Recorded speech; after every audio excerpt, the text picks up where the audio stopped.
Destroyed idiots, it's not meant to last.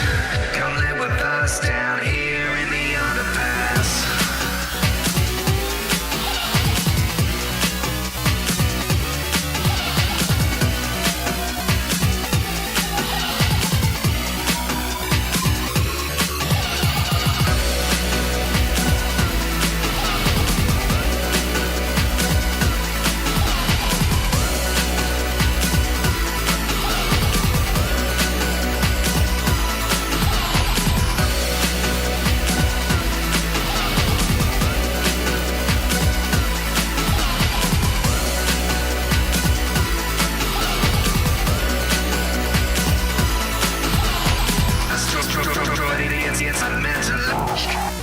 Come live with us down here.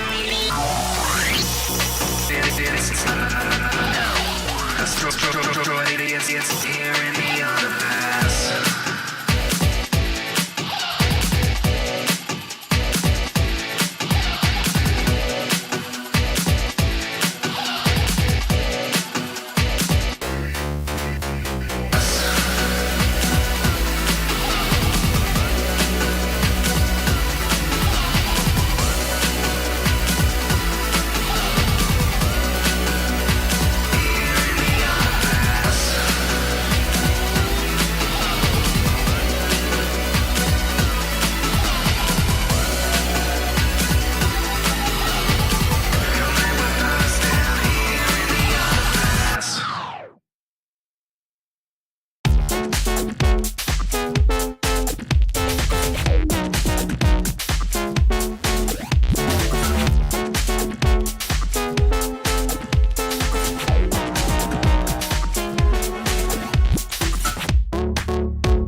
fly like superstar, star, star, star, star, star, star, star, star,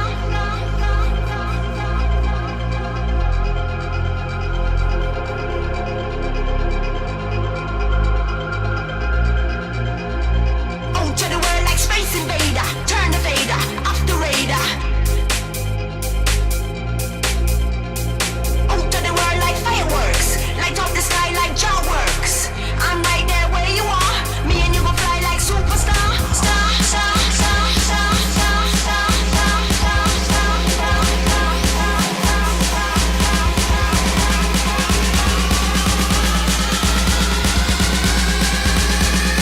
me and you gon' fly like superstar, star, star, star, star, star, star,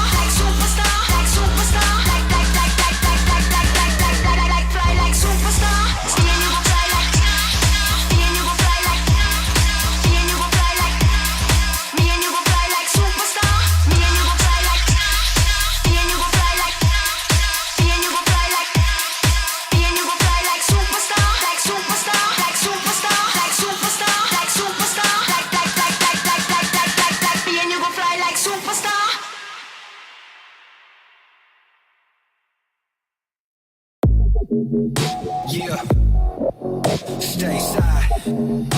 Aight, whether you ready or not.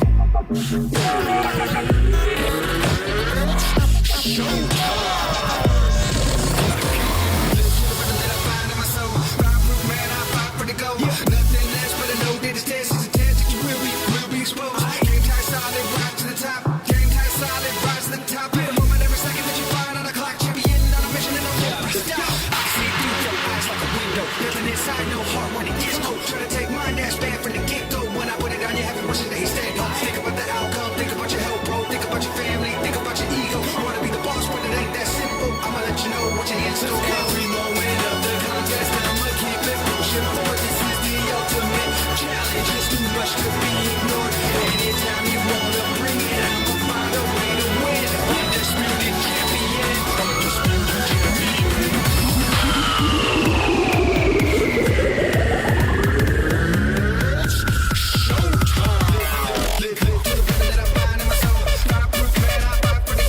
Nothing less but a no that is this. Is a test that you will be exposed.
And welcome everybody to the 2025 Spring Championship here for the European side of Brawlhalla. We're doing 1v1s this weekend. It's me, Sparky878, sitting here on the desk. Joining me for the first block of the day here on twitch.tv/pro Brawlhalla or wherever you're watching this. It's Dara. What's up, Dara? How you doing today? I am doing good. We have woken up bright and early for all of you. That's how you know that we're really about it. I had to wake up at 10 a.m. for some Brawlhalla EU action, and I'm excited about it. We have some exciting sets. Sparky, you shaking your head. What's wrong with you? What's the issue? I swear, bright and early at 10:30 a.m. Oh, so early. Oh my gosh. It's a Gamers Saturday. these days, man, I'm telling I you. live online. Yeah, most of us live online. I'm sorry, Sparky. We are not necessarily all conventionally employed, I suppose, but everybody is lovely to see all of you guys. I'm kidding, I have a job, kind of a job. Okay, so enough about that. Let's go ahead and talk about some of the stuff that we'll be seeing this weekend. We are in EU. Today's going to be all about EU. Today's going to be about South America. Tomorrow is going to be North America. Yesterday we got to see Middle East as well as Southeast Asia. Now, we have coming on in, we have Frydasole going up against Ahmet. Ahmet is going to be on the Petra. Frydasole is going to be on the Priya. I got a chance to talk to Frydasole while he was streaming a couple of days ago, and he was like, "Bro, you have to talk about me, you have to do predictions for me," and I said, well, I'm on side stream this weekend, so I'll mention you the best that I can. And here I am, first set of the day. We get to have Frydasole, and we get to have Frydasole on the Priya. Chakrams have been dominating the meta at the moment. We're going to see if they continue to do so. We're going to see what's up with Chakrams. Frydasole just sharking, dude. Oh my gosh, He's just straight up sharking until he gets Chakram. This is honestly like what a lot of people have been waiting for, is to see specifically Frydasole and how he plays Chakram. I would imagine that he is the highest level Priya player in all of Brawlhalla, if not like very close to the top. It's his 4th highest leveled legend, level 67. So he's put a considerable amount of time compared to like everybody else. Like Vimtankila, who won max mode, he's probably up there as well, and his was only like level 49 or so, which is still a lot of time compared to everybody else who played Chakram. So yeah, like I want to see what Frydasole is able to do with this legend. So far, it's been like there hasn't been a lot going on here. We're about 45 seconds into the game, and everybody's still in yellow. We've seen no like major juggles or anything like that. Yeah, Frydasole, he's just looking for this big opening at the moment, right? Which you started off with either downer, or with Endlight, or with a neutral, or with a recovery at the moment. He's opting to play really floaty, and Ahmet able to get the punish with the sider. Nicely done. Tries to go for the sidelight, puts himself off stage. Frydasole, no punish. Oh, the way Fry is playing, he's played so he's just running away. He's straight up sharking so hard, all the way to the right side of the stage, up to the soft platform. Now he's going, okay, he's staying in center a little bit more than he was before, but he's just been like on the wall a lot. Oh. Now he's looking for his juggle, not able to really find it. Also, I'm imagining that Europe is probably at this level maybe a little bit better than some of the other regions, at least probably better than North America at playing against Chakram, because they have Frydasole and probably a handful of other people in the queue who are playing this legend. This was already the lowest. Oh my gosh. Oh no, that's a big opening for Ahmet. Okay, sidelight sider. Nice. Good punish there.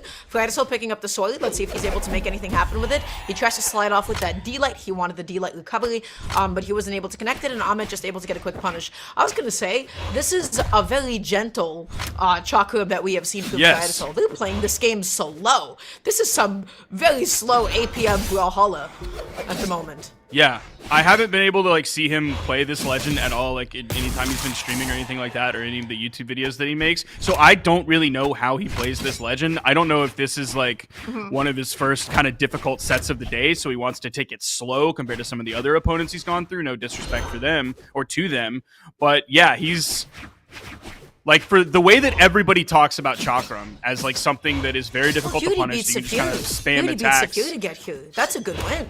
Oh, that's true. That is true. So yeah, definitely one of the other like big sets that he has of the day at the moment. Frydasole, he's just looking for any opening kill. He's just looking for that downer. He's not able to get the neutral pick up that time around. Ahmet is just playing at the same pace though, right? We want to go ahead and give him a little bit of light as well here. If I was Ahmet right now, I would already be like heavily regretting or looking down the future of this set and being like, man, this one's gonna be a slog. How far are we into the game? Ahmet is an Star, old we're player. we're Ahmet is 3 playing minutes. Petra. Old players should be ready for the pace of a match being like this. This is what old sets should actually ideally go like, right? There's nice gentle pace, neutral recovery, one more time, and that's gonna be able to do it off the top. Frydasole taking a big lead. So I guess that's just the win condition, and that's the win condition that he's going to hunt for. And if he doesn't get it, then he's really not going to commit to anything. He's not going to push anything really hard. He's going to wait for that, and if he doesn't get that, then the flowchart will not commence. He just plays slow. He doesn't overcommit. He's tossing the sword away because you know what? We play Priya for the chakram and not for the sword. That's right. Split those chakrams and never fused down a neutral. Looking for the recovery. Ahmet ends up dodging out and away to safety. Good catch on the jump. We are, how far are we into this game? We're over 4 minutes into this game. Oh my goodness, this is going to be a slog for both of these players. So nice, but this is like a gentle match, you know? It feels like we're like gently floating on the river at the moment. They're not necessarily always running away, they're just kind of jumping and moving around each other. Ahmet, though, able to get the stock there at the end, and now it is 1 stock apiece. So, let's see what we've got going on here. Frydasole picking up the sword. Of course, it is just going to get immediately thrown away. That's going to be the D-Light to split. Neutral recovery goes all the way up there and continues to juggle. Ahmet. I saw him get that touch back down on the soft platform, and Ahmet was still up there. I was worried the stock was going to be gone very quickly for him. He still hasn't touched Fry yet on his final stock. This could be it right here. Wow. Yep, that's it right off the top. That's the win condition he is looking for. I don't expect to be going to a soft platform map again. Although, really, your only options with that are to, like, ban out Demon Island. Yeah, so we have Demon Island, we have Small Worlds, and still up there. The only like 2 maps without a soft platform. I expect to go to a Small Fortress again. No. You saw like how just like good that platform was for him at the end, right? He was able to get the extension, he was able to get the coverage, he was able to continue his own juggle, and just really maximize his punish out of it. Wow, really nice avoiding that D-Sig, by the way. So I just wanted to go ahead and mention that, but Ahmet's edge guard there was so nice, or the ledge trap, rather. So we're going into the next game. Let's see what stage this is going to be in. It seems like we're going right back. Okay. Yeah, not a surprise here. I was thinking about whether or not he might want to go to Small World's End because you can get those KOs off the top a little bit earlier, but you don't have a soft platform to extend off of.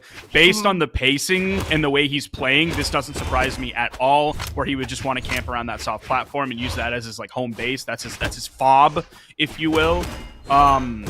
Which you wouldn't really get on Small Worlds, and maybe if he was playing at a more blistering pace, like some of the other Chakram players that we've seen that like to throw out attacks much more often. Yeah. I've never seen Frydasole play so slowly before, I have to say. Same. I feel like I'm used to like really aggressive edge guards, parentheses, mild overcommitment sometimes that really like make or break games. And this is a very gentle, slow-paced neutral that we're seeing at the moment. Frydasole able to get the coverage, chase dodging all the way up. Ahmet wanted to get the reversal with the neutral. He wasn't able to find it. He's starting a juggle of his own. Remember, Orb can do a lot of those same things, right, with neutral and recovery as well. But you're just not able to string it nearly as far along as Chakram is able to. You also kind of don't have enough range to be able to contest, and you have to be a little bit to the side. I feel like you have to be a lot more precise with it than Fry. And a lot of times that he's been like missing the neutral airs, he either isn't able to do anything after that that's like worth any substance, or Fry like also actually gets the punish off of it. So yeah, a lot of what Ahmet is doing is just it's really difficult to find any momentum on whatsoever. There's going to be the KO. You saw him jump up, and that's exactly what Fry wants. If Ahmet is floating above him, that's exactly what Fry wants. That's right. Okay, let's see what he got. He's just going to be controlling the weapon. He's able to get an Endlight. Ahmet going to find a recovery. How does he get the stock? You know what? Frydasole's never really in a position to get hit by Silent. Let's see if Ahmet's going to be able to sneak one of those out. Instead, he's just looking for the raw jump call out with the recoveries, and Frydasole was able to get a very light punish for it. Now on the Orb, he needs to get a sidelight, which is going to be difficult. Why? Because Frydasole is never really playing on the ground. So he just has to find a sider, catching his landing. Very nicely done. Ahmet going to be evening up the stock count. Yeah, Ahmet's really playing the straight hit game right now, like you basically just laid out. He's not able to find his combo starters. If we think about like who's the most successful orb player who consistently plays orb, it's Radish, of course. What does he do? Like he punishes landings with sidelight, and then that of course leads into the sidelight side air, and then he uses the great signature kit. Okay, all right, the first bit of momentum that we've seen Ahmet get this entire set, and Fry has to down air into the wall. Or into the blast zone, excuse me. Frydasole used up all of his jumps getting back onto the stage. He went for the high recovery. He tried to land with the ground pound, and then Ahmet's spacing was just perfect. He was just able to exploit Frydasole, who's left weaponless. He didn't have a weapon toss to make himself safe going back down. And now Frydasole goes, okay, I can't get away with that against Ahmet. I have to be so careful about this. Is he going to be able to get the N-Sig? The GC N-Sig is not going to be able to connect. He gets his dodge back just in time, and he makes it back on. Okay. That could have been the stock there. Ahmet was very close as Frydasole was in sweat beads there, and he didn't initially touch the wall, and it doesn't matter. Ahmet still gets the 2 stock. That's huge. So somebody over in the Twitch chat mentioned that Ahmet might be Priya's kryptonite. And I'm beginning to see a couple of signs of that, but I do have to say that second stock, that was just pure advantage state for Ahmet. He was just able to completely punish every single last one of Frydasole's landing options, who was left without a dodge, who was left without his jumps, and he did a really good job of that, you know? So he strung that along. He did not let him touch the ground. He did not let him get back on. His spacing on that was so tight. I haven't actually seen him be like, oh, okay, I can now hard counter Chakram yet. I can like completely outspace this yet, but the thing that I am noticing that he is doing so well is that he's not whiffing a lot of the grounded moves that Frydasole is not nearly in the range or space for. Right, he's not whiffing a lot of Gauntlet side lights, which wouldn't be connecting. He's not whiffing a lot of Gauntlet D lights. He's not whiffing a lot of Orb side lights. He's not creating those openings for Frydasole to be able to punish him, and instead he's just connecting, you know, like the KO moves that he needs to close out those stocks. So really nicely done. Yeah, very impressive. I wonder if we're going to see Fry change anything up after that, because last game, like a lot of last game hinged on that second stock that he was able to take away from Frydasole so quickly, and I don't think he's going to be able to rely on that as a consistent tool throughout the rest of the games in this set. Now that it's 1-1, this could go all the way to game 5. We could go the distance here. So I don't think he can rely on something like that, or even like the final KO that he almost got, KOing in yellow when Fry was like completely out of options and just barely touched the wall at the last moment. So I wonder if Frydasole's going to change it up, maybe play a little bit more in Ahmet's face here, or if he's just going to like stick with the plan, right? Like the plan can still be a good plan and you lose a game. Just because you lose the game doesn't mean like the plan is flawed by any means. Yeah, that's good. I don't think they have to deviate from the game plans respectively too much. They want to keep playing like that bit of a slower play style at the moment. I feel like the turn would be like circle camping here like a little bit, right? Where Frydasole, he's just kind of like floating up and above and around Ahmet. He's just like waiting for him to press something that he really shouldn't so that he can get a punish. Because Chakram, you have so many different options. The amount of space that you get to cover with down air, you want to be able to float above your opponent or above where you think they're going to be at all times.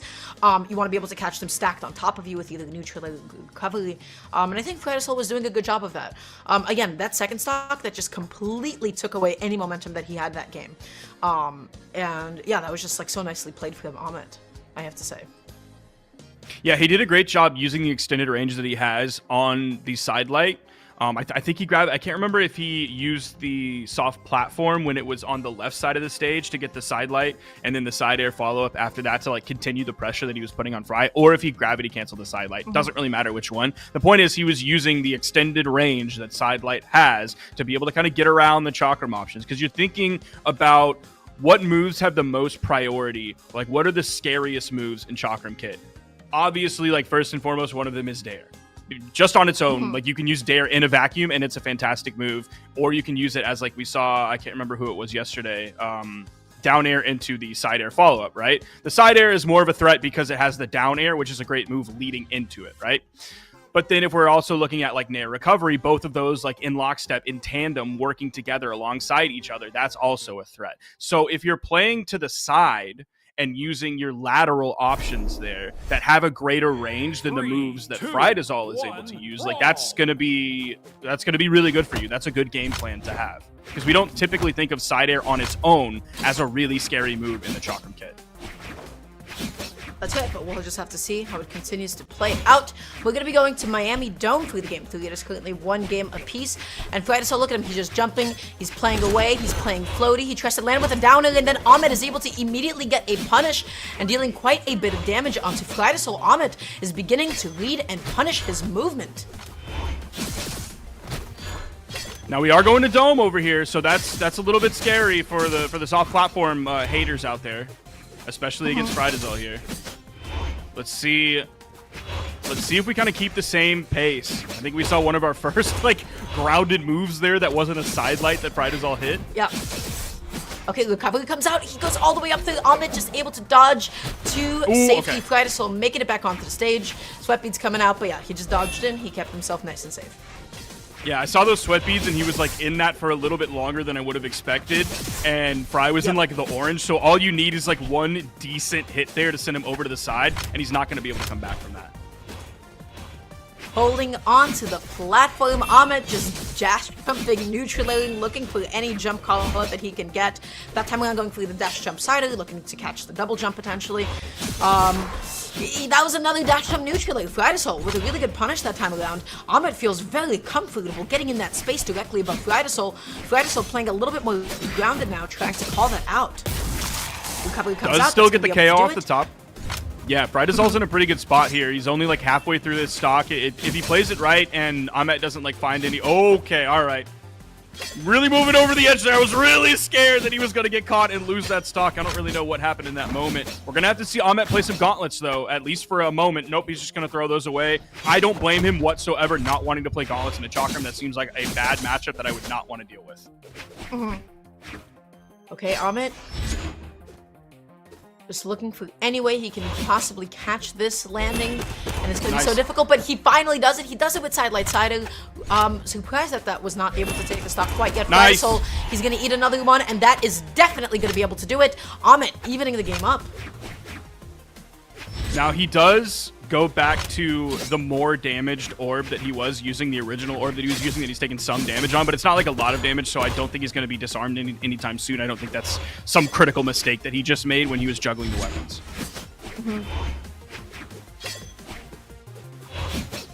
He goes for the same jump. Nice spot dodge. So I'm not going to be able to get the punish on that time around. Okay, that time around it's able to successfully connect. Neutrally sided. Frydasole off stage. Ahmet dashing in, dashing out. Again, it is just a game of how do you catch Frydasole's landings, and Frydasole, how do you call out Ahmet's jumps? That is the dynamic that we're seeing unfold. Ooh, the backside of that. Oh my god, nothing was happening there. I was so scared. They were like stacked almost completely on top of one another.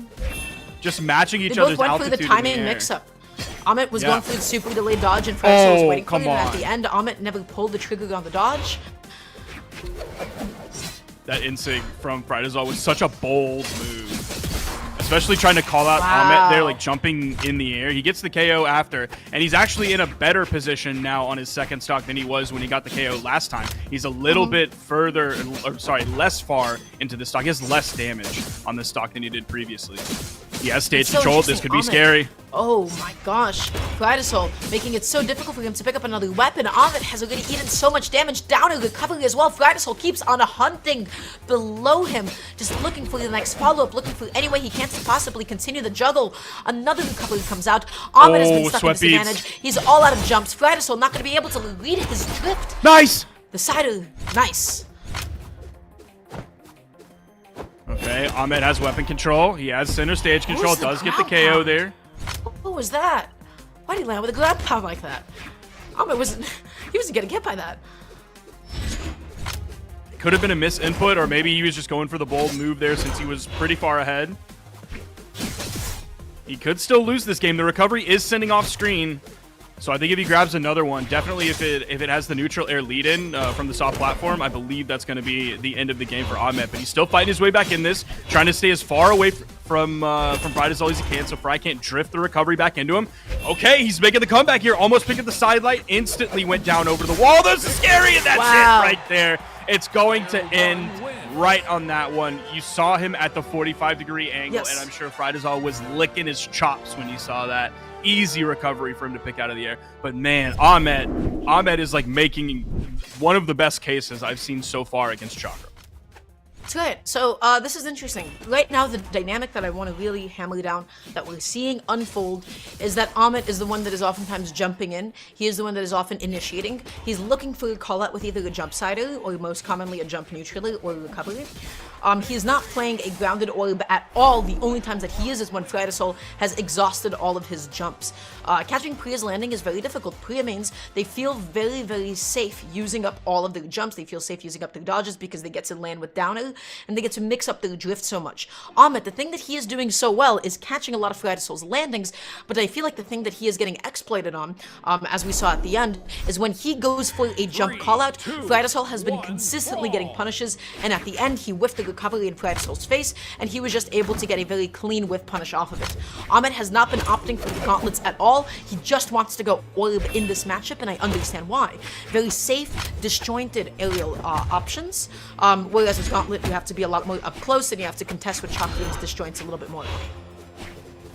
And one thing Ahmet's been doing a really good job of with the orb, well, one of the things this game specifically is like weapon starting. How far are we into the game? We're 30 seconds into the game before Frydasole gets his first weapon. And then you say that, and then he didn't get the weapon started that time around. Ahmet, though, picking up the orb. It is now orb against Chakram. Let's see what Frydasole has for us.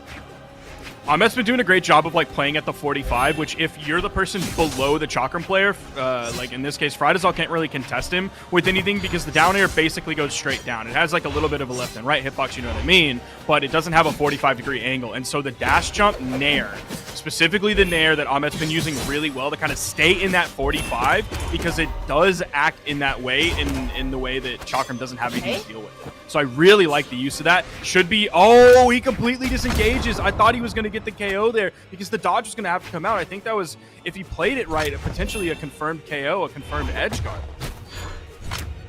Okay, Ahmet picking up the orb Frydasole with the sword. Is he going to be able to get something here? Is he going to be able to get a D-light, or is Ahmet just going to close out the stock? We'll have to find out. Frydasole coming back onto stage in a bit of a greedy way. Ahmet just able to fight a sidelight sider. Optimal punish just saying, hey, okay, watch out, buddy. Don't end sig like that again. Thank you. Ahmet with like the best lead he's had so far. I mean, we've seen Fryd throw out neutral signatures like that and get punished for it. He had 3 signatures that he threw out last game, hit none of them. I think that's like the first sig that we've seen Frydasole hit so far. He does confirm the edge guard with the ground pound, and we're back to an even game. Yeah, very nicely done. I love that slide off side sig that he went for. It just covers so much of the stage, and it can be like such a powerful dissonant option when you haven't established that you're going for your line.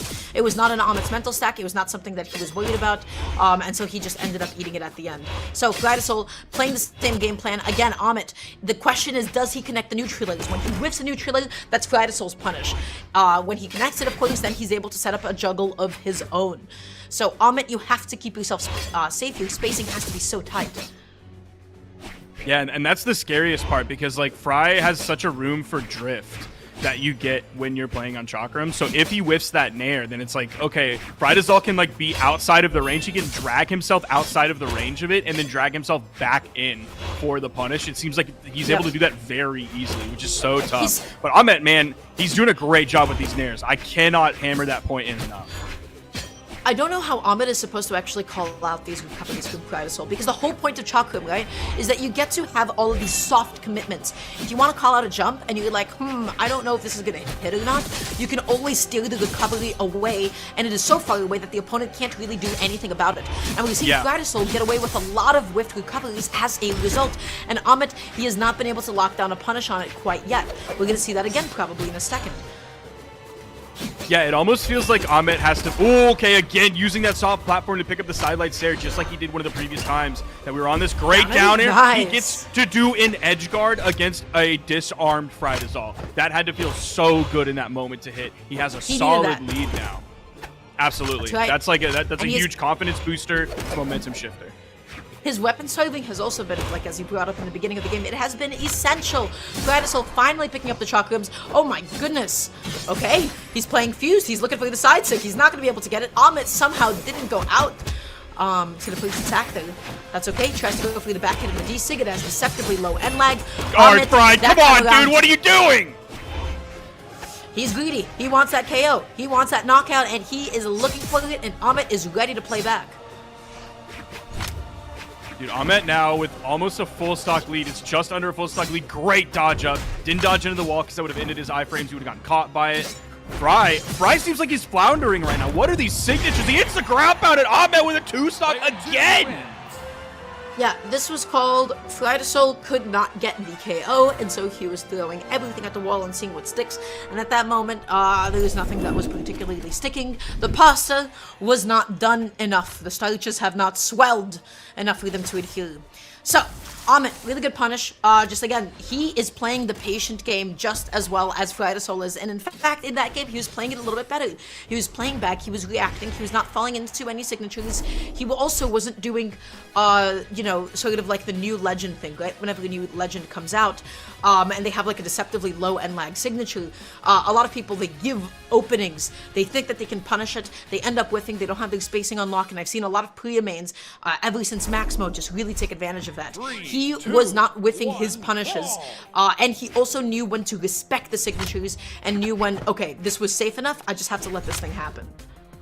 And we saw the strings were just like not something that Fry could rely on that game. If we look at the damage per engagement, it was 38 for Ahmet and only 26 for Frydasole. So Ahmet was getting the longer strings that he wasn't able to get previously, and Frydasole wasn't getting the strings that he was able to get previously anymore. He was getting like one hit at a time.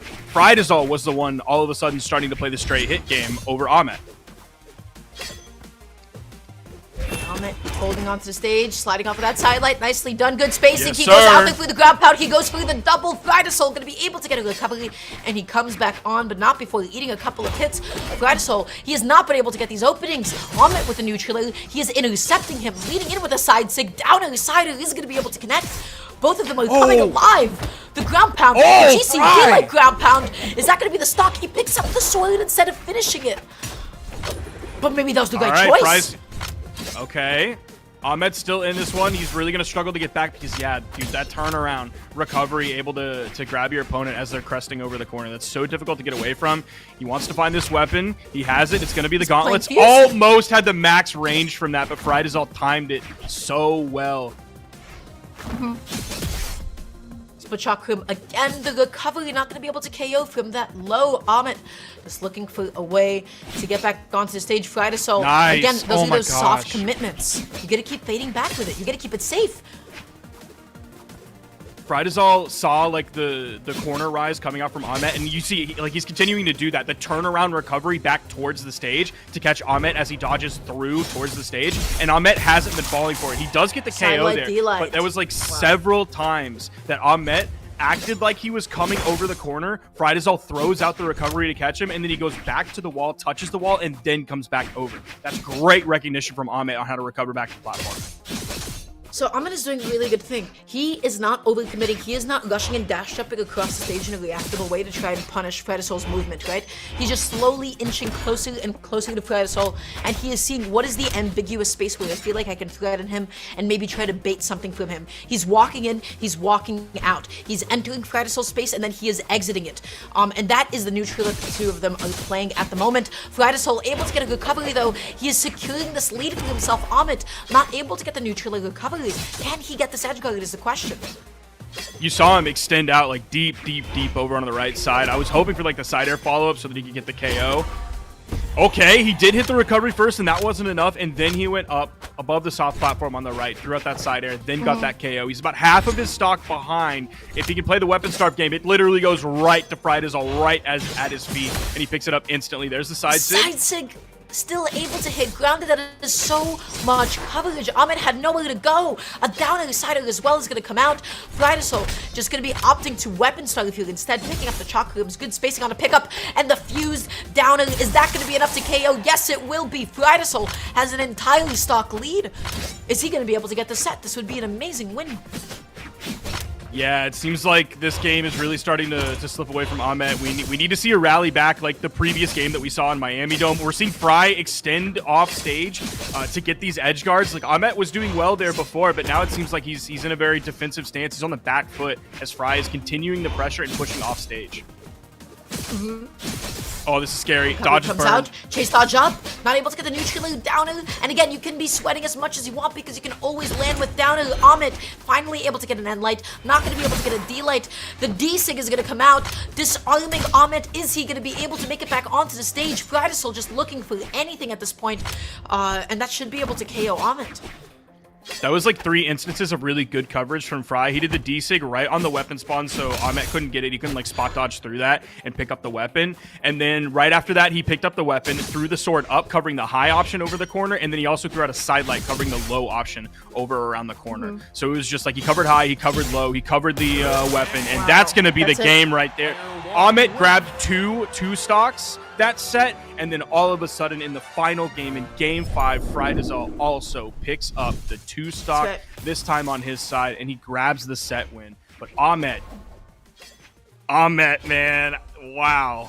He showed us something against Chakram that, at least so far, I don't think we've really seen anybody else do. We saw shades of it at max mode from Markimu when he was like, okay, I think I'm going to opt for the Blasters. The Blasters are going to be the Chakram counter pick that I'm going for. But even that, in a similar way here, they went, I think, all the way to game 5 in the grand finals before the reset. And then right after that, it seemed like, oh, it's gone. He had it for a couple games, and now he just doesn't have it anymore. And that seemed like last game, right? Like Ahmet had the ingredients for victory, but that last game, Frydasole really figured it out. That's right. So, I want to preface this comment by saying, first of all, big fan of Frydasole, no shade to Frydasole, big fan of his gameplay, but it is so nice to see a set that he doesn't actually end up choking. This has been like the most consistent, and I feel like the most restrained I have seen his gameplay before, right? Because I feel like Frydasole, both in like 1s and 2s, is a player that I know for making really heavy commitments that oftentimes ends up losing him some leads, it ends up losing him some sets. We didn't see any of those kinds of crazy commitments. We saw a couple of signatures, we saw a couple of aggressive edge guards, but overall, this has been like the most patient I have seen Frydasole play. I've not actually had a chance to see much of his Priya gameplay up until this point. And I want to say that this is probably the most developed and the most patient Priya that I have had the pleasure of seeing. And that was quite a few Priya sets that I got to see and cast at max mode. He's playing patient. He is circle camping. He's playing very, very slowly. He's playing outside of the range of a weapon like Orb, which is difficult because that is a weapon with really massive disjoints. He's really taking advantage of recovery more than anything in neutral, where, you know, he's jumping in your face and then he just recovers all the way over to the other platform. I feel like Miami Dome is not a place that you want to go ahead and take Priya to at all.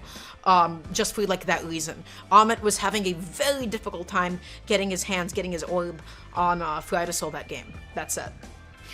Yeah, it definitely feels like he has a more distilled down flowchart of how he wants to play the entire game. Not just like, okay, I'm going to do all of my damage with this one thing, and then like we saw yesterday with Southeast Asia, my KO option, instead of like, I'm going to do the damage with sword and then swap to the hammer because I'm a Bodvar player, get the stomp side air and get the KO. It's more like, I'm going to do all the damage with Chakram, and then when they're in KO zone, I'm either going to like throw out the down sig for a stacked option, hitting front, hitting behind, or I'm going to do the down air into the side air, like right on that corner, right on the edge guard, and that's going to be my KO option. But his flowchart seems so distilled down to like, I'm almost completely going to play the vertical game. I'm almost completely either going to stay above my opponent and throw the down air down at them, or when we swap places and I'm the one below, I'm actually just going to do the nair recovery. And that is like, that's my entire gameplay there. And I'm only going to look for that. I'm only going to wait for that. I'm always going to be positioning myself for those like 2 vertical options. I may throw out a side air here and there, may throw out a side light here and there, but really it's up and it's down. And that's all that I'm looking at. If I don't get that, we're not moving off of step 1 onto step 2. We're not going to a different flow chart. There is no alternative path. If step 1 doesn't happen, we never move on. We're going to stay at step 1 until step 1 happens. That's right. So, really nicely done to both players. Ahmet, I feel like, is going to make a tier 3 elimination side. That's the vibe that I'm kind of getting. I think he was still playing, like, by all means, like, pretty fantastic. Like, his jump callouts, his patience, his landing catches as well. The orb gameplay that we got to see from him was actually phenomenal. So, excited to see how Ahmet is going to do throughout the rest of the bracket. I'm also excited to see how Frydasole is going to be able to make it happen. The thing I'm really curious about is, do some of the big names in EU, do they have an answer for Chakrams at the moment? moment, aside from Ahmet. Ahmet had it the most figured out of anybody that I have seen. It has been a very big development that we've seen in the last couple of weeks. We're going to see if he is actually going to be the Priya Slayer, the Chakram Slayer, the, Chakram Kryptonite, as mentioned, or if some of the other top players have begun to really sort of put the pieces together. Right now, the name of the game is beating Priya, is beating Chakram. Now, we have the next set coming on up. We're going to be seeing Sgrape up against somebody that I'm not totally familiar with. Yeah, I got no idea who this is. Yeah. Brawlhalla game account is Pilal's, Captagon Lord, or Chenbei 34, so I wouldn't be able to tell you who exactly this is. So, if anybody has some information for me, that'd be very helpful. But his opponent is going to be Sgrape, and Sgrape is a bit of a tough customer, one of the best that EU has to offer, repping the Wushang even still post the nerfs, and then we're going to be seeing the Fate pick here at the moment. So Scythe and Orb, how do you feel about Fate at the moment? I'm feeling solid about Fate. I think like Orb is fine right now. There aren't any really major downsides to like picking Orb, and then Scythe is Scythe. It kind of doesn't matter. Everyone knows that Scythe is like really good and really difficult to deal with. My question is, are we going to see Sgrape go through like the usual 3 different characters that we're used to seeing him? Like he's leading into this one with Wushang. His gauntlets are already looking strong. He was able to find his way on top of Captagon Lord and then continue that pressure. Like he's doing a really good job so far of getting in. Great spot dodge and the in-light punish. Goes for the bounce pass to interrupt the momentum, interrupt the middle stack, and he's keeping this pressure going. That's right, able to land with the downer once again, able to get it a second time, looking for the GC sidelight, and was not able to connect it that time around, looking for the jump call out. Okay, wrong direction, not really covering anything though. That's okay. Able to get the neutraler, just putting Sgrape into the corner for just a second. The D-Light and Sig. Okay, Sgrape, that's certainly a choice. He gets the KO first here on Demon Island with the recovery off the top, getting a vertical KO, which means his damage output was pretty solid. Oh. He did it pretty quickly as well, especially compared to our last game. You're saying O. What is O? What is O? I'm just realizing it's kind of like an exciting thing when you take away like a true combo, when you take away like D-Light from Gauntlets. Like the next adaptation I want to see is like how do people start playing around D-Light? What do they do after D-Light? And like, Wushang and Sig does cover a similar space, and so it's all about like getting that dodge read. So I want to see more like what are sort of the ways that people cover options out of that D-Light from Gauntlets going forward. That being said, Sgrape at the moment, he is playing super well. Finally able to get in there and able to get that end light. Is Captagon, so evening up the stock count, but definitely behind in the damage. Yeah, he's going to be coming in this one with Spear now. Captagon going to grab the Orb. Is he going to try and slow things down? No? Okay, we saw the dash in light. Sgrape continuing to pressure as well with the D-Light. He doesn't get pressured after he lost or whiffed that D-Light. Yes. Okay, weapon toss to be able to initiate with the sidelight. Chen not going to be able to get that big of a punish here. Going off stage, able to get the neutral. Sgrape eating a ground pound. Is this going to be the stock? Ooh. The D-Light, the ground pound as well. Ooh. The GC, D-Light, and the ground pound. Hen's edge guard was optimal. It was refined. All of a sudden, it is he who has the stock lead. Oh my gosh. And the pressure, the damage, the juggles, the punish again. That D-Sig was not it, brother. He does find the KO relatively quickly after that, but it seemed like for an extended period of time, like Sgrape wasn't respecting Captagon enough, and he was just like, he would instantly throw out an attack after getting hit, and Captagon was ready for that, and then he just punished. And then after that hit, Sgrape would be like, okay, it's my turn to attack now. I'm going to throw out my move, and Captagon sees it coming and knows how to do it. Like, essentially, Captagon is playing Clair Obscura, whatever the rest of the words in that game are.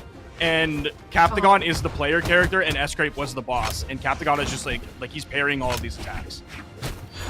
Who is this? Who is this? And the question is he going to be able to clutch this one out? We'll just have to find out. Enlight saying, get off of me, Sgrape, putting him off stage. Sgrape leaning in with the sider, putting himself back on, and resetting neutral.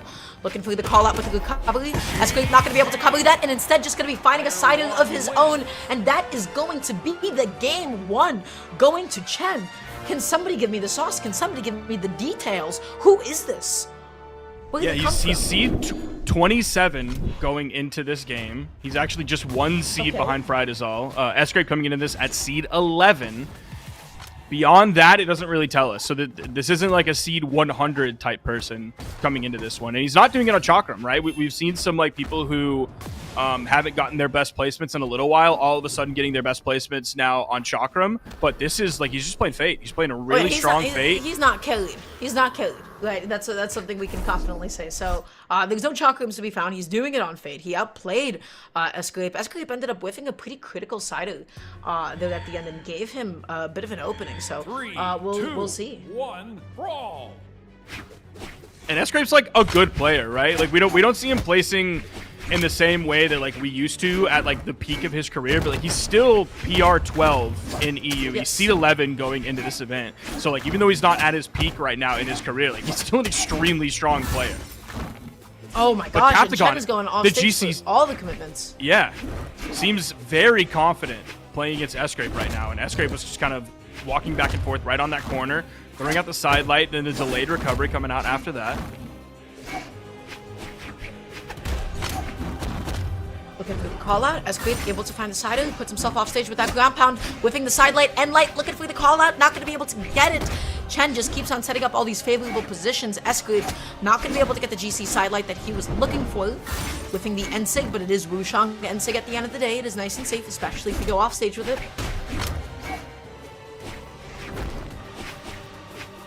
Yeah, it really feels like Sgrape is just completely struggling to find his way in. This is a tough matchup. It's tough for Gauntlets to find their way in here with their like longest range move being the D-Light.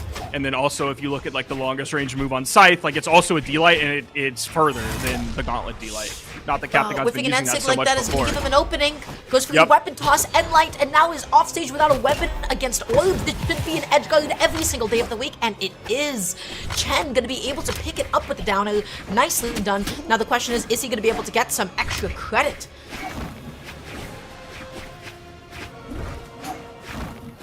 Yeah, I think we're still seeing Sgrape struggle to find his way in, and that's why he's been throwing like so many weapons on stage. He's been looking for like the bounce pass to interrupt. That's something he was doing successfully in like the first half of last game on Demon Island. Now he's over with the spear. Is he just going to go with a side sig? Is he going to look for the neutral signature? Captagon hasn't been playing like super high in the air. He's kind of controlling the main stage a lot. Just the unarmed recovery from ground is going to do it. But that means you got to add up a lot of damage. And in the process, he's taking about 50 to 60 damage on the second stop. Side light, looking for the neutral. Sgrape going to be able to find a neutral and then immediately reversing the situation. You can never be too safe against Scythe. The Cider ends up dropping because it's a little bit awkward getting back onto the stage, so the double hit of it didn't actually end up connecting. Okay, looking to land with the downer. Sgrape is getting all these openings, but he's not getting any big gauntlet strings at the moment. Yeah, he's playing the straight hit game. And I'm wondering, we haven't seen the side save from Captagon in a minute. I don't know if he's just like saving it. So I'm kind of expecting that if Sgrape's stuck over on the wall and he creeps a little bit too high, I'm foreseeing the shotgun blast actually making a connection this time from Captagon where it wasn't before because he hasn't used it in a second. None of these strings, none of these follow-ups are working for Sgrape. He's just going hit for hit with Chen. And just like that, that's going to be another stop. That is going to be another lead for Chen being built up here. I have no idea who this is. He's playing great. He's playing excellent, in fact. He's just outspacing Sgrape consistently, dodging away. But the neutral is able to call out the recovery. And just like that, without taking too much more damage, Sgrape is keeping himself in the game. But he is opting to stay on the gauntlets. Okay, stripping the field, now going back over to the spear. He threw that one down. I don't know if he wanted to get over back to his gauntlets or if he realized once he threw his weapon that he couldn't do that. I think that's what happened, and he's like, okay, I'd rather go back and grab that spear to at least have something until the next weapon spawn comes in and I can grab my gauntlets. Sgrape is whiffing in Chen's face. He was able to get a punish off of that whiff sidelight. Whiffs that ground pound, and that's going to be another one. He keeps committing. The D-Light is able to connect successfully as well. Chen, he's just been dealing so much damage on all of Sgrape's whiffs. We're seeing that side sig all of a sudden rear its ugly head here. He missed that one though, technically, because he didn't have enough range on it. Sgrape wasn't close enough for it to make contact. Oh, the Cider wasn't able to connect. Sgrape was just able to swat him away for a second. Chen going off stage, still avoiding the D-Light. Sgrape goes for the double. He wanted it. He wanted it maybe a little bit too badly. Chen, though, he's not going to be able to catch the landing. Sgrape has a second lease on life here. Yeah, I think Captagon made like an interesting choice there to try to punish Sgrape when he was in the air, despite being in sweat beads. And so, okay, a little bit of an early celebration with that. And now he's earned that celebration as he gets the KO. Wow. But trying to punish it aerially rather than like turning around and punishing the landing when Sgrape was in sweat beads, it seems like Radish 10 times out of 10 is going to wait and then punish the landing, especially when you see the sweat beads come. So, I feel like we're seeing a lot of whiffs from Sgrape at the moment. Be it with like Gauntlet Sidelight or, you know, like that edge guarding sequence where he like slid off the stage with D-Light 2 times and put himself off stage. I feel like a lot of the commitments that he's going for are not really working out, and Chen is able to play second beat the way that he would like to, right? He's just able to consistently whiff punish Sgrape, and he's gotten so many openings like that again and again. So is this a spacing thing? Is Sgrape maybe not moving enough? Is he not making himself ambiguous enough? Chen doesn't seem as threatened as I feel like they should be. Going up against Sgrape. Just able to consistently space him out again and again. What are some of the adjustments that he needs to make? Well, we'll just have to find out.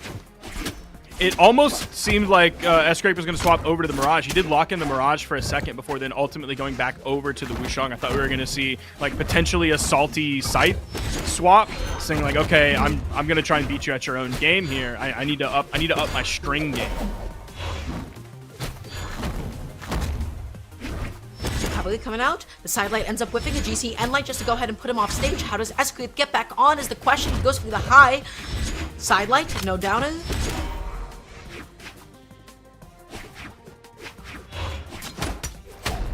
Okay, D-Light still. Good anti, able to catch. His landing, nice weapon air. toss, Nice. GC D-Light ground pound. That was clinical. That was perfect. That's exactly what he needed. And now Sgrape has a lead, Sparky.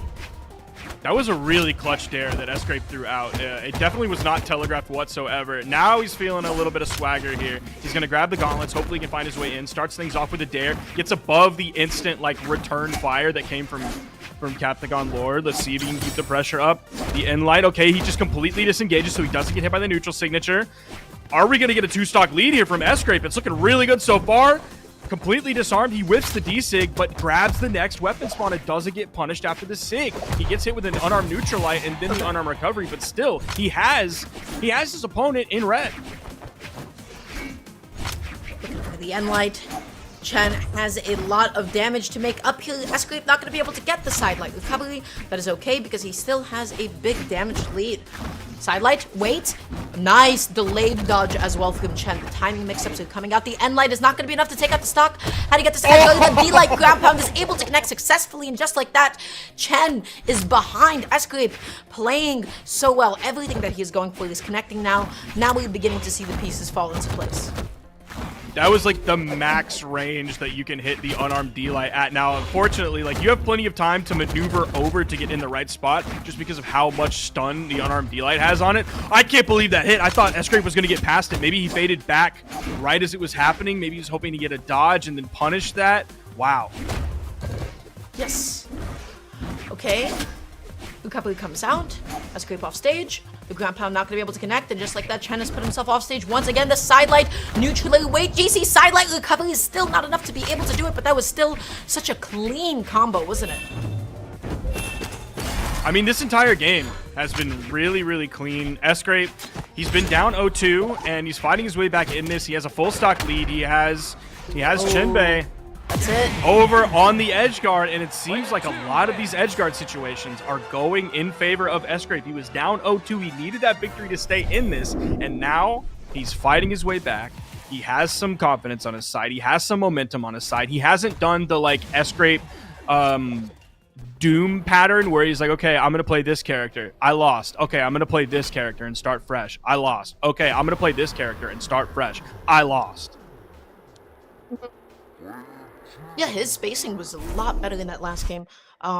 You know, he was able to find some D-Light anti-airs, which was really important. And his strings finally started coming together as well. I feel like a very big difficulty with playing a weapon like Gauntlet, right, is if you're only finding those openings like Sidelight, if you're only finding those openings like, you know, Neutral, and you're not able to get anything else off of it, well, you will fall behind in damage eventually.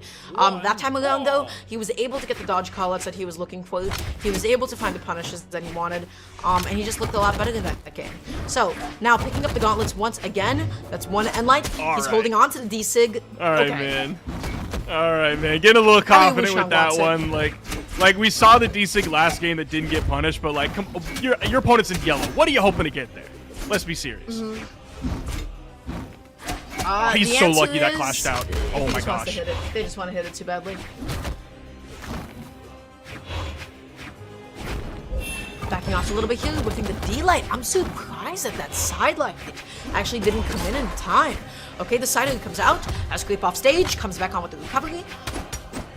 Side light, Sig not going to be successful, but still able to get the back hit of the neutral. Sgrape looking for the juggle. The helicopter was unsuccessful. Side light says is going to be able to do it, and Chen is coming up with a lead. Okay. That was a fantastic landing punish. He that was pure Raider style. Didn't try to punish him while he was in the air. He knew exactly where he was going. Got the dodge to get through the weapon toss, and then just plucked him right as he landed. Side light side air, fantastic option. Or even though Sgrape answered back very quickly. Yeah, the weapon toss baited the jump and then immediately went for the pickup and into the recovery. That was just good movement from Sgrape. Not able to pick up the orb again. Both of them tossing away their weapons. It is now Chen who picks up the scythe. Neutrally off stage. Downer and light. That's huge. Neutrally sider.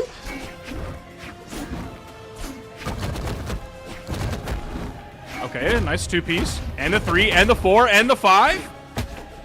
Nice nair, though. He knew exactly where Sgrape was coming in. Sgrape was confident that he could keep that pressure up, keep that momentum, keep that string going. And light active input neutral. Nice. Just put him back off stage. That was the right choice. Sgrape, how is he going to be able to get back on is the question. The sider, he went up and above it. Dodging past the downer, not able to get a side light of his own. Sgrape is struggling to get in against the scythe. He picks up the spear. That was a good choice, especially because Chen now is on the orb. You need that space. You need those disjoints.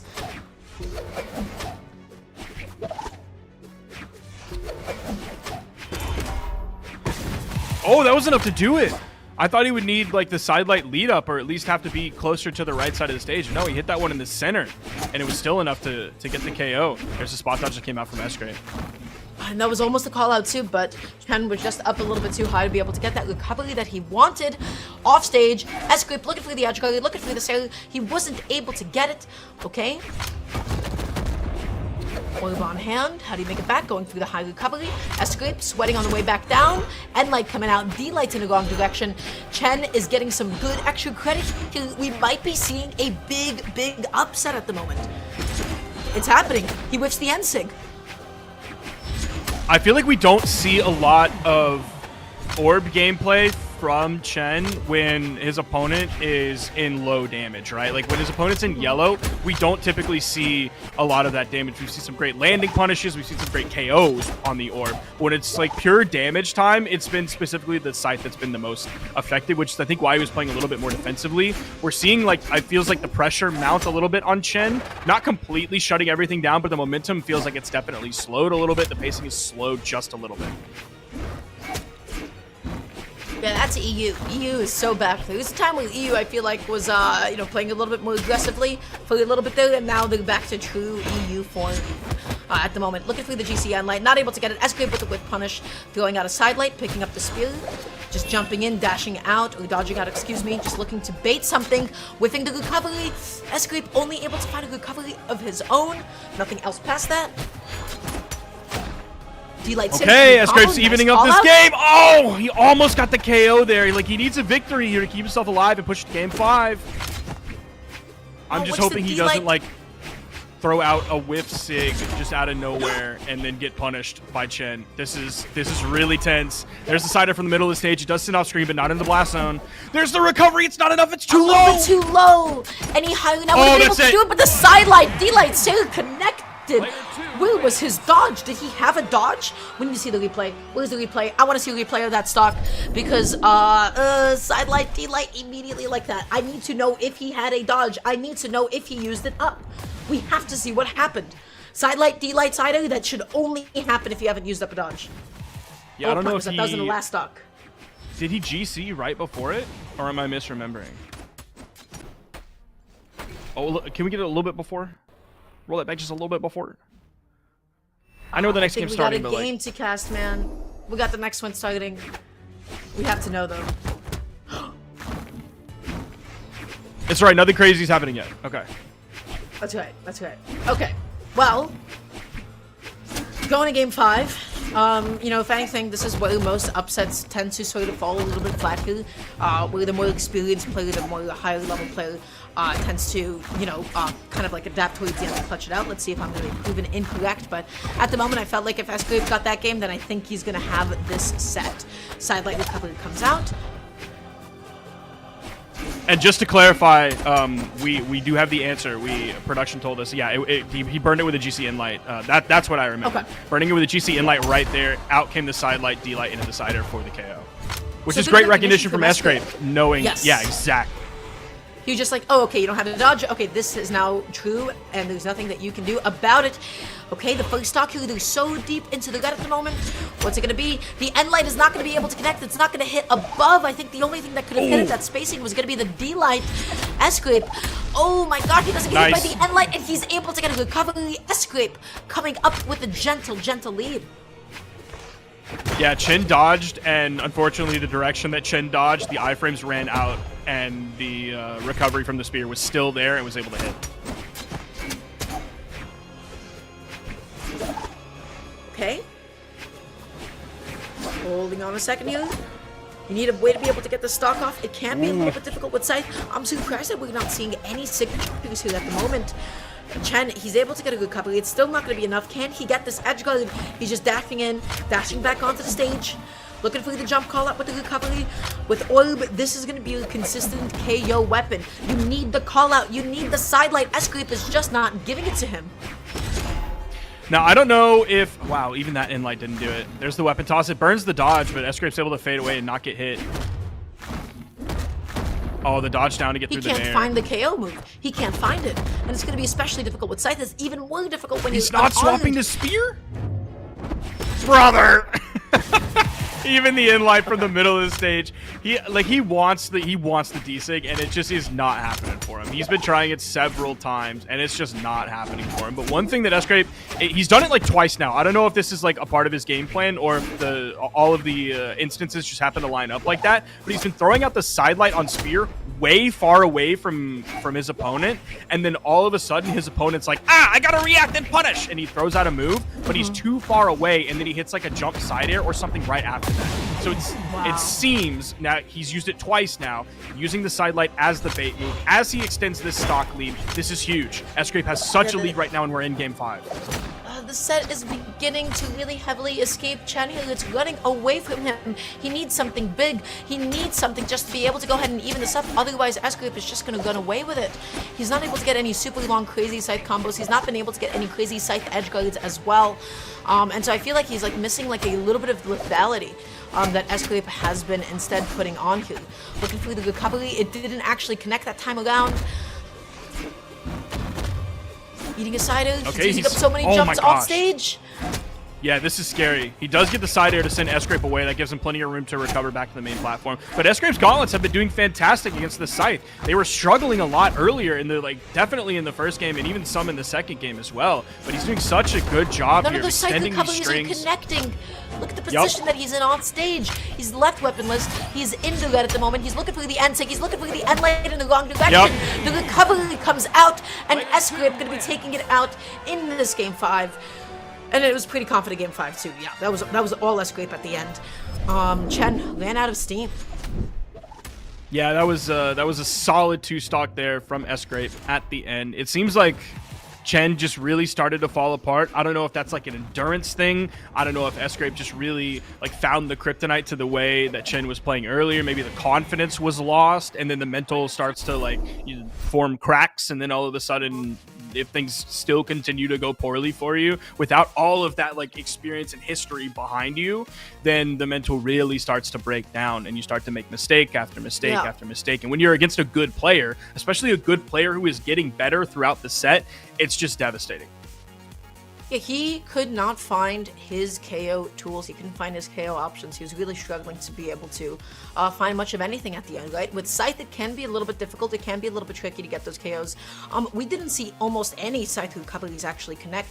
Not a lot of Scythe D-lights when Sgrape had a lot of damage dealt onto him as well. And then with the Orb, again, it was a lot of really critical whiffed Orb End lights. The thing is with the Orb, if you whiff Side Light, if you whiff End light like that, it does give your opponent quite a big opening to be able to punish you, especially if you have as much mobility as Wushang does. So, good job to Sgrape.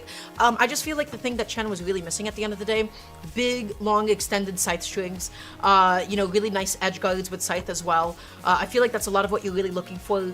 Really good juggles with Orb. None of those were really present in this game. The thing that worked so well for him was just his spacing, his patience, some of his 2 pieces, his 3 pieces. But then as the set went on, I felt like Sgrape, he was just connecting more hits into the next, and Chen could not keep up with the damage, and Sgrape was a lot more consistent actually closing out the stocks. Sgrape closed in that game 5, and Chen was just not able to. Yeah, that's going to be Sgrape pushing into top 16. His next opponent is going to be Jakey, so that's definitely going to be a tough one. Not that the Chen fight was easy by any means. Unfortunately, that's going to be Chen going down into the elimination side. Chen coming into this at seed 27, so still, I believe, solidly outplacing the seed going into this one, and without like more information to know like what Chen's PR is or anything like that, I imagine the PR is probably going to go up after this weekend, and we'll see if Chen can keep pressing through the elimination side of the bracket. Oh, I just looked down, and Chen's next opponent is Moonir. So it's definitely going to be very difficult. We have a lot of people down in this elimination side of this bracket. We got Blaze down here, we got Ricket down here, we got Moonir, we got Akno down here, we got Shadra, like Delta's down here, shout out Knees down here, Rain's down here as well. Like, we have a devastating lower side of the bracket, a very difficult lower side of the bracket. That's great, but everybody, we're going to be throwing it on over to a quick break, I believe. So don't go anywhere quite yet. Stay tuned, and we'll have some more Brawlhalla EU sets coming your way. See you guys soon. I'm bouncing off the ceiling. Yeah. Can't get no better than this right now. So let's enjoy it.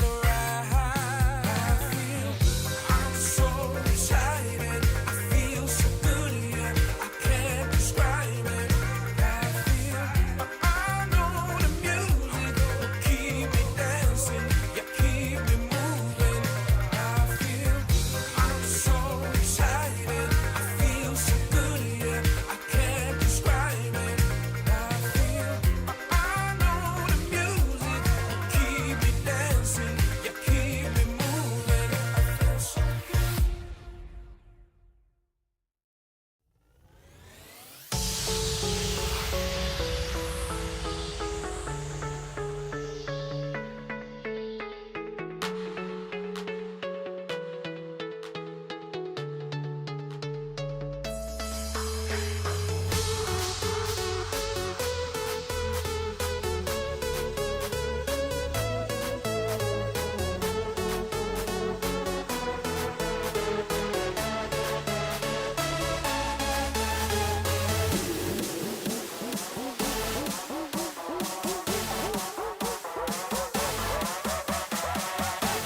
Welcome back, everybody, to the Brawlhalla Spring Singles Championships. We are here in EU, and I believe that we will now be jumping on over to potentially the elimination side of things, question mark.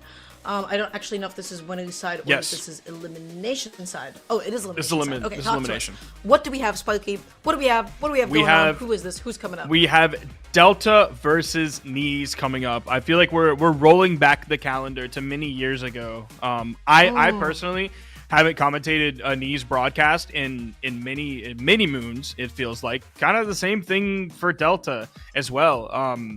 So yeah, I'm excited to do this. I don't even know who Knees has been playing lately. Yeah, I don't really know who either of these players are playing lately because I just haven't seen them in so long. That's right. We'll just have to find out. The game has changed. Again, I feel like the thing that has been like so exciting. I'm gonna make a bold statement.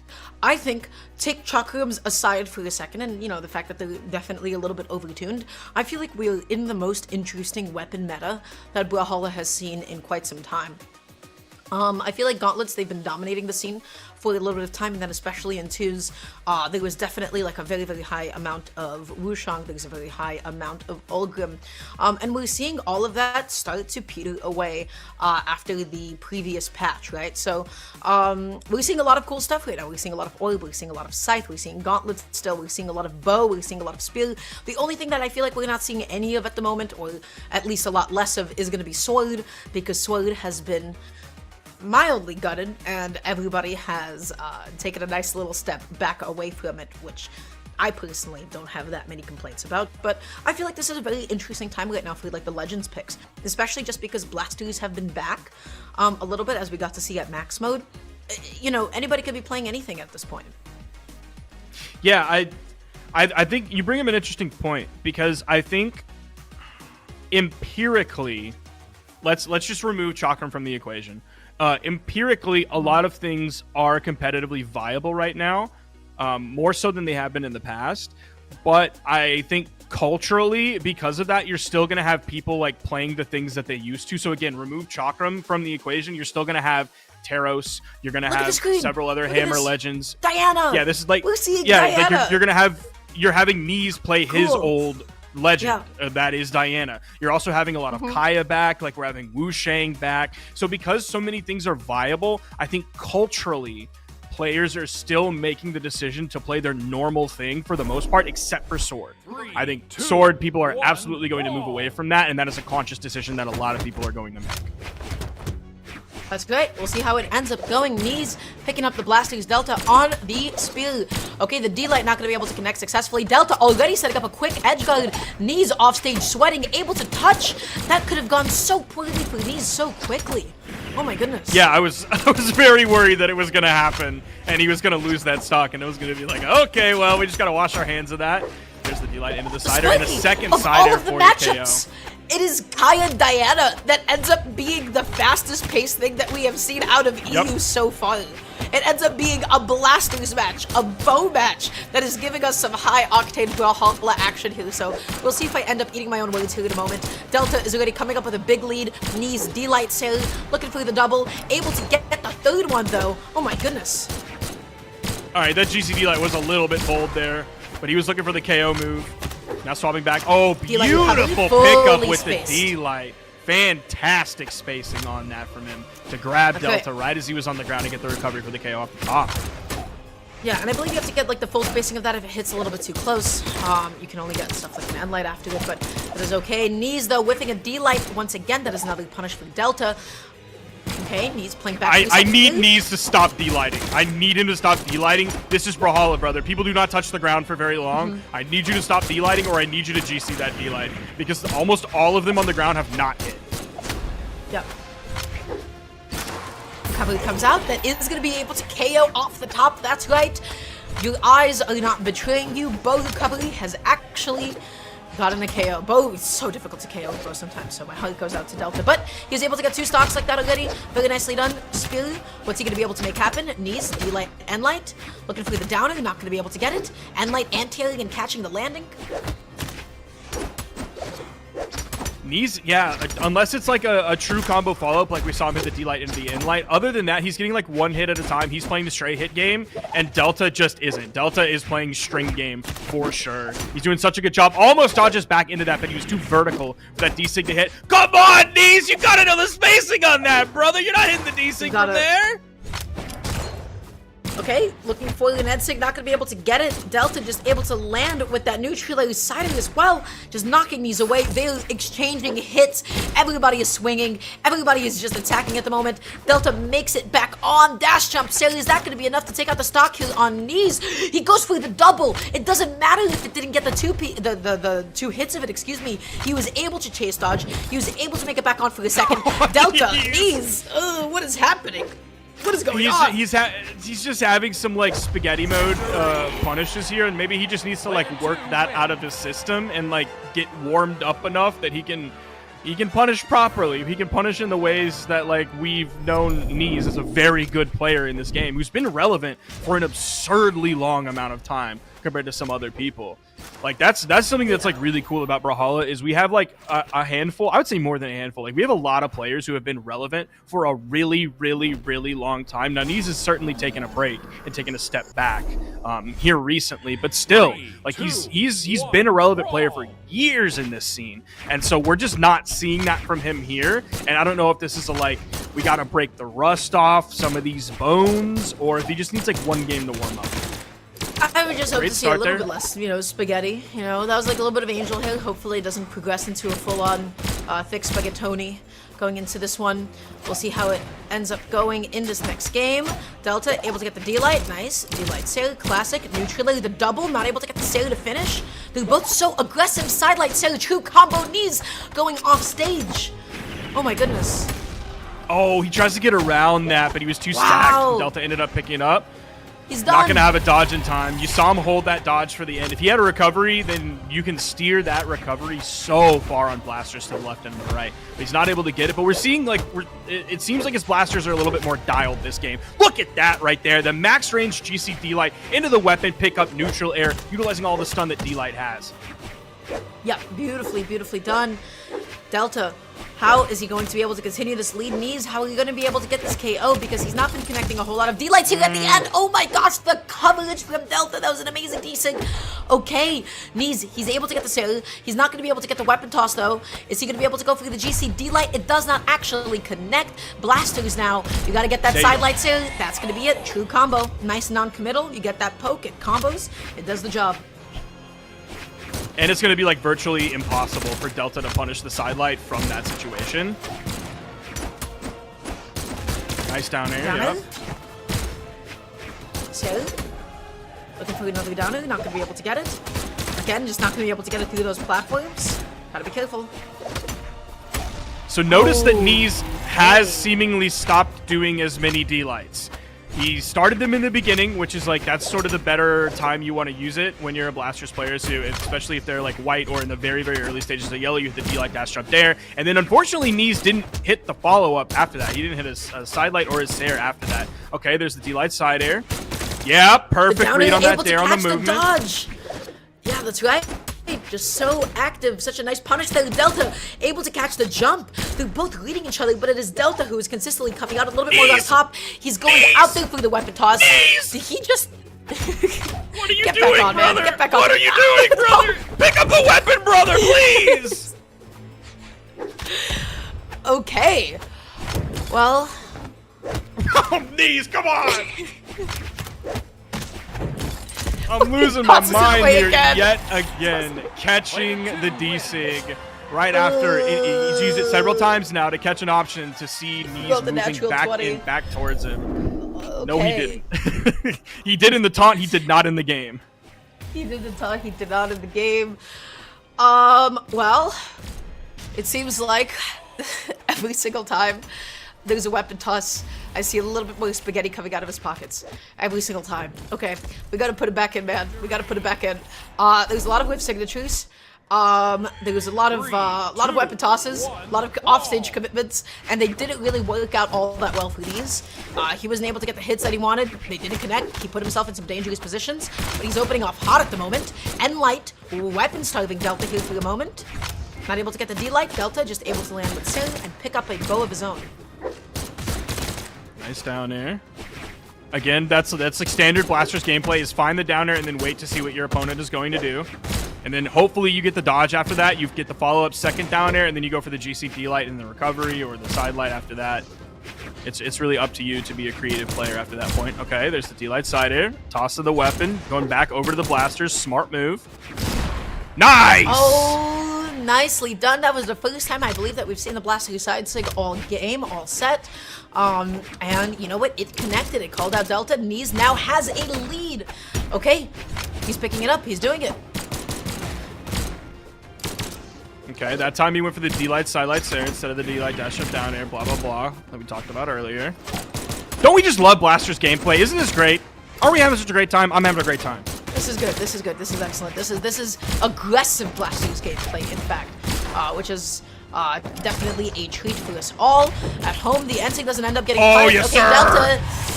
Delta. Ooh, that was an optimal punish. I don't know what that D-Sig was about.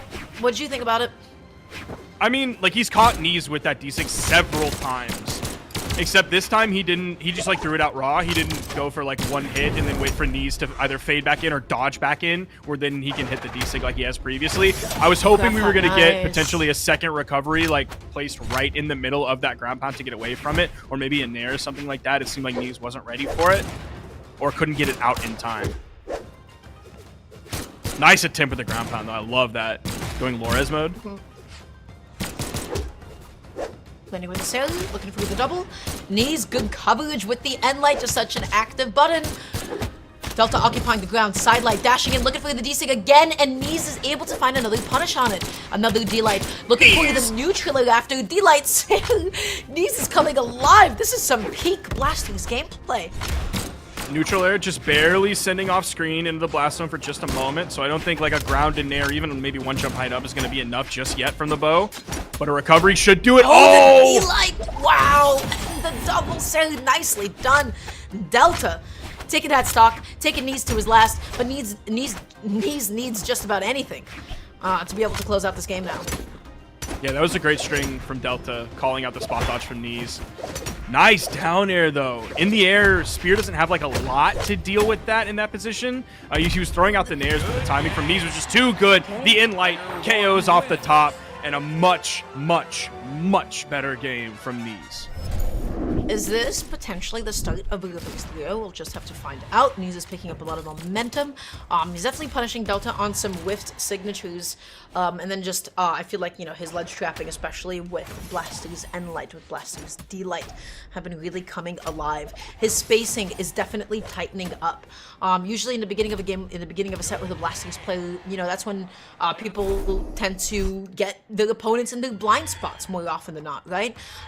They don't have, like, these spacing locked down. They don't know how to play away enough. It's a very subtle game that you have to play. And it seems like Knees is beginning to play that well. Bow on hand, bow against Spear. Let's see what he's able to do. He gets a neutraler. Delta landing with a downer. You know, I feel like both of them, they're both like swinging out of disadvantage really often.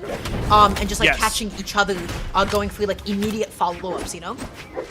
Yes, absolutely. That's been happening so often. But we've also seen both of them like catch each other's dodges. There's the ground pound. He could have gone for the neutral air, but I think he wanted to stay close enough to not fall down into the blender that Delta was throwing out there with the D-Sig.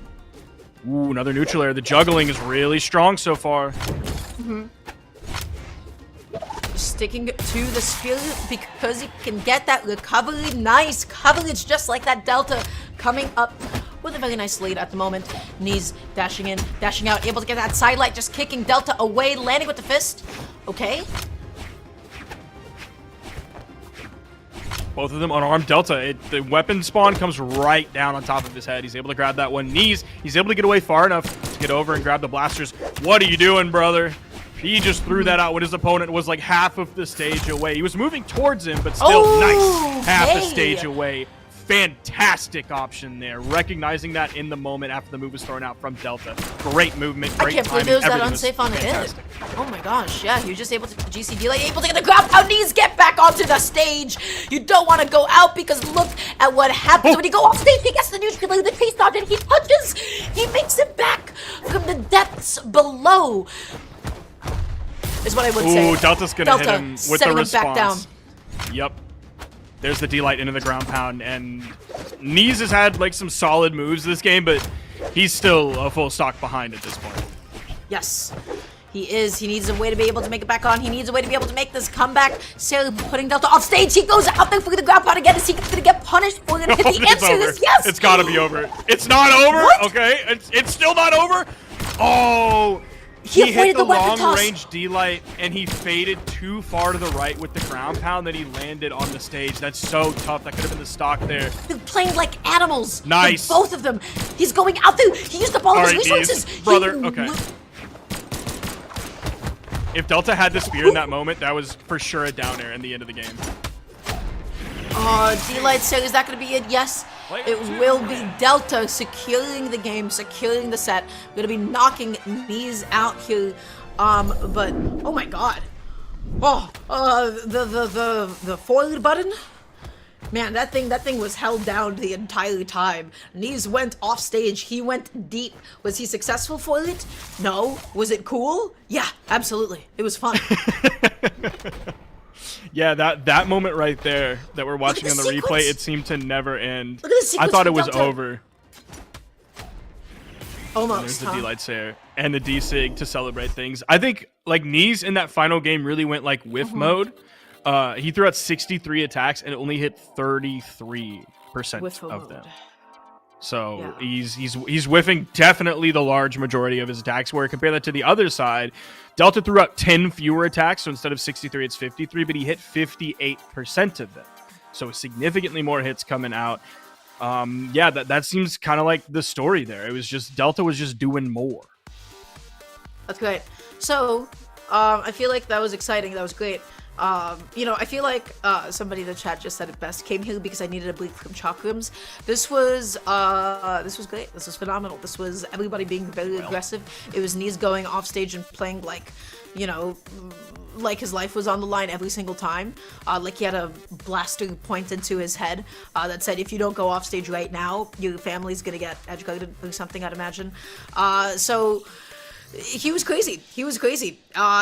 It was fun. It was exciting. So it was very nice, refreshing after what we had was like two very patient, two very like slow sets. You know, it was cool. I was with it. Yep, definitely. Very entertaining set to watch. Man, wow. When blasters are on the screen, everybody has a great time. Interesting. Very interesting outcome that nobody could have predicted. I will stand by it that I feel like Baratza is one of the coolest legends in the game. I think Baratza is pretty sick. So next, we are going to be moving on to our next set, and we're finally going to get to see some Moonir gameplay. Do you not show my love for Baratza? Hold on a second. What was that? No, I don't. Aw, you hate Axe. You hate Axe. Boo. Yeah. Thumbs down. You're not. I don't know. Baratza's a lame blasters legend. Okay. All right, we're going to be moving on to our next set, and we for the chatter who just came here to get a break from Chakram, we're going to get another non-Chakram set coming up. I was wondering if we were going to see anybody swap to Chakram for this week. Moonir still coming in with the Taros that he was playing previously. We got Moonir versus Chenbei, Captagon Lord, who we saw earlier. So we're going to get to see if Chenbei gets to move on or if Chenbei is going to be knocked out of the tournament by extremely strong player what is Moonir. Going on? Why is the one and only Moonir sitting in elimination side? What happened to him? This is number 2 in EU. Okay, this is number 2 in all of EU at the moment. Which is, you know, an excellent feat here.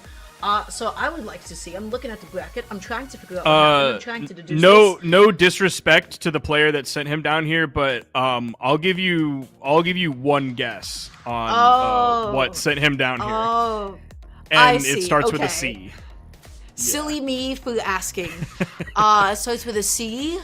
Qatar spelled with a C? No, not that weapon. Cannon.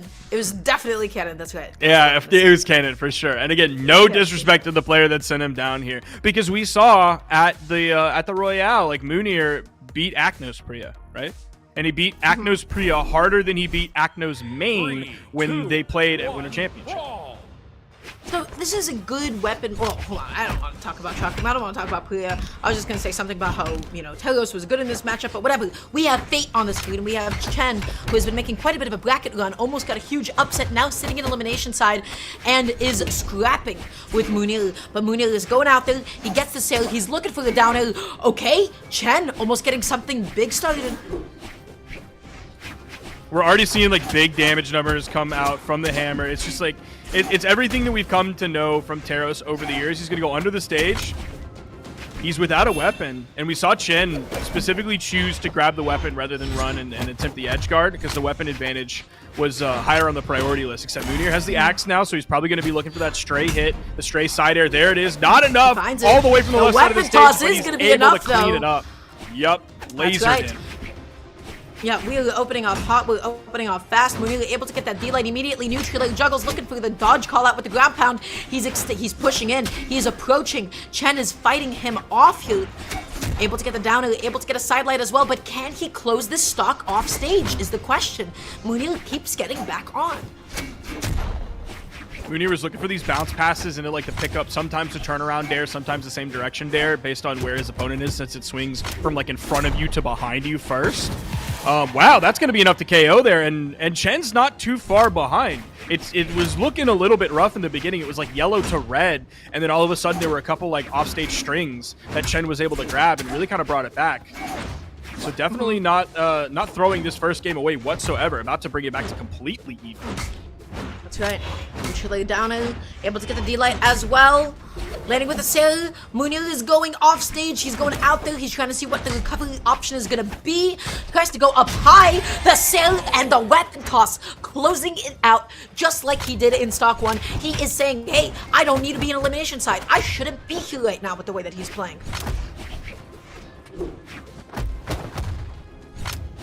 It's going to be tough for Chen to fight his way back into this one. Again, like a full stock lead here. Okay, this is the way he started it previously. Sweatbeads came out. There's the ground pound. He did get the touch in time, gets the dodge. Oh, and he dips back onto the stage as quickly as he possibly can after touching the wall. Munir's been able to keep himself alive, but he's taking a lot of damage, and Chen cleans it up right there. Back to an almost even game. That was nice. Chen did not let go. He did not get discouraged once, twice, even 3 times. His KO move did not actually get there. Munir's ability to get back onto the stage was phenomenal. He's starting a string. He's not able to get that recovery. Nobody has been getting hit by it. And just like that, Munir has switched up the situation. Okay, the neutral again calling out the recovery. One of these days, Chen is going to have to go like, hey, maybe I should stop going through this immediately. I'm getting punished through this actively. Or just give the smallest amount of delay in there so that the dodge runs out of iframes and you can actually pick it up. Just a frog's hair of delay.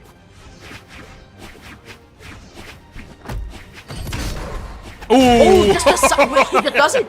Okay, he just throws it out. You tried to stare down the bull. You tried to stare down the bull. It's not going to happen like that, brother. Out comes the side sig. Just what like that. When you gets stare the down KO. the bull? You get the side sig. You get the horns. You get the side sig. That's right. Yeah. Oh man. Bulls in real life don't know how to use tools, so they don't get like you get the horns because that's what they have. But Teros knows how to use tools, and he has like opposable thumbs, so he can grip a cylindrical object and swing it around. They've got to get on. What's it called? Is it called like bull racing? Whatever it's called.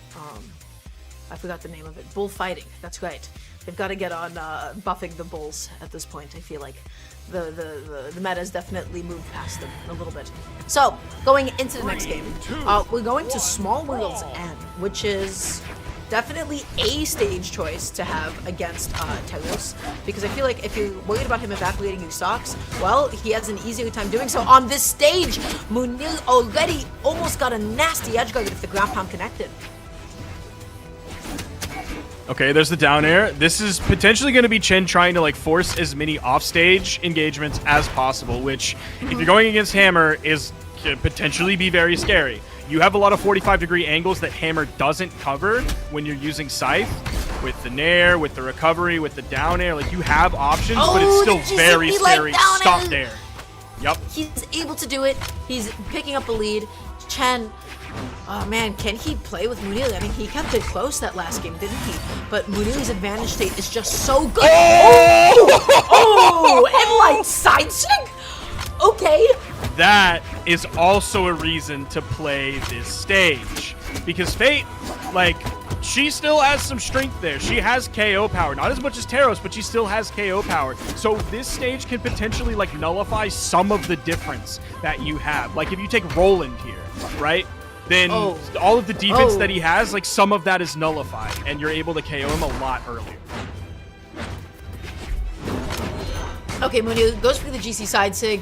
Unfortunately, Chen was not going to be able to get that punish. The weapon toss, you saw Munu, I believe that was the start up of Saito. He wasn't able to get it. The back end of the recovery, the downer scooping him up. Chen thinking that he was safe, holding onto the stage. And then what if Hammer Downer had other ideas for you? Chen going out there through the ground pound. He wanted to close out that stock. Luckily, not too big of a punish. But that didn't KO still. I'm surprised we didn't see Chen move off stage and attempt a greater edge guard there. Already got the dodge, but I guess wanted to maintain stage control, get over, grab the weapon so that you can hit the side light side air and get the true combo KO. Okay, the game is just about even at this point. Munir going to be whiffing that D-light. Chen just finding a couple of stray hits, no big follow-ups, no big dodge reads.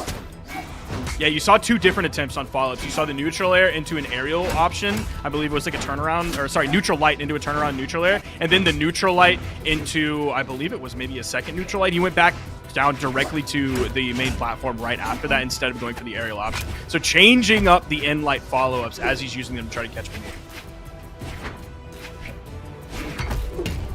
D-light sail, true combo. Chen off stage. How is he going to go out here? Munir, he's just dashing in, dashing out.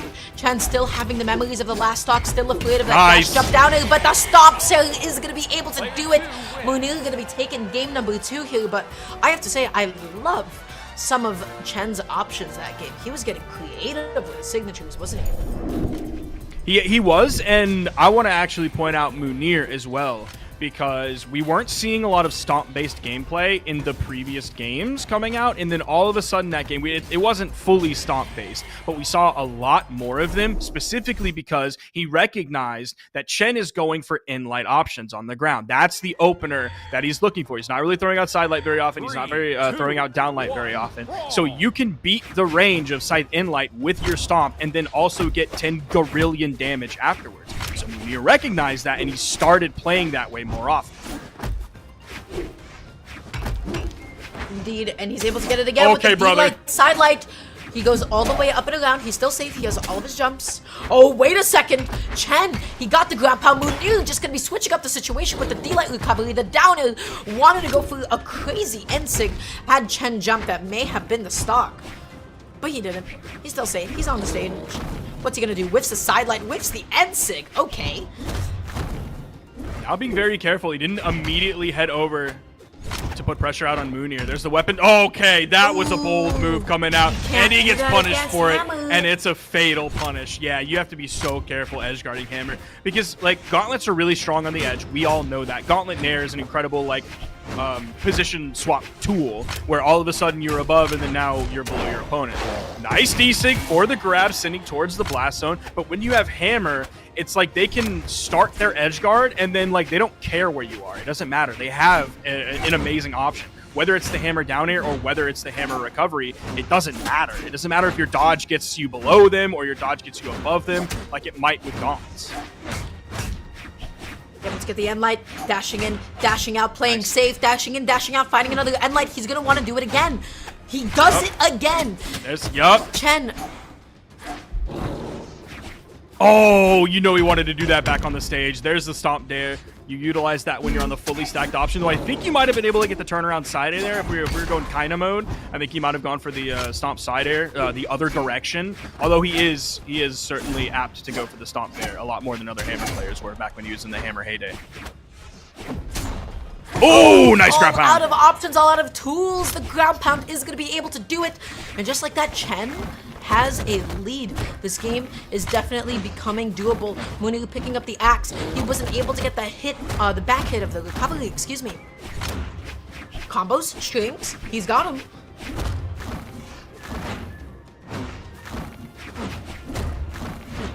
He's adding up a lot of damage here. Even that whiff recovery kept him stacked on top of Moonir, so the neutral air that reaches like high above wasn't able to cover the stacked option. Big side air, but from the wrong side of the stage. It gives Moonir a lot of room to run. He goes for the ground pound. I don't know if he meant to do that on the main platform or if he meant to do it alongside the wall, but he grabbed the weapon right after, gets the KO, and he's even at the stocks, but he's probably like 120 damage behind at this point. So it's definitely very scary. I was going to say, where's the DC coming? The way that Chin was able to hit it earlier. If there's anybody that's able to make up the damage, it is going to be this legend every single day of the week. It's going to be a neutral recovery. Tries to go through the down air, stomps in, and guess what? Look at the damage. Look at the damage, Sparky. It has now just about evened up at this point. That is why Kaiser is so scary. The stomp, they're not going to be able to KO off the top on Demon Island. And that was like a goofy stomp pickup too. It felt like it was a really late lingering stomp. And Moonir is going to take the game. That one was so much closer. The swap to Mordex was really working in favor of Chen for a while, but it just couldn't hold on. It couldn't hold on against the raw damage output of Moonir. It couldn't deal with the hammer damage specifically. It couldn't deal with like the raw aura that Teros has in this video game. So, nice job to Moonir. This is a bit of a heartbreaker for Chen, honestly. His winning side set going to a game 5. This one, I mean, you saw him making the adaptations. You saw him getting a little bit closer. But I feel like really Moonir's consistency of his advantage state is really what secured him the game in the set. I loved some of his signature usage, but, you know, they got a couple of stocks, but I feel like the real thing that makes him Moonir, every single hit converted into something else. His edge guards were super consistent. He kept catching, you know, Chen off guard. He kept having new options for him. You know, he kept dash jumping off stage with a down air, and covering the side of the stage that Chen was just not ready for. He was finding all of his stomps. He was finding all of his acts and lights. And it felt like Chen was falling into them a couple of times. Chen was just not able to keep up with the damage output at the end. Yeah, if we look at the damage per engagement done between the two of them, it's actually very similar, right? Like Chen did 35 per engagement, Moonir did 34 for engagement. In terms of their overall total damage, they were only 15 points of damage apart, so not a lot whatsoever. But the fact that they were so close in damage per engagement, look at the weapons that they're using. If you're a Teros player and you hit a stomp, like that's a free 38, 34, 35, whatever, plus damage because you have so many true combo follow-ups after that. So you have to hit the stomp. That's all that matters. You hit the stomp and then like you're good. You're good beyond that because like Moonir or any player at this level is always going to hit that. But if you look at what Mordex has to do with either Scythe or Gauntlets, you are going to miss options because you don't have that many true combo options. You're looking at 3-hit, 4-hit strings that you have to hit. And what do you have when you have 4 hits versus 2 hits? You have a lot more margin for error on those 4 hits than you have to do on the 2-hit true combo. So that's more risk. That's the same reward. So you're risking a lot more. Your reward is the same, and you can drop things because they're not true. You could be a perfect player, and it doesn't matter. You'll still miss some of those because the other guy is always going to have a dodge a lot of the time. That's great. But everybody, we're going to be jumping on over to a quick little break. We have some more Brawlhalla EU singles action coming your way, so stay tuned. Don't go anywhere quite yet, and we'll be back with you shortly.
know I should grow up, but I don't wanna get older.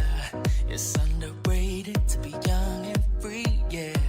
Tomorrow may never come, old days I'm running from.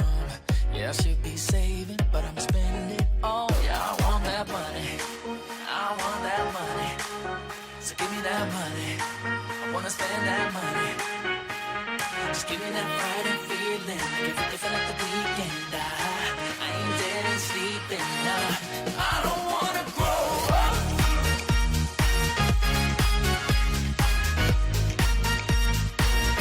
I don't wanna grow up.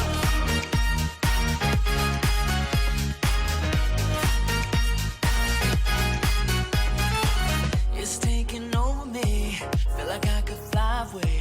Oh, I've been waiting to kiss the sky, yeah. One day I'll get serious, but I will have no regrets. And I might start saving, but it ain't right now. I want that money, I want that money. So give me that money, I wanna spend that money. Just give me that Friday feeling, like if like the weekend. I ain't dead and sleeping, nah. I don't wanna grow up.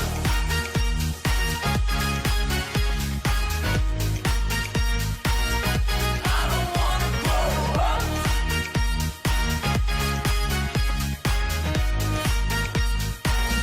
I don't wanna grow up.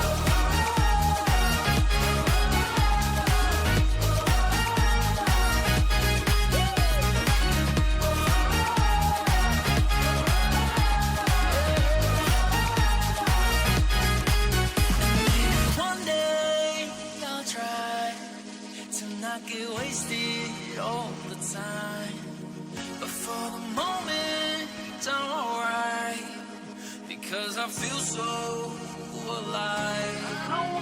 Yeah.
Welcome back, everyone, to the EU Spring Championships powered by Brawlhalla. I'm AJ Moore. I am casting with Polly, and we have some amazing sets coming up for you in the elimination side of top 16 for Europe. Polly, how are you feeling tonight there, my man? I'm feeling very, very good. Yesterday was an amazing day with lots of great gameplay, and I'm ready to ride that wave, AJ. I've been looking at the bracket. We're seeing a lot of new names. We're seeing a lot of names that we had to figure out how we're about to pronounce before we went on the stream today. And a lot of new names. How many of them are gonna get this deep into the bracket where we are watching right now? It looks like almost none of them. It's mostly only going to be familiar names from here on out, which is going to be very, very exciting. Yeah, it's cool. I always love seeing these like upcoming players come in and then just show up out of nowhere, and we're just trying to figure out more about them as we're going on here. And but these upcoming two players that we're going to be casting there, Polly, are players that we kind of know already. This is our next match on stream is going to be CoolJ versus Shadra, and these players are powerful for a reason. I mean, they're it's PR6 versus PR9 for EU. I mean, I was actually talking to you before the stream started. CoolJ literally just plays in like majors for the most part. That's pretty much it. Yeah, he's on the grind, only playing the most important tournaments and working on his gameplay in between. Of course, CoolJ has been, performing very, very well consistently at this point for multiple years. Has had some one-off tournaments where he struggled a little bit more, especially in 2024. We had a 49th at Ymir and a 33rd at both Balder and Skadi, but looks like they have bounced back this year, starting off the year with a 5th placement, showing the world yet again why they deserve to be PR number 6. One of the powerhouse players of the region at the moment. Yeah, I mean, CoolJ is known for playing that Azuri too. I mean, I remember seeing them at BCX. I remember seeing them play so really, really good with that character pick. So I can't wait to kind of see how this goes here. I know that we still also have Shadra here, though. That's also very much a big powerhouse. I believe that they got 5th in a lot of the more recent community events that they played in. I think at 7th at Brawlfire 2024. And then they really haven't played a whole lot outside of the Winter Championship, which they got 17th in. But I think with how I remember how Shadra plays, they can like snap of an instant. They can just go crazy. So I definitely can't wait to see how they do going forward. But these players haven't faced each other since August of last year. So a lot of time has passed for these players to really adapt to each other, learn how to grow, and especially with this new meta, be able to adapt to each other. I don't know if we're going to be seeing any Chakram gameplay here tonight from these players. I think CoolJ is just trying to decide his character. More than likely will be Azuri, but it should be rather interesting. And is there any like specific info that you know about these players facing against each other before, or? Not about them facing before specifically. What I do want to mention, and AJ, I say this every single time I cast Shadra, and so I'm very happy that I'm able to subject you to this information as well. Okay. I'm a massive Shadra fan. You also said you already know of Shadra. The way I usually explain Shadra's playstyle to new people is that they have a level 100 Mirage. It's the only legend that they play, and they almost exclusively listen to speedcore while playing the game. And I think those two factors combined give you a pretty good image of what the gameplay is going to look like. And yeah. I'm a massive Shadra fan. I'm not gonna I'm definitely gonna be honest about that, and it's gonna be a joy to watch him. If I'm gonna be completely honest, I think in terms of the meta, Shadra is a bit preferred here, right? CoolJ on that Azuri. We all know the great incident of sword players with the most recent nerfs have been pretty rough. Of course, they're still playable, but CoolJ has probably had to endure some setbacks due to those nerfs. On the other hand, Spear and Scythe, both looking pretty hot at the moment. Yeah, Spirit and Scythe, I think we've been seeing a lot of it. Actually, when we were actually casting yesterday for Mina, Scythe was one of the main weapons that was played. We saw a lot of Mordex. We saw a lot of fast momentum when it came down to the Scythe. And Spear was also used to kind of split things up and mix things up a lot when those players were playing. And, you know, as we go into Europe, I remember seeing a Twitter post of after Max Mode, which I was at, with the very big use of chakrams, everyone was playing Taros. I remember seeing the EU leaderboard and it all being just Taroses. So I want to see if there's going to be any like heavy weapon play, but with these two players, I mean, they're speed characters. I think they're going to be that's the current meta, is a lot more fast-paced gameplay and stuff like that. So I think with CoolJ's Azoka Tano and Shadra's Donatello, which is the Mirage, it's going to be really, really cool. We are getting exactly what we expect out of both of these players right now. Yeah. We're seeing the Azuri versus Mirage in the lobby as we're getting ready, and we are getting psyched up for our first set here. This is going to be qualifying into top 8 from here on out. The next 4 games on the side stream here on the European side of things, we're only looking at the Eliminations games to advance into top 8 here. So very important games here on out. Yeah, for sure. And right now we're trying to see how this overall goes. I think we're just waiting on I think XJ is just trying to figure out a thing or two. But I mean, both these players went to BCX in 24 too. They're finalists as well. They're very powerful players as a whole. It just comes down to seeing how that overall gameplay goes going forward. So we'll definitely have to see what happens here. Yeah, right now it looks like, as you mentioned, both of the players are trying to get ready. And up until then, as you mentioned, we were able to cast Mina yesterday. What are your main takeaways from that tournament? I know it was the first time you got to cast Mina. How was it? Mina's great. I think Mina has a lot of opportunity of growth when it comes down to, you know, the player base. I think we only recognize a certain amount of players, but as we see more events come out, I think we're going to see a lot of really, really good play styles out of Mina, a lot more styling. But I picked up from the Mina event that, you know, Scythe's in a really good spot. I know that Spear's in a really good spot. For sure. Sword's kind of in an iffy spot right now, too. Like you brought up regarding XK, CoolJ's Azuri as well. So he's kind of nerfed a little bit. So I want to see how they do against Shadra. But, I mean, as they say, nerf, it can go any way, you know, but it should be a really, really cool game.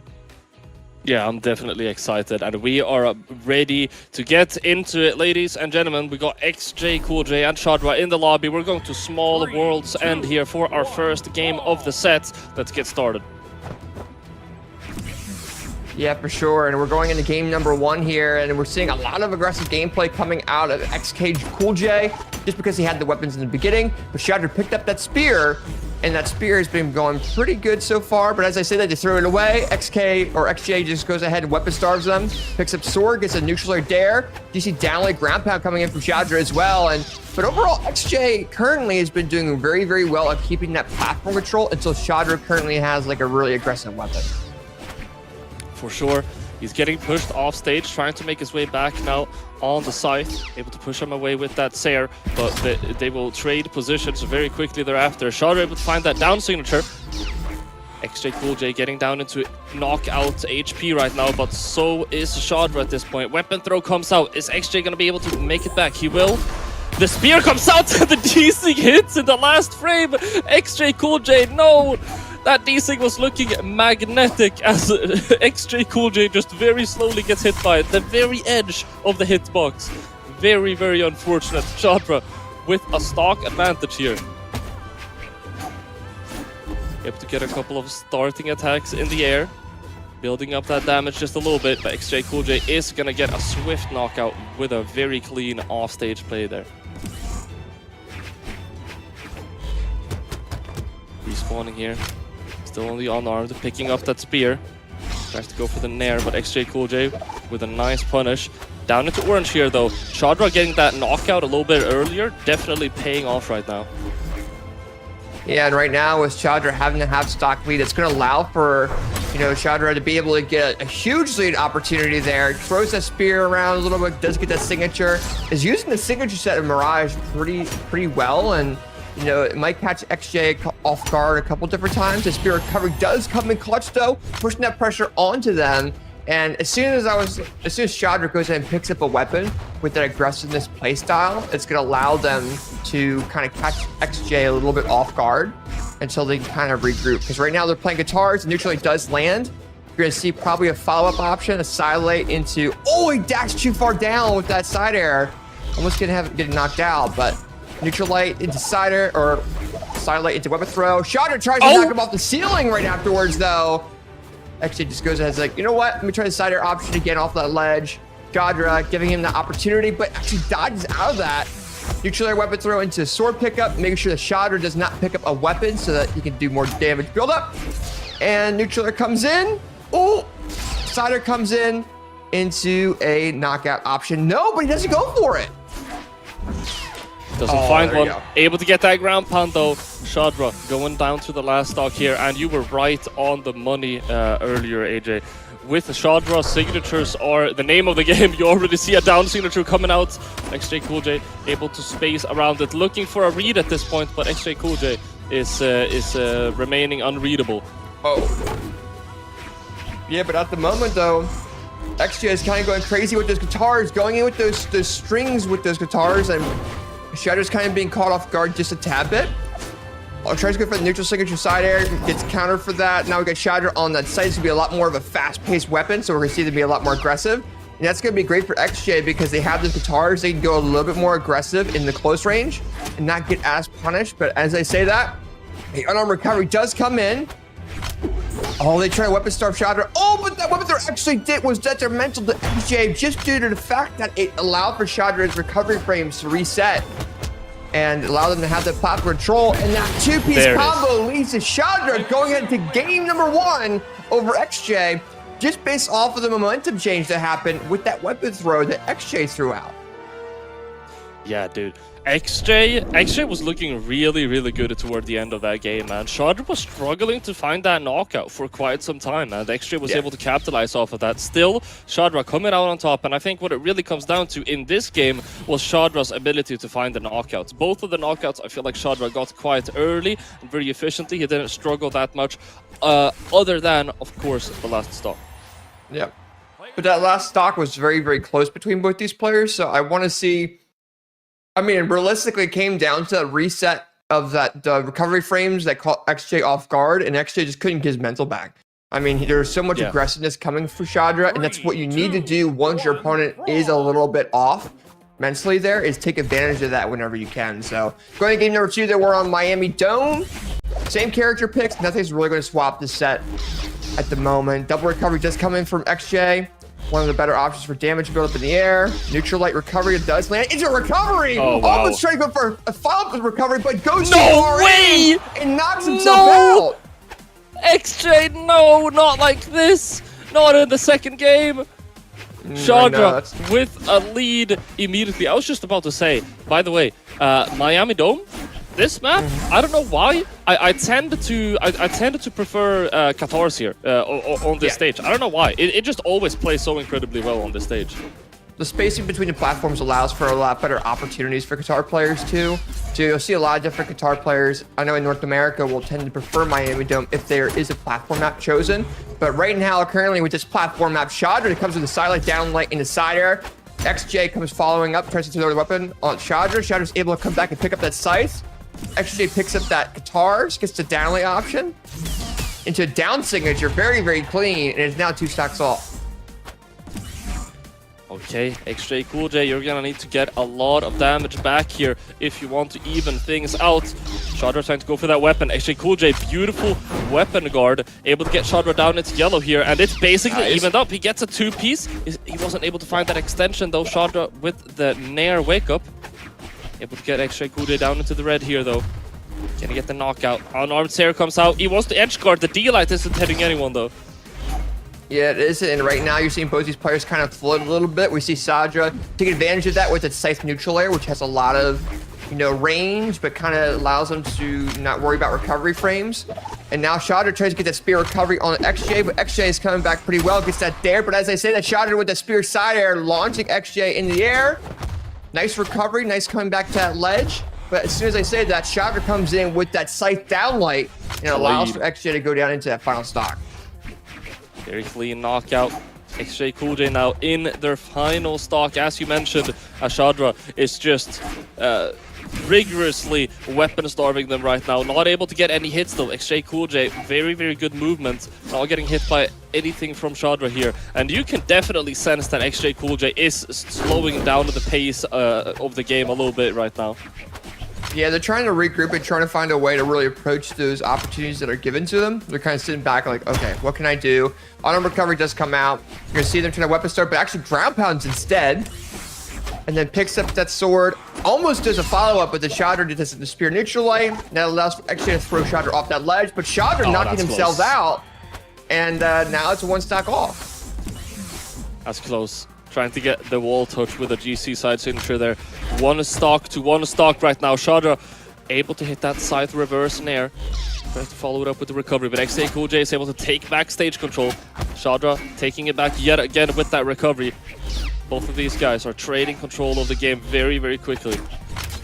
Yeah, and Chandra, you can definitely see them being a lot more aggressive and trying to take that away from XJ, but XJ is like, you know what? Let me go with guitars. Let me punish that silent into neutral light, into recoveries. We're seeing that very, very nice string out of them a lot because it's doing a lot of damage build up. But now it's going to lead to, a lot of exchanges of that platform control. And the sidelight into backward neutral light recovery lands. It's not knock out though, but it's going to lead to a sword pickup. Trying to catch Chandra off guard, but Chandra does realize he does have a sword. Chandra gets risky with some on game play, which is going to change the momentum a little bit. Actually into Chandra's favor. It actually is kind of having an approach. And Chandra with the neutral air. Oh, but the GC down misses. He dropped that. Recovery.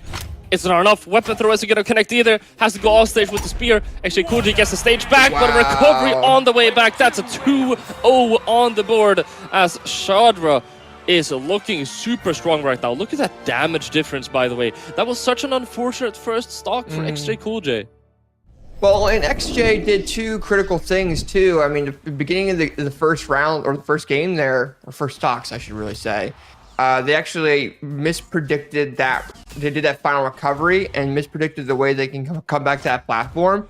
And then we saw Chandra actually give up that lead that they had by missing that one option. But as soon as they dropped that downlight side combo, it just gave Chandra that big opportunity of getting that winning that second game. So going into game number 3, we're on Demon Island. We're not going to see a lot of Spirit Recovery knockouts because it is Demon Island, doesn't have the high ceiling. So I want to see how things change for XJ as well, because that Guitar Recovery also doesn't knock out as fast as well. So lots of back and forth here. Now we're seeing some sword gameplay there into neutral air, into neutral light. Tries to get risky with that sword ground pound off the ledge, but a lot of exchanges so far, but XJ is keeping that platform control. Let's get the recovery on the way back. Down signature comes out. Actually, CoolJ able to push him off though. So far, these tight walls that you have on this map seems to be favoring both of the players equally. Both of them not shying away from the offstage gameplay whatsoever. XJ CoolJ trying to go for a commitment here. Weapon throw not going to be enough. Beautiful use of that GC side signature. We saw that on the Miami Dome game. Chandra tried to do that prior, but wasn't able to get the timing right. But then XJ CoolJ does come in with the 3-piece guitar combo, which allows for that KO. But I think even XJ wasn't expecting that signature to land, and he was confused. And Shadow had a big opportunity, but XJ just maximized on it. Nice and read. look how XJ is with those guitars, just reading the momentum and the movements that Shadow has. He might be able to get some of that weapon throw. Actually saves him, but they say GC downlight in the ground pound land. XJ picks up that sword, controlling still, and gets the GC downlight in the ground pound right after that. And just showing how well he does under the pressure with his momentum in those critical moments.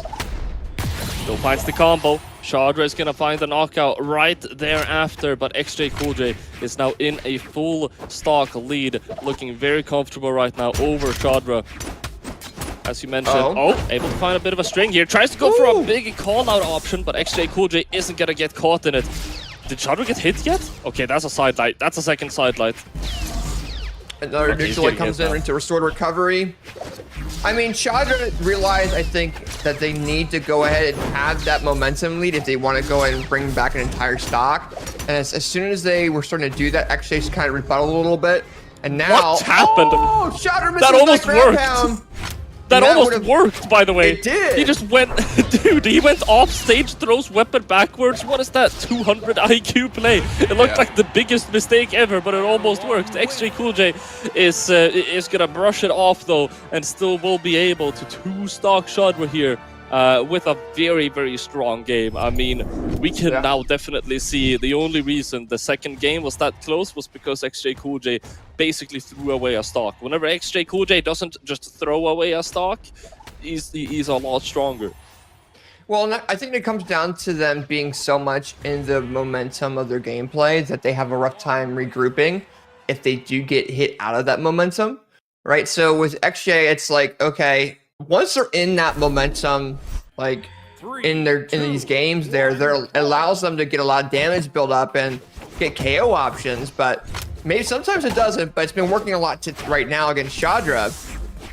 But as soon as they get too much into that momentum, they kind of give these opportunities out to Chandra. And that's where XJ has to be very, very careful about. With Chandra, they allowed for XJ to be in that momentum. They started coming back that last game, but as we go into this game, we're seeing a lot of exchanges off that ledge so far. We're back on Miami Dome. That's a big thing to consider, especially with guitars being on Miami Dome being a little bit easier to KO on.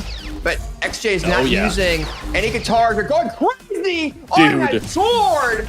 And now swapping guitars, going on our gameplay. GC downlink into GC neutral signature, KO Shadra, and XJ really wants to break this go into a game number 5.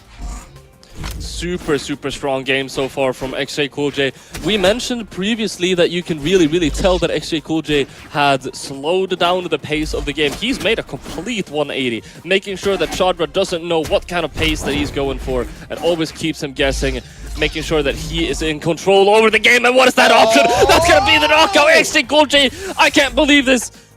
1 minute into the game and you have taken 2 stocks. The second stock, what was that?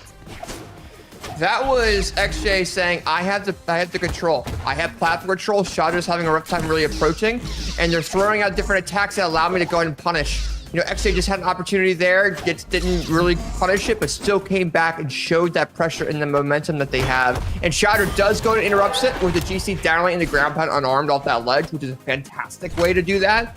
So if you're Shadra, you need to go ahead and take that momentum in stride, do some damage buildup, go for some crazy combos, and see if you can catch XJ off guard. XJ now with a sword gets a sidelight, tries to go for some risky stuff. Shadra trying to punish that with a weapon throw and lead into something, unable to do so, gets that spear dare.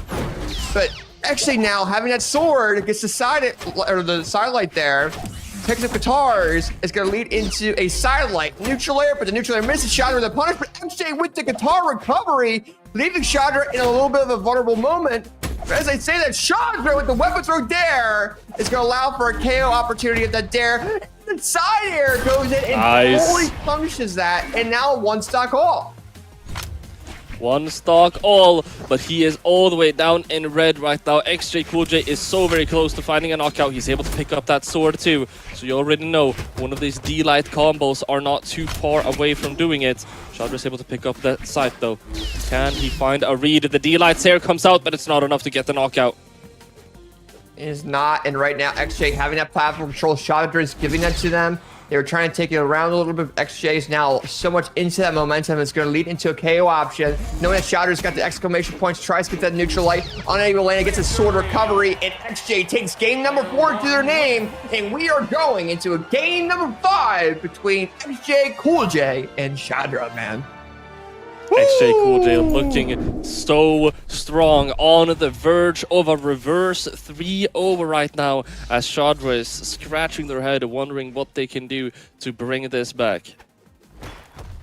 Yeah, for sure. And I mean, that was really looking like it was going to be just a XJ CoolJ domination, but Shadra did very well under that pressure, did remove 2 stocks, but wasn't able to bring it back enough. And it's hard for anyone to do. So going into game number 5, Shadra knows what happened in game 3 and game 4. See what they can really do going forward with that. And we are going on to Western Air Temple. So yet again, pretty. You know, the platforms are almost like they are on Miami Dome. Not quite. Pretty similar though. So. As we mentioned, the guitars having potentially a slight edge on that will now not be an effect here. Shadra looking strong on the spear, getting an anti-air started. He's getting pushed off stage, and XJ CoolJ, man, as you mentioned before, whenever he has stage control, he's super scary. Oh yeah, for sure. And right now, I mean, we're seeing a lot of really good back and forth. That silent neutral light from XJ is having that platform control, and when Shadra gives that to him, especially with guitars, it does so much opportunities to do damage buildup on that platform, because you got the light attacks that are so good at leading into different strings, and that's what guitars are. So if you're Shadra, you want to take that platform control away, get that sided weapon throw, pick up the sight and do into a GC light attack, and go ahead and take that lead.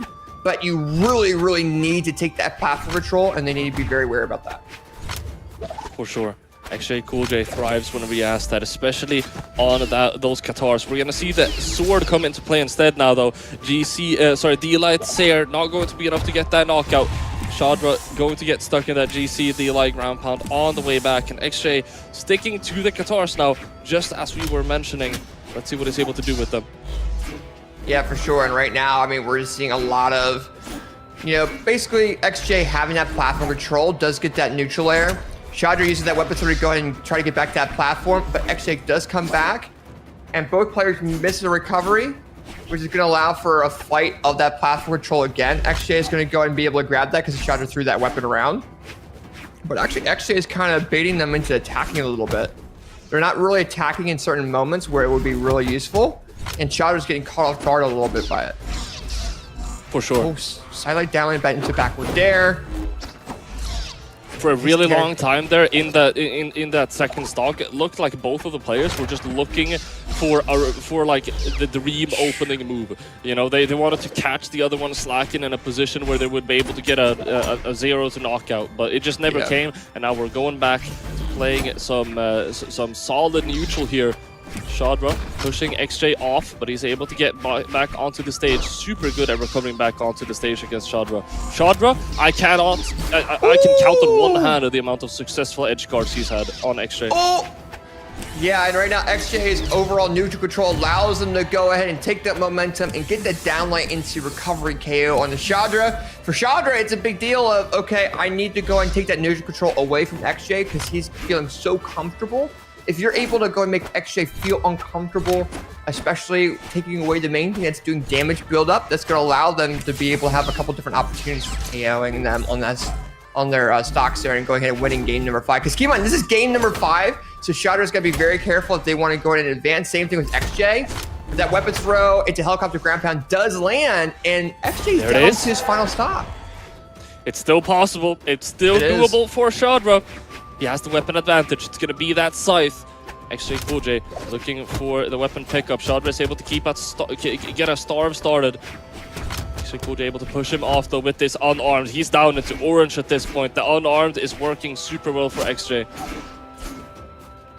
Yeah, and right now with XJ currently actually swapping over guitars, gets the dare into the neutral light. Chandra getting some two-piece combos there, here and there. XJ is just trying to go for the knockout, trying to go for that neutral signature, trying to get these neutral air recoveries, just trying to find any possible option in KOing, and Chandra's been punishing them quite a bit, now making things a little bit more even for themselves. This is a final stock with Chandra in the red and XJ in the orange. It is down to wire. Chandra takes that power control, gets his recovery, almost gets that KO option. Oh!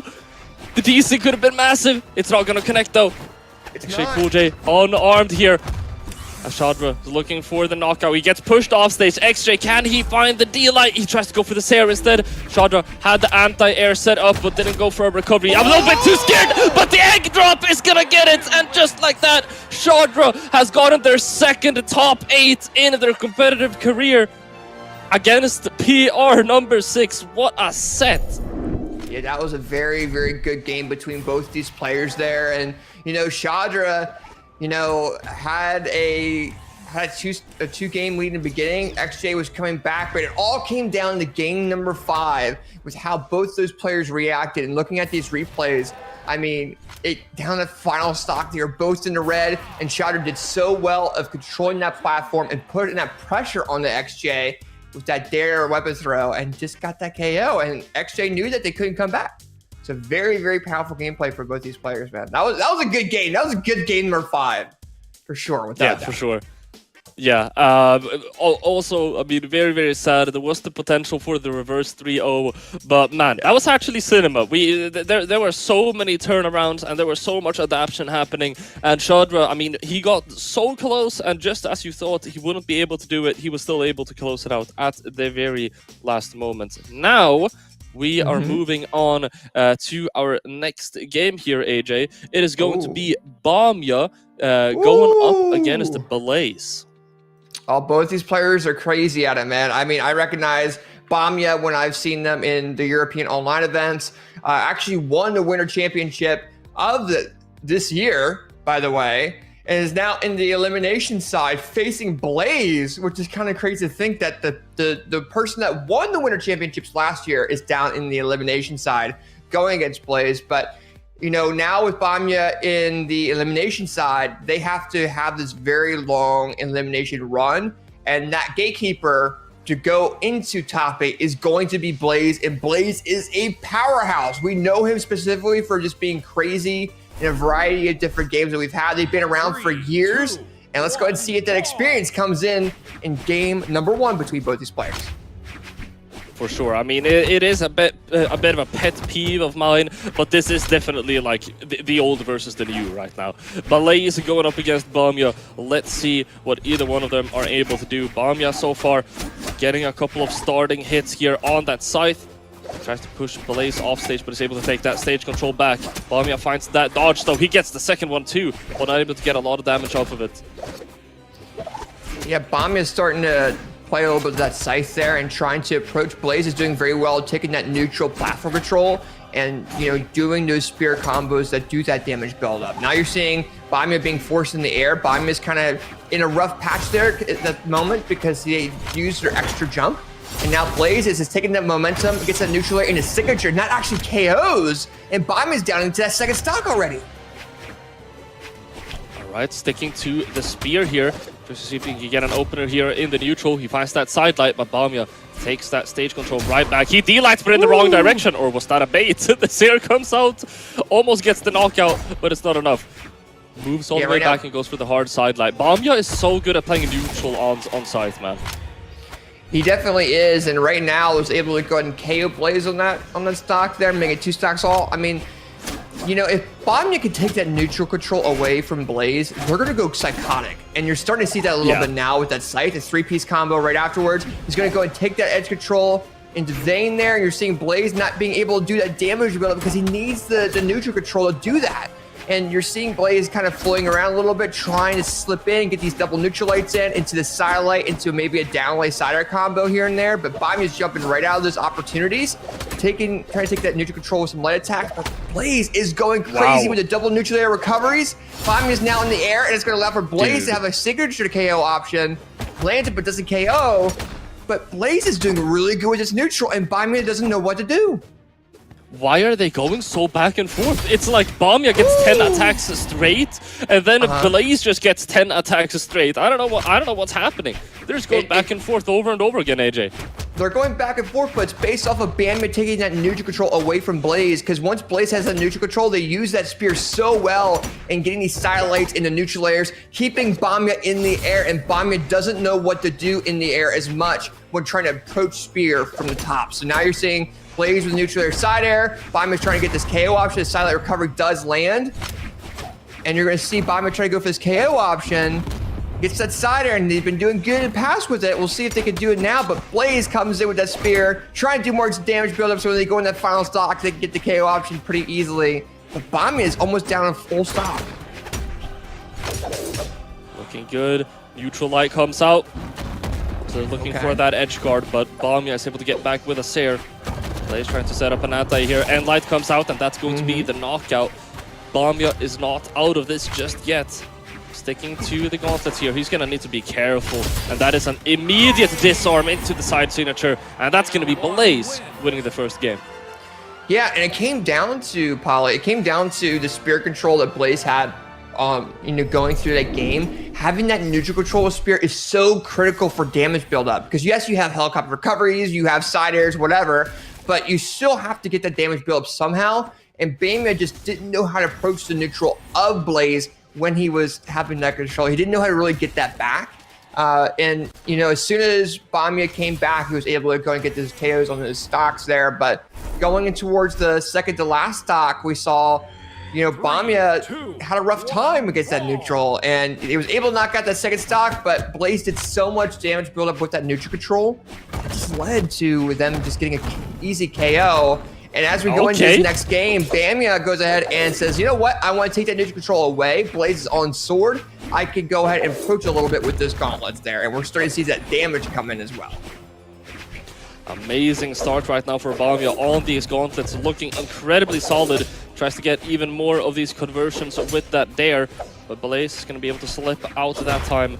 Yet again, I was about to say, yet again, we're seeing them just swap, we're seeing them trade with each other of whoever is getting 20 attacks straight. It looks like Blaze was about to pick up on that and start getting into his flow state, but Bamia is shutting him down right now. Yeah, for sure. Now we're seeing a downlight sider from Blaze, trying to get the KO option. Bamia goes ahead and gets that reversal dare and go ahead and knock out Blaze for being a little bit too aggressive. And Bamia doing very, very nicely of keeping that lead. But now we have a situation where Blaze has spear. You know, and that was the main thing that caught Bamia off guard. Now we're seeing Blaze do that spear side air. Tries to get the helicopter ground pound and barely lands to make things even, but you know, Blaze knows that spear is catching him off guard. And I think Bamia has to find some type of way of approaching that.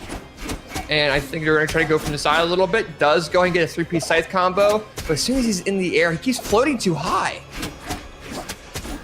Okay, Now, okay, he's getting something started though.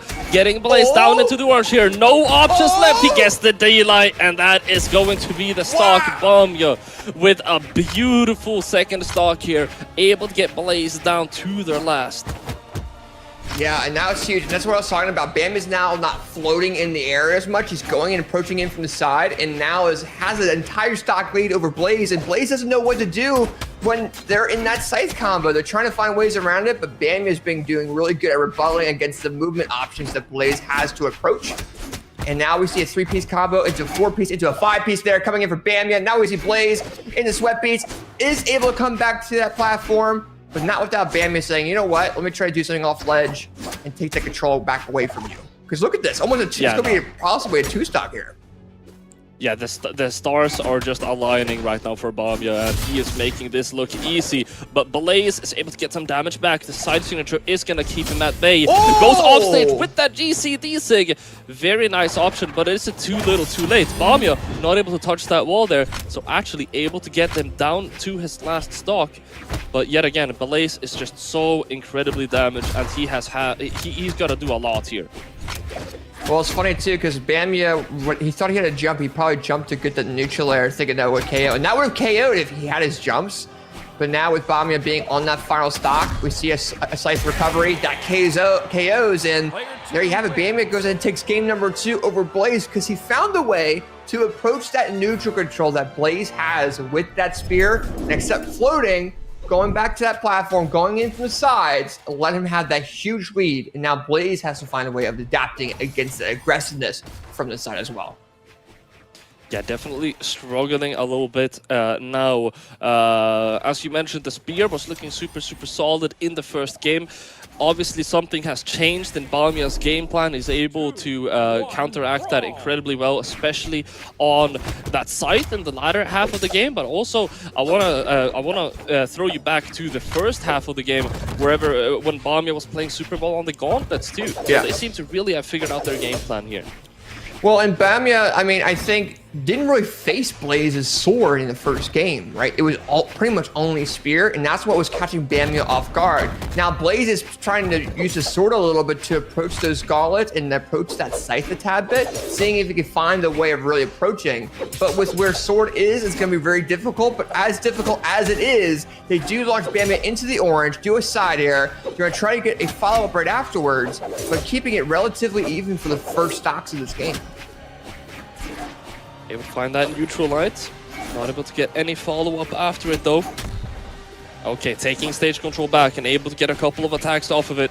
We're seeing some intense and even a neutral right now, AJ. And there comes out from Blaze. He's able to get that DLI combo. No knockout yet. Both of them getting closer and closer to that though.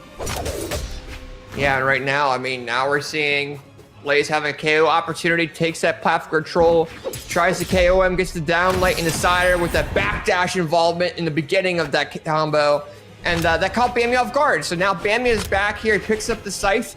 Going to try to really get the KO option, probably with a recovery or a neutral air. Try to get him launched somewhere. Gets the dare option instead. Tries to go for a ground pound. Blaze is going to try to punish that.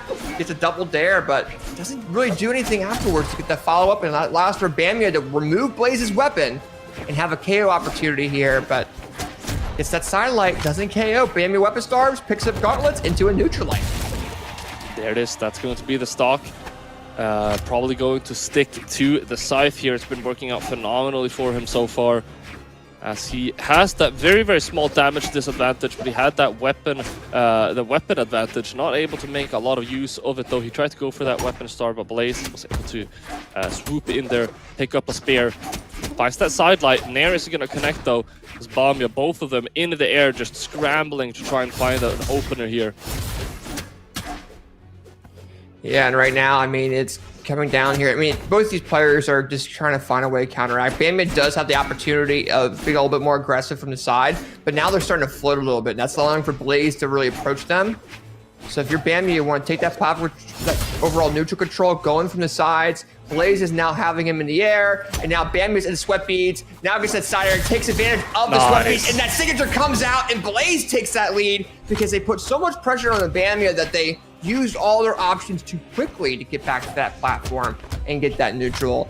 And now Bamia does have this gauntlets, is going to try to really approach with those, trying to mix things up, gets that dare option, misses that neutral light, and Blaze has a spear double dare into a side light. I mean, now we're starting to see Blaze really take control of this stock lead, and they need to do a lot more damage build up though if they want to go ahead and have this game confirmed. Yeah, Blaze in that second stock doing such an amazing job at exploiting the fact that Bamia didn't have any options left, which is it looks a lot easier than it is, let me tell you. Blaze doing a super good job, able to get Bamia down into orange here now on his last stock, and it is looking like he might close this one out. Bamia trying to look for this knockout now though. Blaze is getting incredibly damaged. He can't afford to take many more hits. Sidelight comes out, that's going to be the knockout, but you're all the way down in orange. It's kind of funny too, because now I'm realizing when Bamia is stressed, they float, they impulse jump. Like they stay in the air a little bit to find a way of approaching. And I think Blaze does so well at counteracting that it has a possibility for them just to win this game here. That Cider comes in, Bamia uses all their jumps and recoveries, and it allows for them to get a little bit more stress coming back. Blaze takes advantage of that, gets that side air, picks up spear, gets that side light, has a KO opportunity, but gets a neutral light instead. And then Bamia's waiting for that comeback there. And Bamia down sweat beads. Oh, he got baited. Okay, he did get baited indeed. And now Bamia having that neutral control away over from Blaze. Blaze doesn't know what to do. He's trying to find a way to get that neutral control back. He takes it back, but Bamia comes in with that two-piece combo. Tries to get that combo option, get the KO opportunity.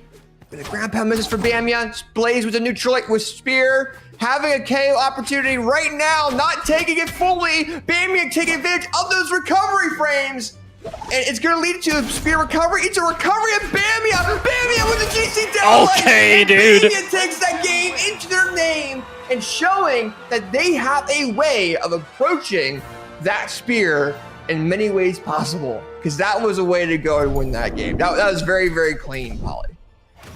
Bamia showing that it's not over until it's over. What an amazing game from them. It was looking... I was so certain that Blaze was going to win that game. I'm not going to lie. And Bamia, with that reverse, I'm gonna have to see this on the replay. Look, he's almost an entire stock behind, and then just successively he's able to rack up more and more damage and uses that GCD light to finish it off, which Bamia is also so good at using. Yeah, for sure, and I think Bamia had the opportunity of approaching from the side. It didn't float. I think they picked that up pretty quickly after the first game, that they were floating too much, and they kind of adapted to that too a bit. But now with Bamia being on this fourth game, they feel the momentum of that neutral control, and Blaze is giving that to them. They're not going back. They're kind of playing off ledge, and Bamia is going to take full ride of that. So if you're Blaze, you want that neutral control back, because that's what gave you the win in game number one. Now neutral air recovery side lands. There we go. This is where Blaze does so well of counteracting Bamia in the air with that spear. And neutral air comes in. Neutral air comes in. Tries to get a KO option. Does land it though. And Bamia is down into that second stock because Bamia is floating too much. Very nice side signature to finish things off. And just as you mentioned, I mean, it is looking like Blaze has, in general, done a very good job at adapting to some of Bamia's patterns here and habits in this set. But Bamia, I mean, whenever he gets going, he gets so much damage. And that ground pound is going to find that knockout. And I'm not sure what Blaze can do to come back here. I mean, go with spear. And launch Bamia in the air. That's all you really have to do, because that's what's been working. And now you're seeing Blaze start to launch him in the air with some on our gameplay, was starting to catch some stuff up. Oh, but don't be risky like that, Blaze. There's no way! No! Not in top 12! You can't on do the that. stream! That's a qualifier. On stream, the ground pound comes out, and that's one stock to two right now. And Blaze is gonna have to work his way back up here. Bamia, second stock orange, and he's already getting more damage. He got that dodge. It's not looking good. He is pouring salt into the wounds of Blaze right now. Nice. He's going for these these very risky scythe attacks because he knows Blaze is feeling it a little bit. He was able to land that, and I think it's going to basically confirm Bamia of being able to have control of the neutral going forward. Gets that side air with gauntlets, goes in for a dare. Blaze is not able to come back, and Bamia goes ahead and wins this set 3-1 over Blaze by taking control with that scythe and moving down towards neutral and approaching that spear, and found that way around it, and Blaze couldn't adapt fast enough. I'm upset, man. I am upset because it was such a good set. It was looking so good. If you want me to be completely honest, I think if this went on further, of course, I think that Bamia was going to win the set regardless. But not like that. That's so goofy. Why win to something like that? To the ground pound, just like I don't know, man. Yeah. Anyways, that was a game. That was one of the most sets of all time. I think it was a really good set. I think it's going to allow Blaze to be able to adapt going forward. You know, that spear gameplay was phenomenal from Blaze, but he couldn't keep Bamia in the air long enough, and he just couldn't find a way of dealing with the approach with sights from the side rather than the top, because he had it confirmed from the top, like aerial side, but he couldn't find a way of dealing with the aggressiveness of sights while he was approaching from the side. And that momentum just was so much. And Bamia, I mean, that's the reason why he's PR number 3. There's a reason why he is the winter champion of this year for Europe. And he's got a road ahead of him. But I mean, with that type of gameplay, there might be some more coming forward with him going forward in our upcoming sets. So, but before we go ahead and go any further, though, we are probably going to do a small little 3-minute break to make sure that everyone doesn't get ads during their sets. But the upcoming set, though, Polly, is a one to keep an eye on. Definitely. We're going to be seeing Akno playing against Kinger. It's definitely not a set that you want to miss. We will see you guys for that in just a minute.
What is up, Brawlhalla, and welcome back to some more Spring Championship action.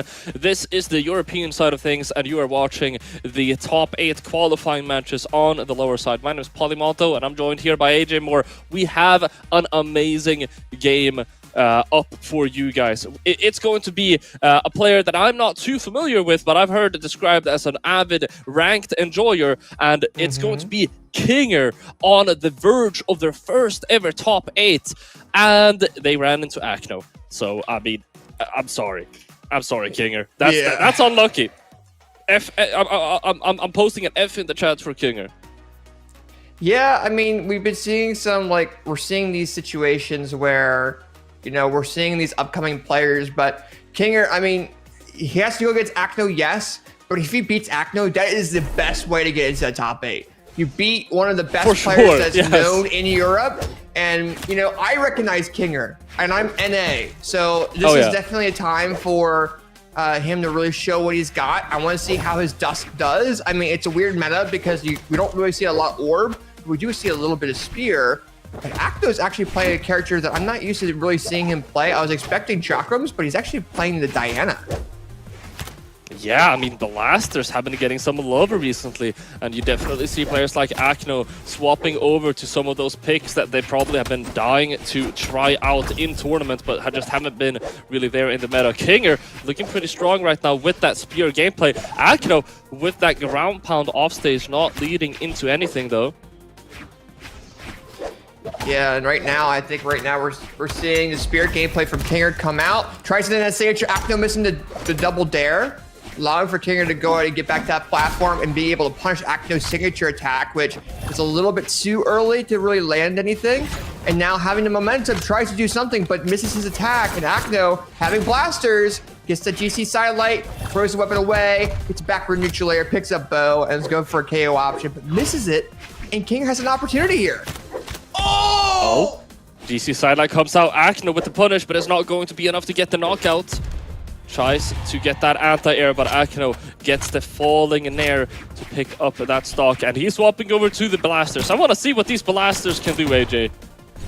As we said, that we do see Kinger with Spear and then to a down lane slider. Oh, right. Well, so I mean, okay. yes, we'll see a little. We'll see a little bit of Blasters probably later. That's like two moves. That's like 2 moves. What do you mean a little bit of Blaster? That's like a recovery on the D-light. I said we'll see it a little bit later because right now Akno's bow is doing really, really well. I think they swapped over to these Blasters though because they didn't want to lose bow going into that second stock right off the bat. So swapping over to those Blasters will allow Akno to have that bow. Okay, dude. Akno with the GC neutral. Dude. Oh, in like orange too. In like orange, Diana bow signatures. Akno showing that he knows to make use of them. And see, the thing with Diana bow signatures is that they're not necessarily all super good at getting knockouts. What they do is they put the enemy in a position where they're super easy to knock out. Like, why does all of Diana's signatures like spike down and down into the corner? I don't know, but I mean, we saw it in NA from Balloon Boy when he was first starting to come up now, and now we're seeing Akno kind of relive those signatures in Europe there. And you know, as I say that, we see that bow recovery. We're seeing Kinger trying to approach Akno in different ways, but both these players have been giving each other a lot of like opportunities to approach each other, and I think Kinger just hasn't been able to maximize on those because Akno is giving him quite a bit. And I think Akno's just so comfortable. But as I say that, Kinger does a Spear recovery into a Dusk neutral signature. And that was a very, very clean KO.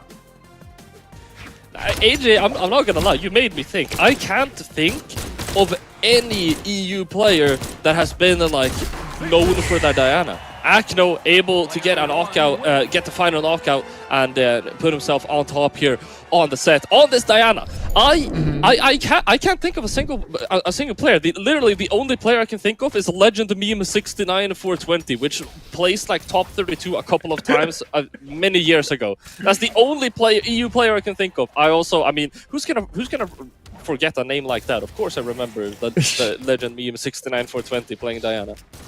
Yeah, for sure. I mean, I remember seeing there was a player or two that I did cast in top 32 that did play Diana. I can't remember the player's name on top of my head. But right now, if you're in this current matchup with Kinger here, you have to realize he has to unlock something. He needs to find a way of approaching that bow. I mean, he beat Rain for a reason in the winner's side, but now he's being very aggressive against that bow. And, you know, it looks like Akno is having this neutral control, but Kinger takes it back. Akno's trying to bring him off the ledge and trying to KO him, like, very awkwardly. Side signature. Sorry, signature would have been super massive. Kinger, though, with a nice signature of his own, able to take Akno down here as he's getting that first strike. Now, first thing I'm noticing here is Kinger is a lot more scared of those signatures coming out from Akno, which do keep in mind, I think he should be. I mean, you should be afraid of those signatures. Yeah, but you don't want to give up opportunities to Akno for being scared, right? Because that's the main thing. Oh, but you can't do that. Kinger taking away his lead with the off-edge exchange with Akno, but was unable to come back to that ledge. And now Akno having that neutral control. As I say, that Kinger's been doing very well of taking that away with Spear. Gets that three-piece combo insider. Akno missing the opportunity to come back, tries to do a GC neutral like, as like a Hail Mary there. And Kinger takes that lead. Let's go for that neutral signature. Slides off stage. Gets that nair in instead. Kinger with a really, really solid lead here. Almost full stock lead against Akno as he's sticking to that spear as well. Primes up a second one. Gets that sidelight, no follow-up. Akno picks up the bow, and this could be scary. We could be seeing an early knockout here with one of these signatures. You already know Akno is looking for it. Yeah, you're seeing Akno really try to take advantage of the signature set of Diana because it catches a lot of players off guard. There's so much change in the momentum when it's landed. And you see him trying to land it now, but there is recovery frames with signatures, and Kinger knows that, gets that three-piece combo. It's going to lead to Akno off that ledge. Going for a signature again, feeling very, very comfortable against Kinger, but he is down an entire stock lead. He's got to be careful because Kinger's going to take advantage of that. That signature comes out, and Akno gets a backward neutral air. Unarmed, picks up blasters, gets the dare.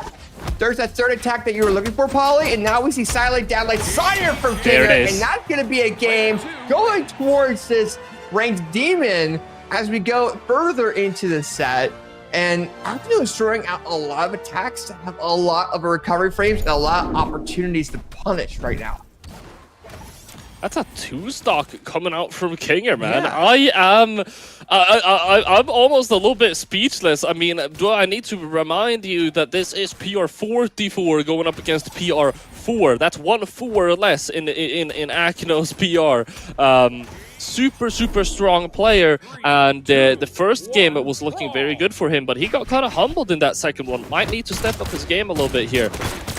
Yeah, it's funny because and he has. I think he has. Oh yeah, blasters. Okay. Oh, okay, blasters. dude, wow. First 8 seconds in the game, and Akno is like, wait, you saw my bow gameplay? Did you forget I have another weapon? Yeah. It's funny because Akno is in the clan unserious, and I think this past game that he was in, he wasn't very serious about anything at all. He felt like he had a lead, so he was just going to be like, okay, I'm going to ride it and figure out different things against him, but we never saw the blasters, and now we're starting to see it being a lot more even.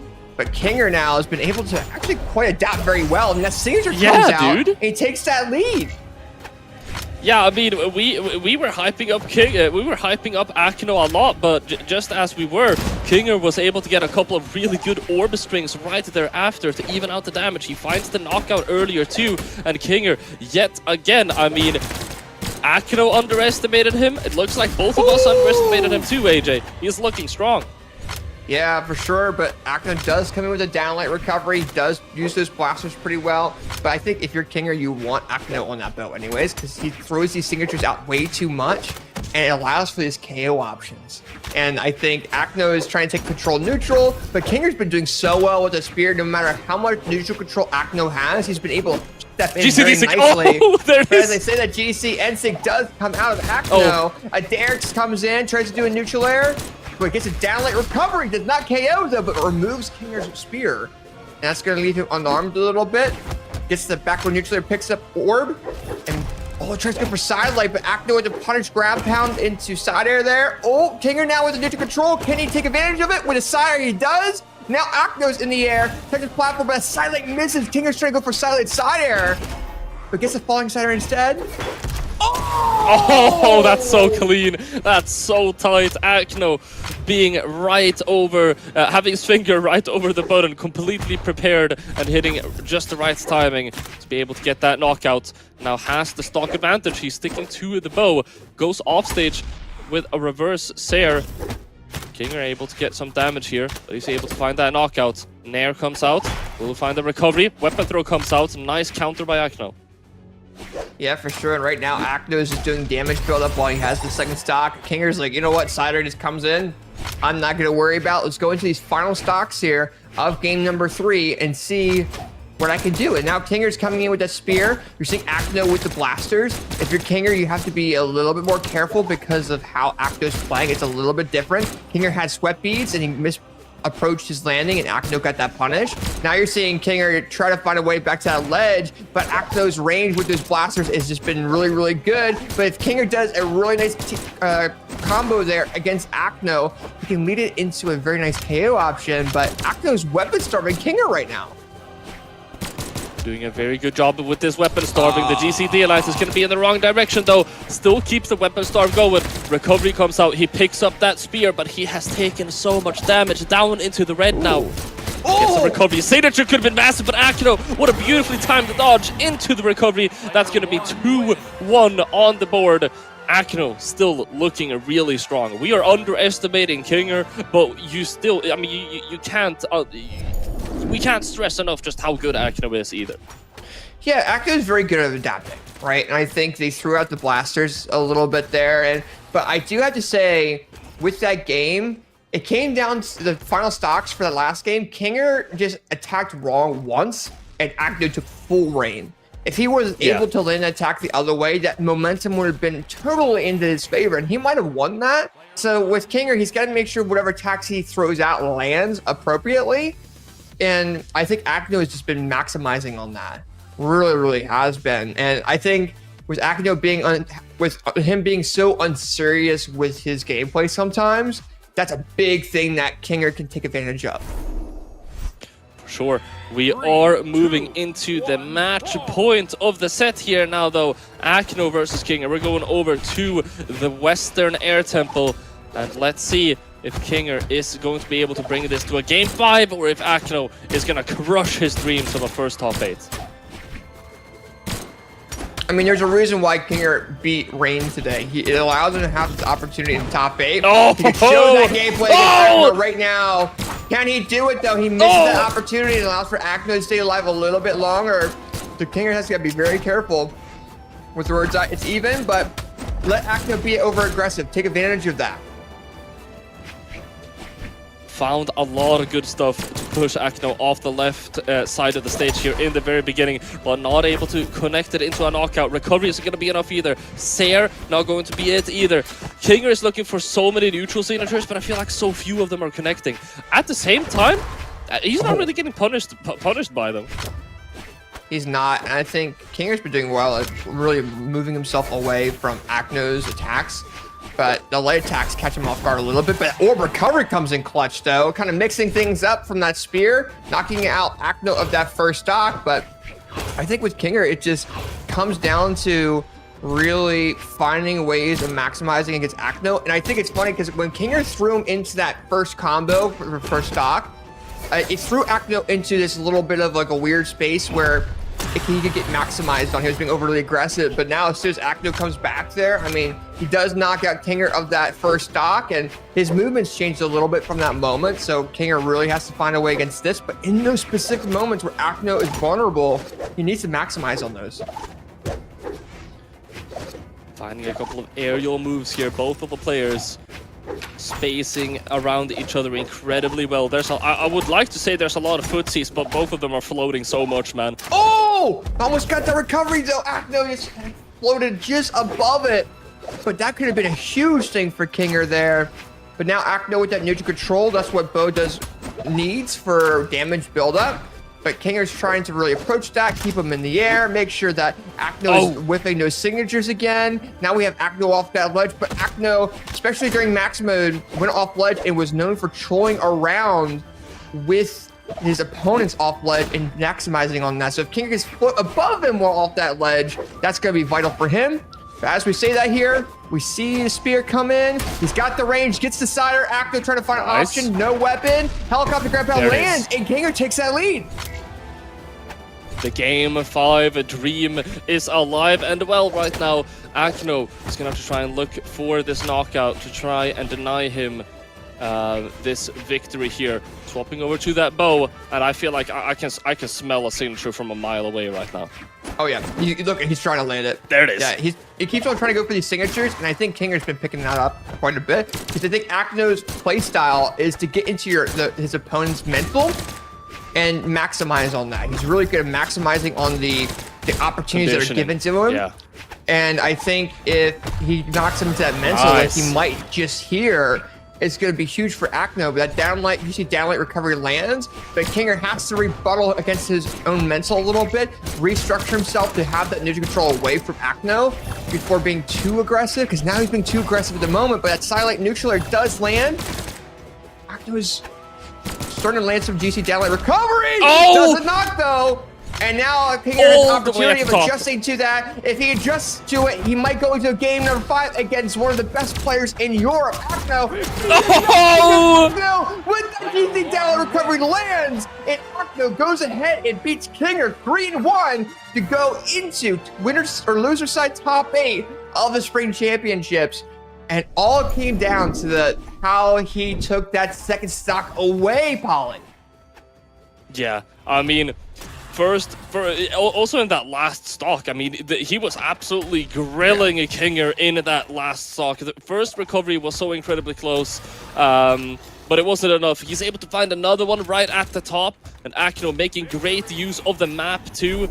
Man, what a masterfully played last game from Akno. Kinger had an amazing run. Like, let's also please remember that PR44, this man finished 9th in the tournament. This is a name that I'm going to be on the lookout for the rest of the esports year.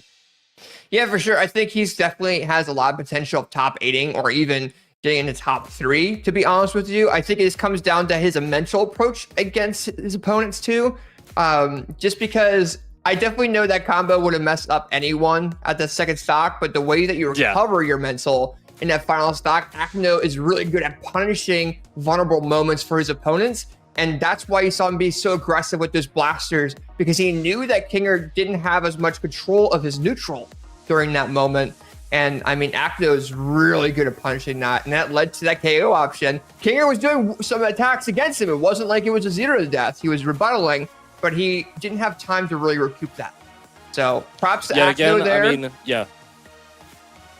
Yet again, I mean, Kinger plays ranked a crap ton, and he's practicing the game a crap ton. Hasn't had a single top 32 even before this tournament. So you can definitely tell they have the mechanics down, and they have they know the flow states, but you know, in a tournament scene, in the tournament environment, they struggle a little bit more. But I'm going to be very excited to see them grow as a player in the future.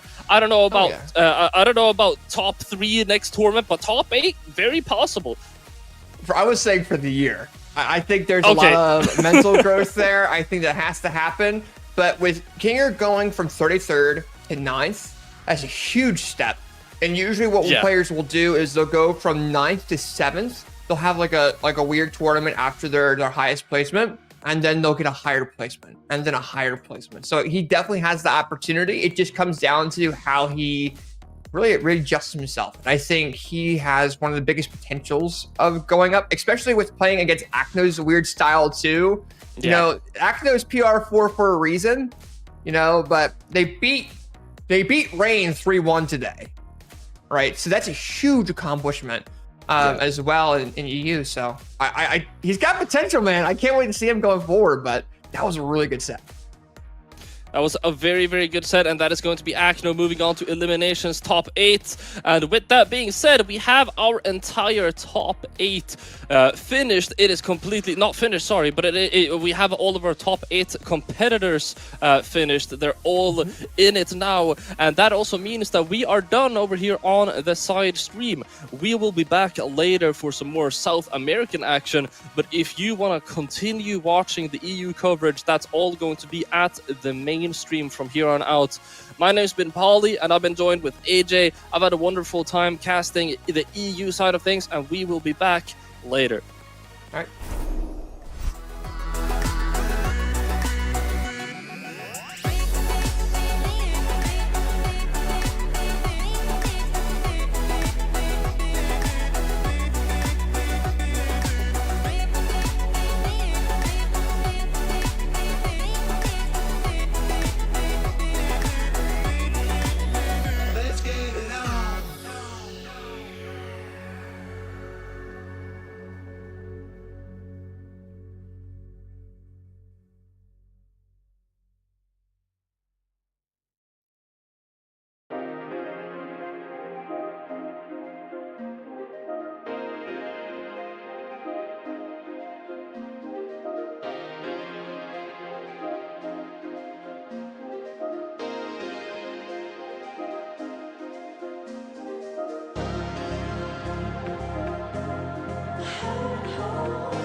Yeah.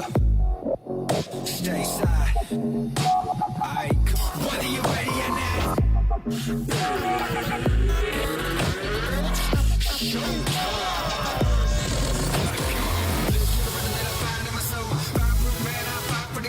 Nothing less but a no that is test. Is a test that you will be exposed. Game tight, solid, rise to the top. Game tight, solid, rise to the top. Every moment, every second that you find on the clock. Champion on a mission and I won't be stopped. I see through your eyes like a window. Nothing inside, no heart when it gets cold. Try to take mine, that's bad from the get-go. When I put it on, you have to rush it, they stand home. Think about the outcome, think about your health, bro. Think about your family, think about your ego. Wanna be the boss, but it ain't that simple. I'ma let you know what your answer is. Every moment of the contest, I'ma keep it pushing forward. This is the ultimate challenge. It's too much to be ignored.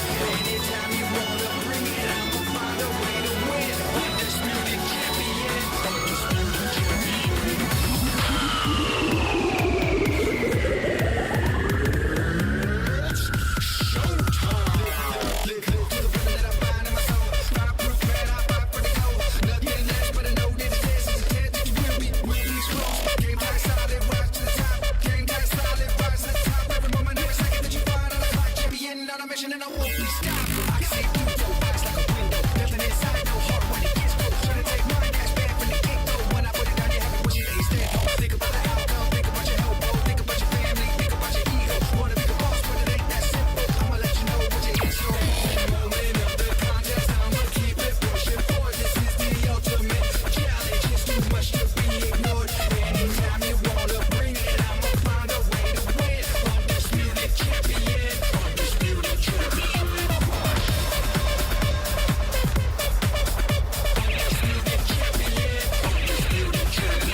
And welcome back, everybody, to the South American portion of the Spring Championship here in Brawlhalla Esports Year 10, 2025. Of course, we are still continuing on with 1v1s, although we're going from Europe now down to South America.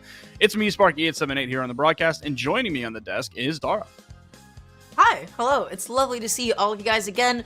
We're in South America. This time, the mainstream is going to be taking us home with the rest of EU, and we have some really exciting matches coming up. I feel like South America right now is a very interesting region to discuss because they really showed up at max mode.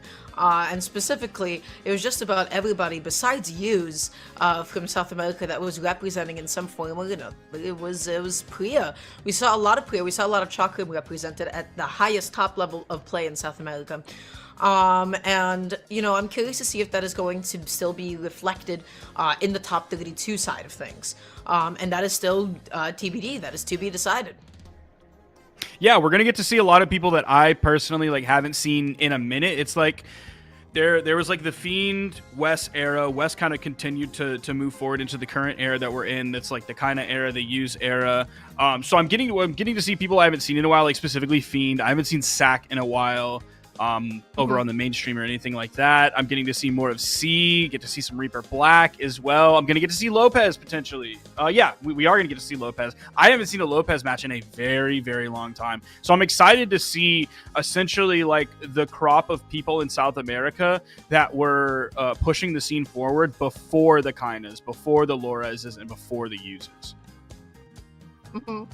Indeed. We'll be seeing the legend picks that are going on today. I guess in the meantime, we could also take a look at, you know, what are some of the matches that would be happening over on Estação Brawl. You know, there's Kaido going up against Hughes. That's, of course, going to be a really exciting set. There's going to be West going up against Power. I don't see Kaina. Okay, there is Kaina. Okay. Kaina's going to be going up against the winner of Vicina and Taif as well here. So, yeah, that's all going to be happening. Yeah, just a lot of like the same names: Vemtan Kilo, Lores, Vicina, Kaina, Taif, Reaper Black, right, West, Power. So a lot of like sort of the standard affair of South American names here. I feel like this is a region where, you know, the top 8, it just tends to be kind of all over the place. There's a few that definitely rise to the occasion, but this is a very top-heavy region.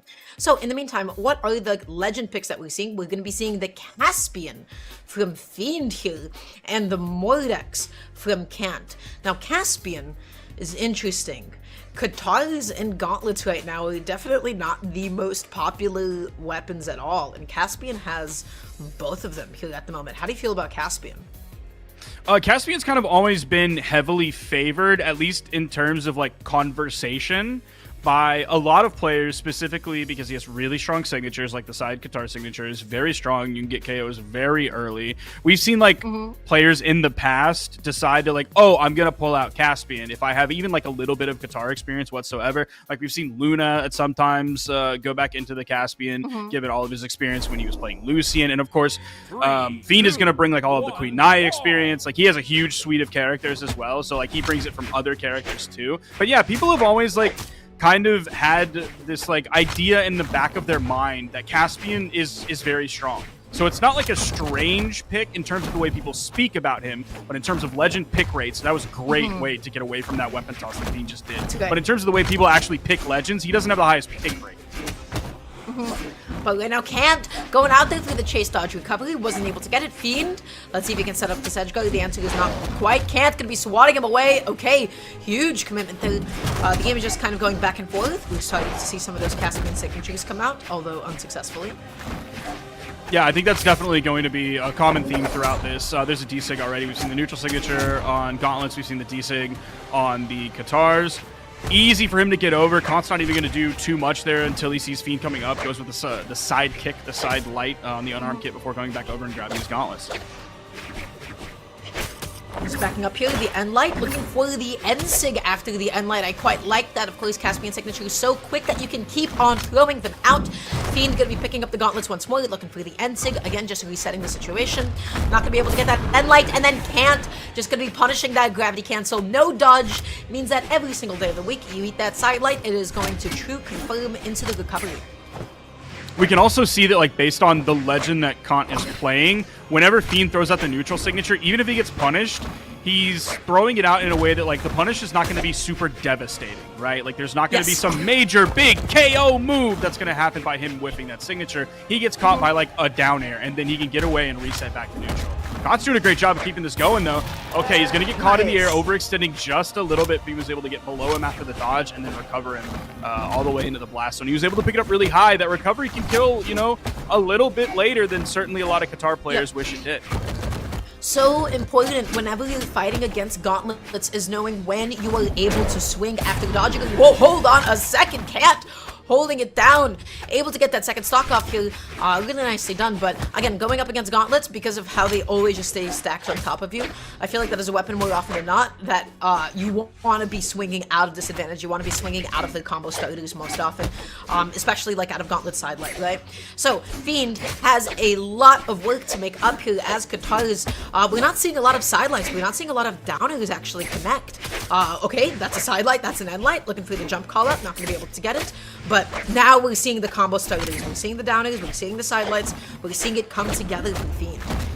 Yeah, that was the first, like, single string we've really seen from him so far. And then right after that, Kant, who is ahead in the game, also got a 3-piece after that. So, like, the Qatars and the gauntlets, like, really aren't working for Fiend, at least just yet. I don't know if that means a character swap is in the works, or if it'll just be like, all right, I've played game one, potentially lost game one. That's a great side air. He's certainly not out of this game yet. Fiend is going to be halfway through his first stock. Yeah, getting the spike like that off of the wall is fantastic there on the Qatars. So it may not be a legend swap that he needs. He just needs a little bit of time to sort of get warmed up and figure out how he wants to play against Kant's Mordex. Able to get the D-Light, neutral, can't. Able to get his dodge back, neutral, GC, N-Light as well. Gonna be knocking away Fiend's weapon. Fiend just going to be using that downing as a moment to be able to get back onto the stage, faking him out, able to get an N-Light as well here. Just keeps faking out, picking up the weapon, and getting 2 hits for it, which honestly, that dealt a pretty considerable amount of damage. D-Light, neutral, Fiend is making a comeback, has made the game just about even. N-Light, neutral, not going to be able to cover every single one of these starters and openings that are coming through. The dodge up, almost getting called out by the recovery. If that recovery would have been the other direction, that would have absolutely caught. That was just like Kant going for the coin flip there, going with the read that he was going to fade back towards the left side of the stage rather than holding position. I thought we were going to see an instinct there for sure. No, he's just going to be careful. He's going to wait for it, go up high, and then hit the recovery for the KO. Fascinating. So good. So amazing comeback from Fiend. He was down an entire stock and a whole lot of damage. So he did a really excellent job. But you know what? I just feel like he was able to get some of those strings going, and he was just able to call out a lot of Kant's landings. You know, I try to think about like food, as Qatar's is like a food processor almost, right? Sometimes you get a couple of pulses, sometimes it stalls out, but then once it gets going and you get like a nice grind, then that's basically the game. That's really a win condition. And so we started to see that picking up a little bit towards the end. He was getting some of the strings. I'm surprised that the signatures didn't actually have as much of an impact that game as we were kind of like talking about beforehand. Yeah, the way he was using them, like he missed them a lot, which can be a couple things, good and bad. One of which is like, okay, well, I'm using it to control space. I'm putting the fear of the signature into you, so you have to worry about that all the time. But also in terms of the bad case, like, yeah, you can, exactly, you can get punished by it as well. So maybe we won't see him use it as much now, but I feel like that wasn't, okay, nice desync right over the corner there.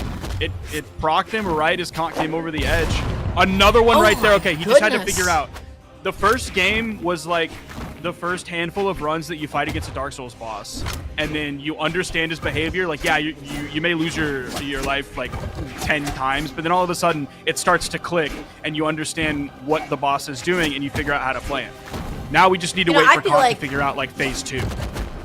Yeah, that's it. It's like, oh wait, you go through like the boss multiple times, you have a couple of death runs, and then you're like, wait, that's an attack I've never seen before, hold on. And then the things that you were previously dodging and avoiding just fine, they start working on you all of a sudden. So right now, Fiend is the Dark Souls boss for Kant to beat here. Okay, gauntlets on hand. We have a gauntlet ditto at the moment. Fiend's gonna find that first end light. Kant punishing the side light with a neutral of his own. Kant, nice dodge punish there.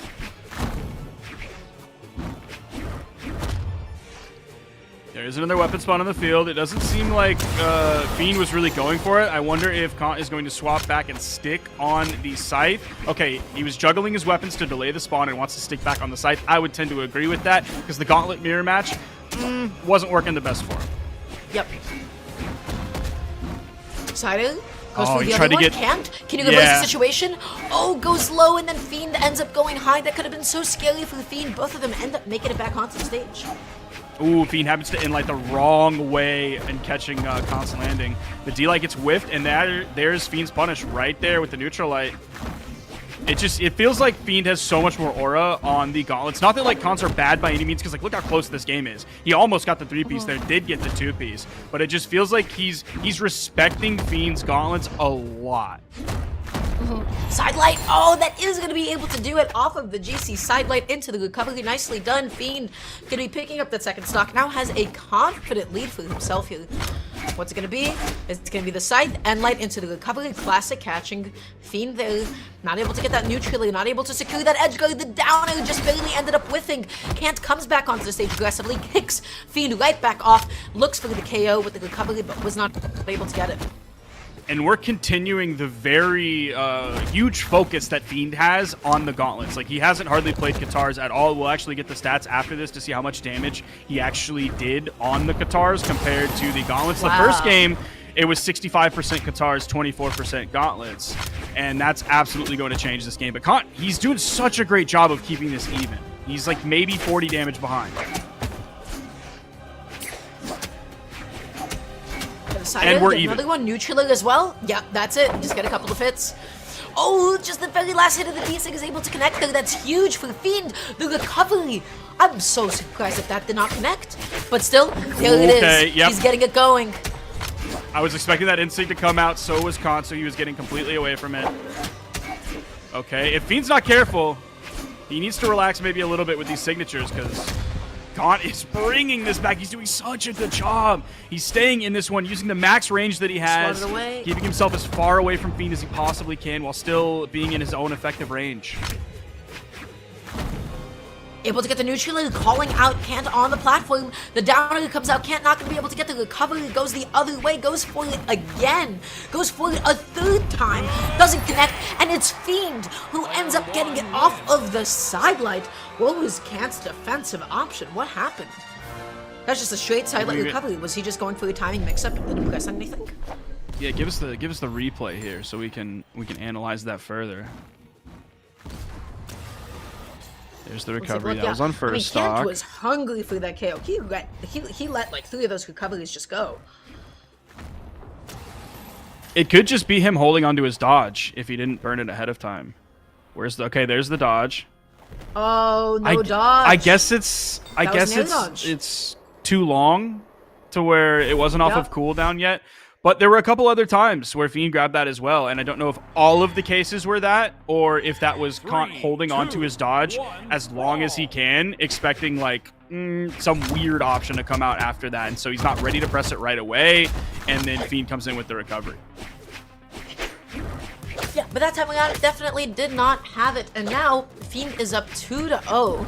The first game was a comeback. The second one, Kant almost made the comeback, and then Fiend ended up clutching it out. So these games just keep on going better and better for Fiend here. Gets the D-Light backing up a little bit here. Gets the side light as well. N-Light coming back onto the stage. Dashing in, dashing out, walking in, walking out. Safe signatures that go unpunished. A lot of South American players also have this habit of like never dodging. Oh! Kant is not one of them, but look at how often Fiend dodges and uses his dodge compared to how often Kant dodges. Kant dodges a lot more, it feels like, than Fiend does. Okay. Yeah, like last game, Kant dodged 38 times, Fiend did 31. And like 7 isn't a lot of dodges, but when you look at 7 out of 38, like that's a solid amount that's crazy. of dodges. Okay. That's going to be the stock. Fiend coming up with a big lead in this game 3 at the moment, looking to potentially 3-0 Kant, who definitely has the momentum for it, is connecting all of his hits, is getting all the different openings that he needs. The downing not going to happen into the end light. Kant just ends up dodging away. Fiend goes for the end sig. Kant just taking that as an opening to get back on. Side light kicking him away. Can he pick up this weapon? The answer is yes, he can. And now we got a gauntlet ditto.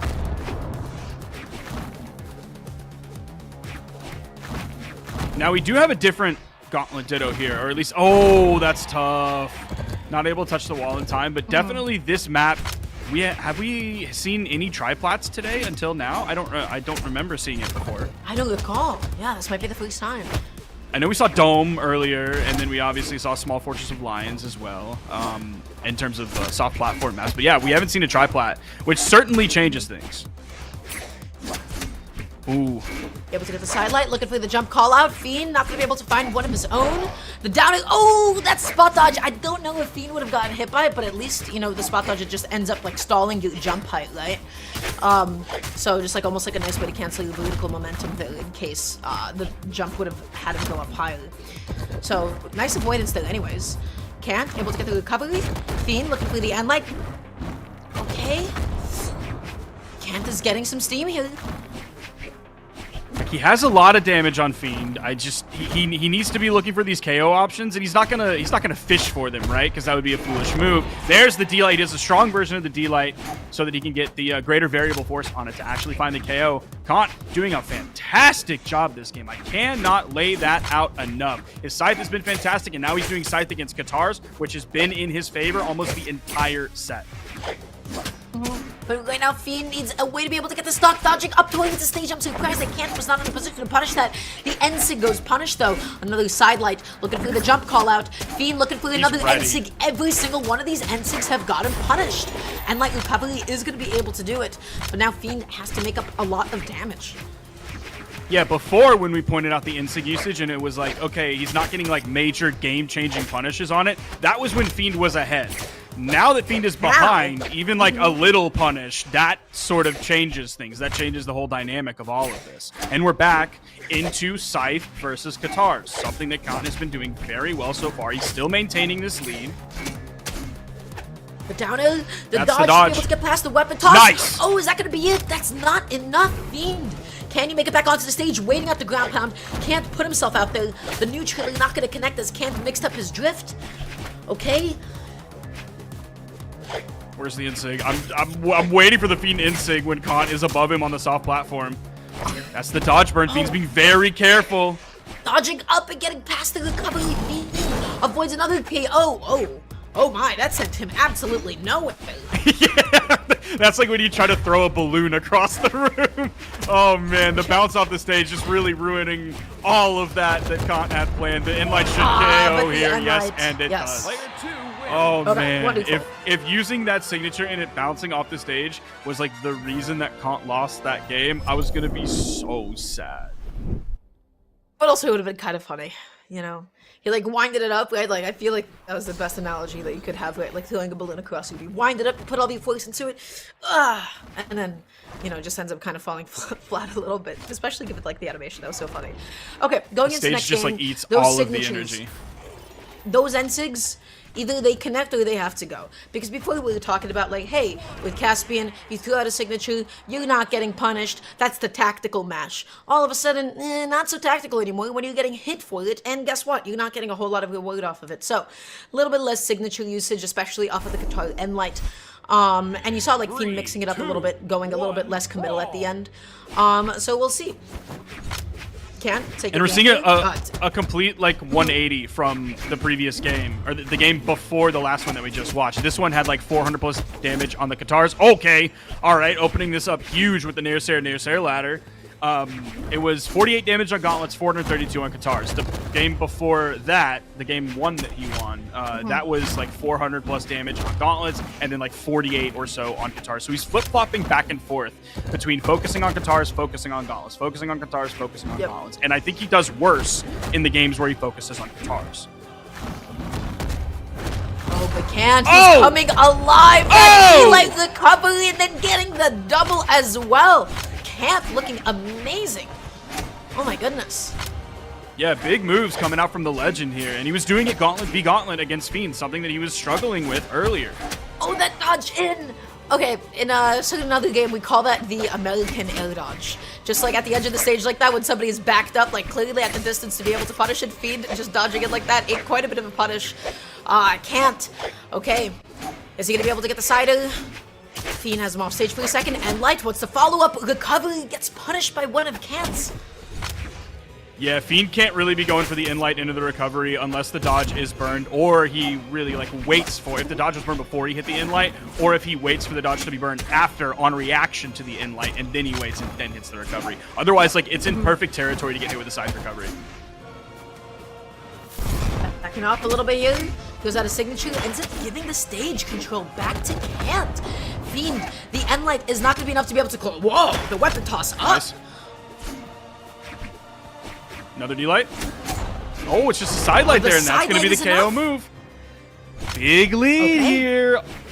Kant getting a potential reverse 3 against Fiend would be unbelievable here, especially on the elimination side of this bracket here for South America. Now, they are very close in seed. Kant is like seed 16, Fiend is seed 11. He's finally going to get that first stock, and hopefully this is where he mounts his comeback to then get the 3-1 victory. Otherwise, we're going into a Game 5 with momentum on Kant's side. Listen, it's all about if he can get those first few pulses and then get the grind going with the Katars. He needs that downer. He needs that side light he's looking for. He gets a side light, he gets the end light. Can't. Going through the downer, put himself off stage. The Fiend was in no position to be able to follow up. End light. The neutral should have been a little bit delayed. The dodge got past it. Can't was able to reset neutral. The side light off the stage was able to connect. Again, we're seeing the pulses. We're seeing the pulses, but we're not seeing the string. We're not seeing the combo. Yeah, especially when Kant is staying aerial, you're not going to be able to get that down air into side light, into D-light, potential turnaround opportunities there, especially when he's on the soft platform as well. Like, he's not spending a lot of time on the ground, and that's sort of keeping Fiend from starting anything here. Even that down air comes in, and it's instantly punished by the side light. There's a two-piece, and he waits! He finally waits to call out the spot dodge. Yeah, Kant has been doing that consistently. You saw him do end light into neutral a couple of times, and then Kant immediately dodged. He spot dodged the same exact way, and so Fiend was able to get the proper punish for that time around. So nicely done. It's not going to take too much more damage for Kant to find the KO here. The critical thing is if he finds the right moves at the right time very quickly before Fiend is able to add up all of this damage. He is going back to the gauntlets. The last time we saw a gauntlet signature come out, it was the wrong one. The end light, nice. Weapon toss, goes for the side light, the downer is able to connect successfully, picking up the gauntlets now, backing off a little bit here. Nice! The double side light, he got him, that was beautifully spaced. So the side light rotation that he went for right before that, he did the side light into fast fall down and then recovery. That's probably going to cover like a spot dodge. That'll cover a down dodge as well. I don't know if it does a diagonal down dodge, but that was potentially covering the down option out of the side light. That time he did the side light and then the same direction side light, which is going to cover everything over here. So, something that I am a little bit scared about going into this next game is that I don't actually feel like Kant is mixing up his dodges very often, especially out of Qatar and Light. The reason why Fiend was able to get that Qatar and Light into the wait, delay, and sig was because he knew that Kant, the last however many times, just kept doing the aerial spot dodge again and again in the same exact spot. The neutralizers weren't able to cover it the immediate ones. He reacted to it. He was able to get the full punish for it. I want to make sure that Kant does not get carried away with the same exact dodge habits from before. I want to see if that was just because it was working and he was safe, or if he's going to be able to go ahead and mix that up going into this Game 5. I think now that it finally hit, Kant is going to recognize that and then do something different, whether that's like a down dodge expecting it to come out instantly and then you go for the punish off of that, or if it's just I'm going to fully disengage, I'm going to jump and dodge up, I'm going to do a diagonal up dodge away, I'm going to get away. Oh, nice neutral air, that was huge. He goes for the side air right after that. He had to make the guess and go for the coin flip whether he wanted the side air to the right or to the left. And Light, okay, he dodges down and diagonally in.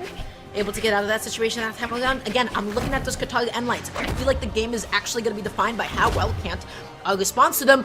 He's going all the way up though, because that is how Fiend is going to get his KOs. That is how he's going to find them off of the Qatar end. Oh no! Wow! He went instantly for the down air out of hit stun, and it clashed out with the recovery that was coming out from Kant. That was so big brain. That was incredible. Normally, you shouldn't have the time to be able to do that, but Kant slightly delayed it because he probably wanted to react to Fiend's dodge option, and then was like, oh wait, no, I'm going to pull this, but then it was still a little bit too late. So Fiend just ended up mashing out of it, and he won that situation because of it. He's still alive. He's still holding onto the stock. Did you see side light? He needs to be so careful. I think he just doesn't want to pick up the weapon and then lose his stock. because it is going to be the Scythe. He hasn't really played too much Scythe this game yet. Wanted It's to keep mostly the all pressure been up, I Gauntlet think. so far. Throws that away. Oh, he slid off the stage with a D-Light, but good recognition. I don't know how he knew that he wasn't going to get KO'd off the top. Maybe he didn't know, and he just got a little bit lucky. That recovery was still not enough. The Cider didn't connect. He swung at nothing. Oh, no. Fiend's going to come in unarmed, going up against the Scythe. Weapon starving coming in as Con swaps over to the Gauntlets. Fiend has stage control here. Is he just going to go for like... Okay, yeah, he was trying to catch with the dash-in D-Light, as opposed to like a dash D-Light down is heavy to so cover both scary. sides.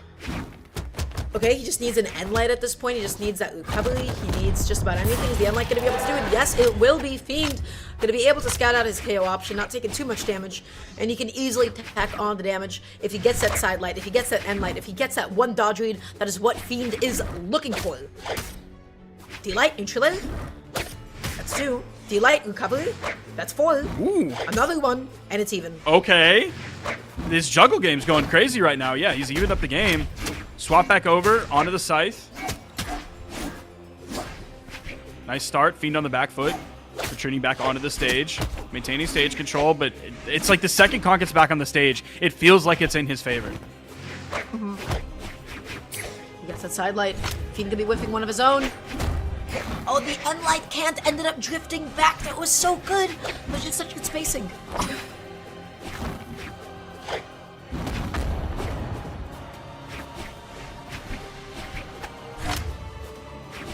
Dodging back Con is on. being so careful here, trying not to let Fiend get any extra damage so he can take this stock and get the massive lead.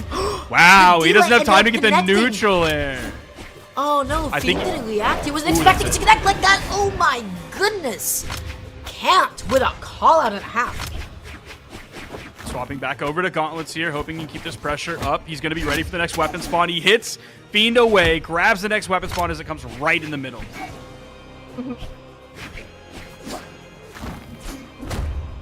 Okay, that's a side light. He goes through the weight. He was expecting a dodge down, hence the falling neutral. He wasn't able to get the lead that time around. Neutral again, can't just gonna be dodging up and away. Wow, is that gonna be it? Yes, it will be. Fiend evening up the stocks. This is just about even. That is a negligible amount of damage being dealt. Well, no longer so negligible, actually. And now he's got the Scythe back in his hands. He has his 50 damage lead. There's a down air to start it off. Hoping he can catch the dodge back in with the neutral light. Ooh, it's a lot of unanswered damage. It's getting a little scary here, but of course, like, we know Fiend. We know he can get like one solid bit of momentum in his favor, and then he can That's it. snowball. That's the Could it be momentum. here? The side alley that he needed so desperately didn't end up connecting. He goes back on so aggressively. He does it again, and now he's able to reset neutral. He picks up the weapon. Kant is left without a weapon. This is not the position you want to be in. Fiend almost got the final frames of that dodge to end by the time he hit that side light, but no, the spot dodge from Kant was just enough. He's hit away. Fiend's gonna weapon starve here, goes for the recovery. Kant kind of staying Yes, around Juan. that soft platform, but if he plays so aerially, he's gonna get hit by Fiend. Okay, just backing up a little bit, spacing that out, going through the end sig. It didn't connect. The down air is going to be putting him off stage. He dodges into him. Kant did not go for another down air. I felt like he was in the was best so position to do scary. so. They were just stacked on top of each other, and I think neither player really knew what to do in that moment. Oh, I thought the recovery was gonna come up, and no, Kant, he's feeling the pressure. That's it! The sideline waited. into He the hunted it down. recovery. Oh, That that's gonna coverage there do it was in game incredible. 5. Oh, that's so heartbreaking for Khan. He played so well, but look at his damage, Stara. He had to do 627. Meanwhile, Fiend only had to do 566. He wasn't able to find the KO moves when he needed to. And that was after, like, Fiend got a KO that we just saw in the replay with the end light. He closed it out. He was able to clutch it out. That sidelight at the end was phenomenal. I just wanted to look at that again just to see where his dodge was. Okay, so the dodge is Yep. gone. The dodge is burned. Yep. Did he get it back? No. Wow, he was just left without a dodge that whole time. That coverage with the sidelight was immaculate. That was genuinely phenomenal. Really beautifully done. Yeah, oh my gosh, So- let's look at their dodges from the last game. Holy cow, this is huge. It was something I mentioned earlier. Fiend did 35 dodges. Pretty consistent with the dodges that he did the last time I pointed out. I believe he did 31 compared to Kant's 38 dodges, right? Kant did 55 dodges here. 55 to 35 is such a huge difference. That is massive. And that's Fiend holding onto his dodge, knowing exactly when he should be dodging versus when he shouldn't be dodging so that he doesn't get caught out, so that the sidelight recoveries can hit on gauntlets when they're not a true combo and all of that. Fiend is one of the South American players, and there's a handful of others that just really seem to not want to expend that dodge. It's like when you're playing Resident Evil and you just never use your healing items. Like you're on 1 HP and you're like, well, what if I need it later? I can't use it now. I can't use the full heal now. What if I need it later? I need to hold on to these green herbs.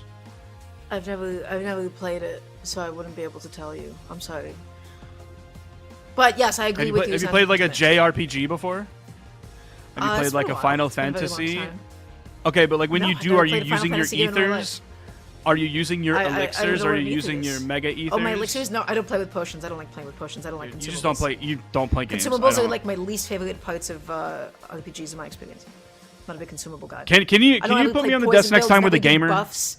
Never. I am a gamer. I play competitive platform fighters and roguelikes. The most degenerate kinds of games out there. Sorry, Brawlhalla fans, but like, you know, we're queuing up for rank. That's tough. All right, we're gonna be moving on to our next game here. That was Seed 11 Fiend taking it over Who Is Kant in Seed 16. To move on to the bottom side of top 16, he's going to be going up against Sack shortly after that. But we have a Lopez set, man. I haven't seen Lopez in so long, and that's because he's going into this at Seed 22. Everyone, when Lopez came back from his ban, like we all thought we were going to get the Godly effect again, where it was going to be like he's coming back. Every South American player was like, he's the best player in the game. He's 100% the best player in the game. And then, like, kind of just happened. Somehow kind of returned, and he was the one who really took over South America. And Lopez, you know, he's been doing his thing. He's still like an amazing player, has an amazing career dominating South America. He had a long time where he was absolutely the top player in South America. But because he's coming into this one at like C22, I haven't seen him in a long time, and I'm excited. I'm really excited to see Lopez play here. That's right. And his opponent, who exactly is that going to be? Is my question at the moment. I'm looking at that. I'm looking for that. Mongji. Right now in the bracket. Mongji. Okay. I know absolutely nothing about Mongji, so let's see if our lovely stats tool could tell us anything about Mongji here. Monji's number 20 in South America, it seems. And they've only played against each other once in the past. It was at a community tournament, and the set ended up going to the favor of Lopez. Now, we're seeing a Lopez on the Priya. At the moment. Again, there's been quite a few Priyas in this region. Priya is here to stay, it seems, until, well, we don't know what's going to happen. Until like 4 days from now, probably, when everyone's like, I don't want to play with you anymore. And then they go back to playing Toy Woody. Box? Yeah. Yeah, I see. That was a reference. I am wondering... That was a movie reference that I finally got. I'm so glad. Every other piece of media reference that you've ever made has been totally over my head. I've seen Toy Story, so I just feel good about myself at the moment. I'm glad. I'm glad you saw one of Pixar's seminal works. Let's see. I'm really wondering who Mongji is going to be playing. What? Well, now it's like you play Get Down, you know? So it seems like Mongji has some past usage of the J-Yun. I believe 6 times recorded, and also 1 instance of Sir Roland. But no, it does not seem like we're going to be seeing Great Sword in the slightest, because everybody buckle up. It's time for the Chakram Ditto. Yes, we're going to be seeing another Priya Ditto. Okay, Lopez up against Mongji. Who's got it? Probably Lopez, higher seed, higher in the PR, probably going to be Lopez, but I have not seen either of the Chakram, so past that it would just be kind of like, you know, a guess. Although he technically doesn't have the higher leveled legend. Lopez coming in level 28 compared to Monji's 32. That's not a huge difference by any means whatsoever. But yeah, I was wondering what Mongji was going to be playing this week, because Jae-yoon is who you pointed out, also a Sir Roland, who caught some nerfs recently. Lance caught a nerf.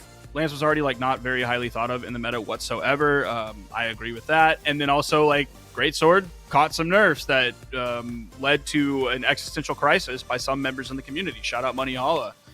So yeah, I was wondering if he was going to be bringing that in after the recent Greatsword nerf, or if like maybe he was going to be bringing in the Priya. So really, I'm wondering what Mongji is going to be playing, specifically if he swaps off of the Priya, if he's like, I don't want to do this Chakram Ditto anymore, or who's going to be playing like a week from now after the nerfs hit and people just see a nerf, whether it's huge, whether it's small, and they're like, yeah, okay, nerf's a nerf, I'm going to get off of this weapon. We'll just have to see. So in the meantime, what are we going to expect? Here's the things that would surprise us. More than 5 fused attacks over the course of the game, not including Delight. And then any Sword gameplay whatsoever. Sword is out, Chakrams are in, my friends. It's going to be all about the split Chakrams. What's it all about? It's about using your recovery and going from over here to over there and being unpunishable. It is about getting those neutralers. It's about getting those end lights, my friend. So the question is, who is able to exert their game plan harder than the other? Because Priya has one game plan. Okay, whoa. They both start double sword. That's so funny. Get it out. That's Leave. so funny. Stop it. Put it away. Put it away. Okay. Oh, I was getting uncomfortable for a second. That was not okay. That wasn't it, man. You mentioned the game plan being vertical, 2 though, Chakrams. and I think that's very indicative by the stages that were left on the field. Lopez banned everything except 2 triplats. That's Terminus and Mishima Dojo, and then this, which has 2 platforms, which is Miami Dome. So he banned all of the non-platforms and 1 platform stages and one of the other 2 platform stages as well. So clearly, this is a soft platform game. Mongji coming back on here, looking for the recovery. Lopez able to find one of his Oh, own. that's The scary. downer is able to scoop and steal again. Remember, Priya counters Priya. Chakram counters Chakram. Why? Because the downer is huge. Whoa, what? Wait, excuse me? That hit? The downer whiffed? Are you kidding me? Is the horizontal hitbox on downer that actually small? Is the hitbox kind on of. Priya that big? No, she's standard, just like everybody else. I just can't believe that connected. Oh my gosh. Okay. Well, Mongji has the. Oh, Lopez tried to get it. He tried to go for the GCD light so he could hit a recovery all the way up there, and he was punished on it, finally getting the KO. My goodness. He's only about 50 damage behind. That's huge. We saw a sword KO on Priya that wasn't just like pick up the sword and throw out like a side signature or something. So definitely a far cry from what we saw earlier when Frydasole was playing Chocolate. Yeah, this is definitely a little bit more aggressive. We're not seeing any of the circle camping. We are seeing downers galore.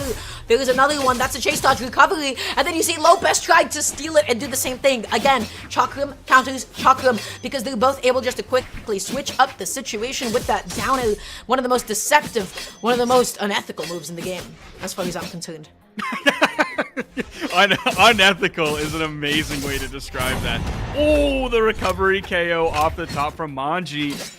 I mean, he's handling Lopez so far. It seems like maybe those 4 levels of difference between them, maybe that's all the difference you need. It makes like hammer downer by comparison look like a fair move. You know, it's like, yeah, that's how you know things have gotten serious. Lopez opting for the sword. Is he gonna end up tossing it away? The answer is not quite, because Mongji is trying to take him all the way off the top. Lopez able to get the sider, going through the GC end light. Mongji not gonna be able to touch. Imagine he grabs the sword back. That'd be crazy, right? That'd be so wild. Of course, he didn't do that. Mongji coming in, grabbing the Chakram here, hoping he can go in with a down air. Okay, this could be a little bit scary if... Okay. It is. I was wondering if he's going to go for the GC Who's instinct. going to go off the top? Downer again. Lopez looking to start it up. Mongji able to get it going. Exhausting recovery downer. Lopez just opting to play it safe and going back down to the platform. Yeah, so this is just totally different than what we saw from Chakram in EU. This is like, clearly you could look at Bem10 Kilo as a Chakram player and then Frydasole as a Chakram player and be like, one of those, I know which one is the South American player and I don't need name recognition to decide that. Yes, yeah. Okay. Mongji, downer Sally, not able to get the next one. Oh, not able to get that one as well. Lopez tries to go for the downer. He's all out of options, and so is Mongji. He's just about even. The side sig is a big opening. Lopez dipping low to stay away. Somehow he doesn't get hit by the down air. Oh no, is this going to be the sword? Is this going to be the sword that he picks up, Dara? Oh, the inlight. Okay, yes, it is going to be the sword. He goes all the way off stage. He put himself at disadvantage. We're seeing the sword ditto and the sword. recovery in 2025 with Priya is able to take the stock and the game. Mongji gonna be taking game number 1. That was the most sword action we have seen all day, and I'm not even kidding. That is the most amount of sword gameplay we have seen on all of the side stream of all of the legends, and it was on Priya of all legends. It was That's all the pretty way funny. down to last stock red. We're going to see the stage banning here in just a second, or at least we are going to see. Okay, yeah, we have it on the screen here. You can see banning out everything but Mishima, Terminus, and Miami Dome yet again. Okay, so we're going to the next one. The tricky thing, again, I feel like the thing that makes this matchup so inconsistent is like, you know, I'm going to be totally honest with you guys. 3, 2, 1. I feel like it's kind of random who is taking the stock off the top based on who's able to get like the bounty steal and then reverse the situation, and based on like the height of the blast zone. I have seen this situation enough times. I've seen enough Priya dittos at this point, and enough Chakram dittos. Does anybody else feel like I don't know who's like the better player in like that vertical juggling situation? I feel like both of them are like, I'm gonna down it, I'm gonna recover it, sometimes I'm gonna go to the platform, and it's just anything goes. Who's it gonna be? Is it gonna be Mongji? Is it gonna be Lopez? I don't know. I might agree with you if not for the fact that we have seen so many times that when both players are off screen, they're somehow still able to navigate and know what's going on, even though they both, just based on what the screen shows you, what the video game tells you, is that they're like right next to each other off screen. Somehow they're able to like spatially reason what is going on there. So I would agree with you if we hadn't seen that be the case for so many other Brawlhalla players throughout all of Brawlhalla esports history. I don't know how they do it, because I certainly can't do it, but like when both players are nice ground pound. When both players are off screen, somehow they know what's going on. It's magic. The D-Light recovery, Lopez not on the Chakram, and yet still wanted to go for it. He's picking up the sword again. He's tossing it away.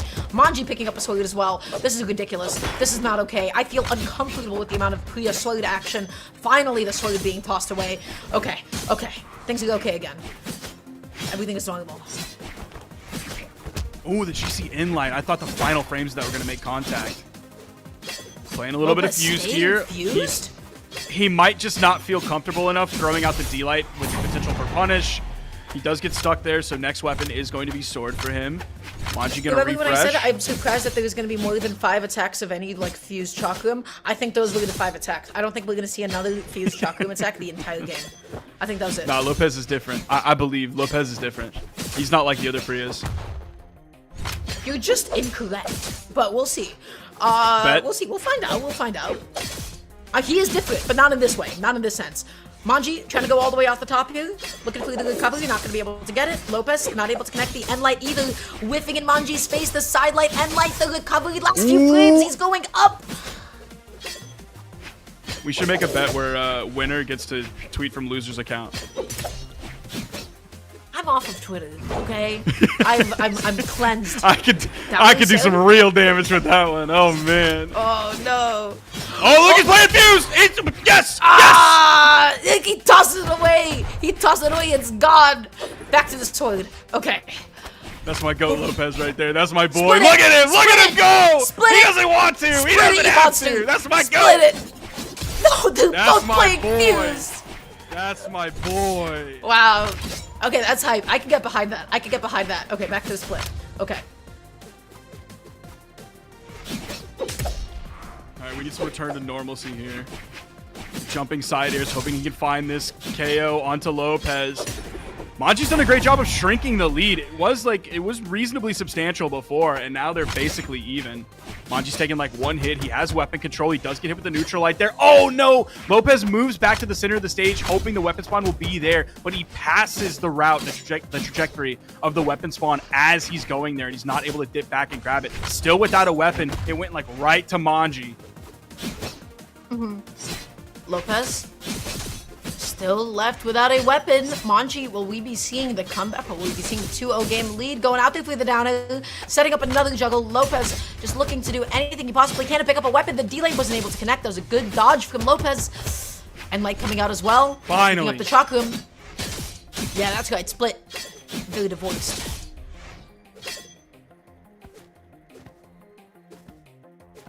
Oh, the tension is so high right now.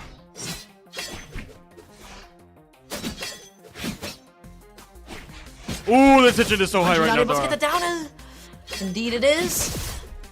Lopez able to get one of his own recoveries. The downer ends up getting punished by the recovery that was nicely timed. Mongji chase dodging all the way up. Is he going to be able to get it? Yes, he will. He fully commits it a bit. He goes all the way up there, and he's able to close it out with none other than the chakram recovery. I'm gonna have to see that one slowed down, please, for my aging brain, Sandwick. I'm gonna need you to slow that one right down at the end so we can see absolutely what happened. He's using sweat beads after, so he used like everything and the recovery. Okay, it's not here yet. That was the sword recovery, and we're coming in here. I'm gonna need a lot slower than that, brother. I'm not a pro player. It was just chase dodge recovery, I believe. I'm pretty sure that's just what happened. Oh, sorry, I'm not your age, so I got some more youthful eyes and reaction times. Oh yeah, you want to play? You want to play 1v1 after this? You want to test that? Actually, it sounds nice. That sounds like a good time. I think we should do that. Mongji is currently up 2-0 on Lopez, which would actually be quite a bit of an upset here. We're seeing the continuation of the Priya Ditto. Feels like Monji's committing a little bit more to those KOs off the top. Lopez, you know, he's opting to keep the chakrams together. But guys, let me tell you something right now. You know, divorce is a good thing, right? People need to be separated sometimes, okay? And getting back together doesn't typically end well. People split up for a reason. So if the chakrams are meant to split up, I think they should stay that way, at least in this current patch.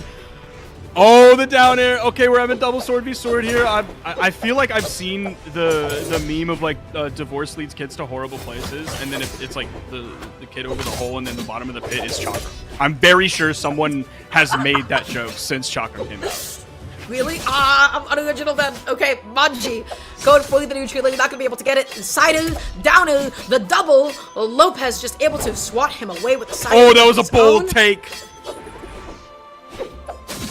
There is a weapon spawn on the field. Is Lopez just going to hold on to the sword? He's got to be careful. You see him fading away as best as he can. He didn't want to try and get a turnaround there with the GCD light or anything like that. D-light recovery. He landed without any of his tools. You know, there was a bit of a mistake there, which was that he wanted to lean in with the sider after using up all of his options. Typically, the way that chakra lands safely is with downer after you've used up all of your jumps, right? Lopez, he's going out there. He's going crazy. Mongji is taking a beating. Yeah, this is huge. One of the rare signatures that we've seen from these two Priyas. The neutral off the top. It's a lot more volatile here on Small Worlds End than it was on Miami Dome when we've previously seen that. Wait a second, are we seeing the triple Priya? The Brawlhalla mainstream has Priya, this stream has Priya, and then Nesta Sao Brawl also has Priya. Don't point that out. So many people are going to get mad about that. There's somebody in the chat. And Lopez KO off the top with the sword. He's using sword more than like every other Priya player out there, and that's like from his longtime experience with the weapon for sure. Oh, they're staying fused. They're staying together. Oh no. Okay. Okay. He's getting it. He's getting the hits. He's still keeping up the juggles.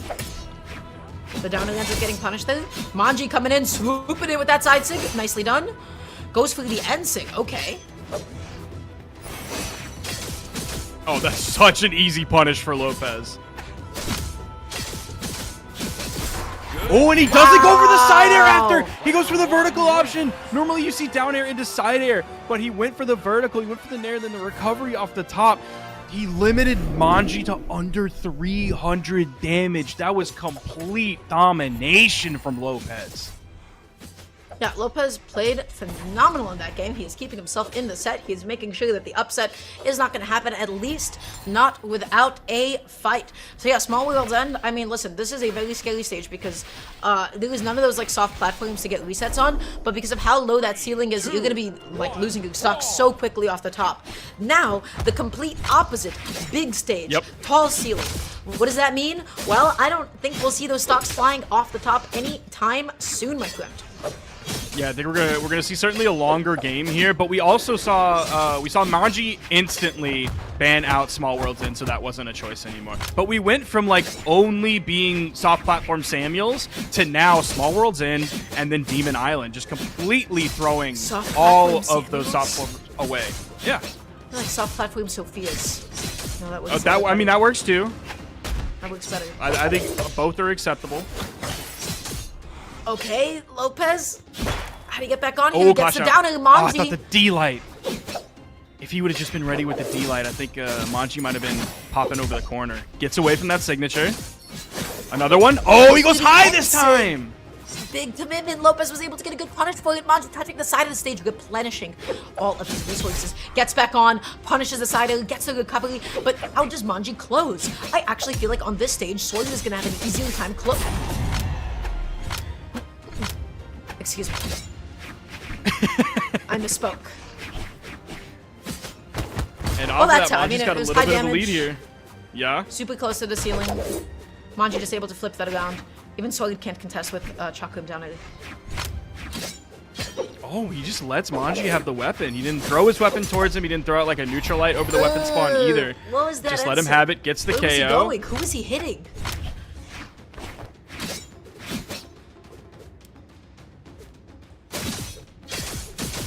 Down Oh, it. that's Neutral so recovery. beautiful. Neutral recovery again. Mongji eating a lot of damage. Oh, he fully committed to it. Is he gonna get punished? Oh, for this it? is scary. Is This he is the- so scary. Lopez didn't go out there.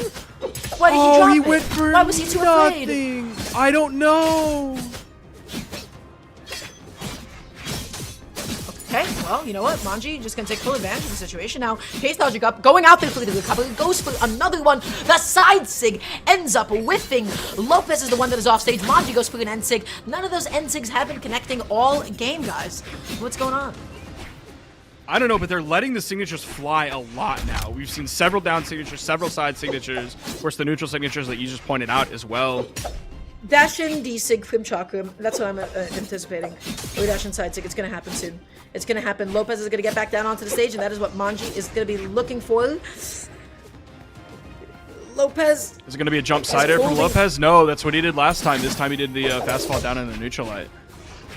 Tried to go for the D-Sig. He wasn't able to get it that time. Wasn't able to get the jump call out.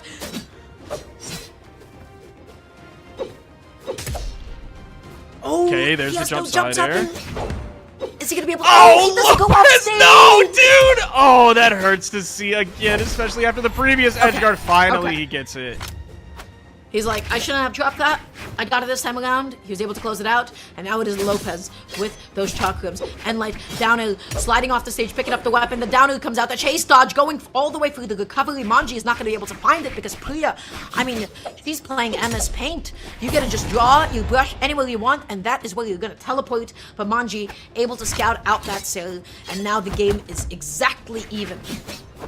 Now, not only did Mongji get the KO with the sword so he could swap out, have the weapon control on the chakram, but now Lopez's next weapon is going to be the sword. Monji's not going to be stuck on sword after the responses from Lopez there. He's going to be sword against unarmed. Now sword against chakram. And Light, backing off a little bit here. Man, it is crazy. We're just not seeing like any sword downers. We're not seeing any sword like dashed up neutralers. This weapon is like so sad now, you know? I think there will be like a cultural shift with it as people like get more time with it on how to Ooh, play okay. new sword. Or at least that's what I hope. Oh, Lopez! Can he go Dude, down? it was Can he so get back on? telegraphed. There was so much side time light. for Mongji to respond to that. Oh, he's threatening with the downer. He's able to get it. Mongji was afraid of a ground pound. That's why he positioned himself that way. He had nothing left. Lopez able to clutch it out with a GP. He does it. It's going to a game 5. And he's doing it with more sword than any other Chakram player, or any other Priya player, excuse me, that we've seen today. Oh my, yeah, he actually did more damage on sword that game than he did on Chakram. He did 284 on sword compared to 227 on Chakram. Okay, that is not exactly the way that I thought the set was going to go.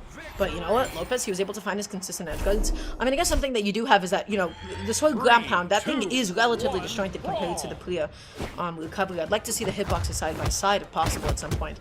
But it is a very, very safe tool, especially, you know, when Priya's all out of jumps and all out of options and the recovery is the last tool and you have nowhere else to go besides the side of the stage.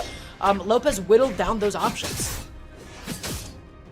Oh, he's whittling down the stock very quickly, too. Complete weapon control so far from him.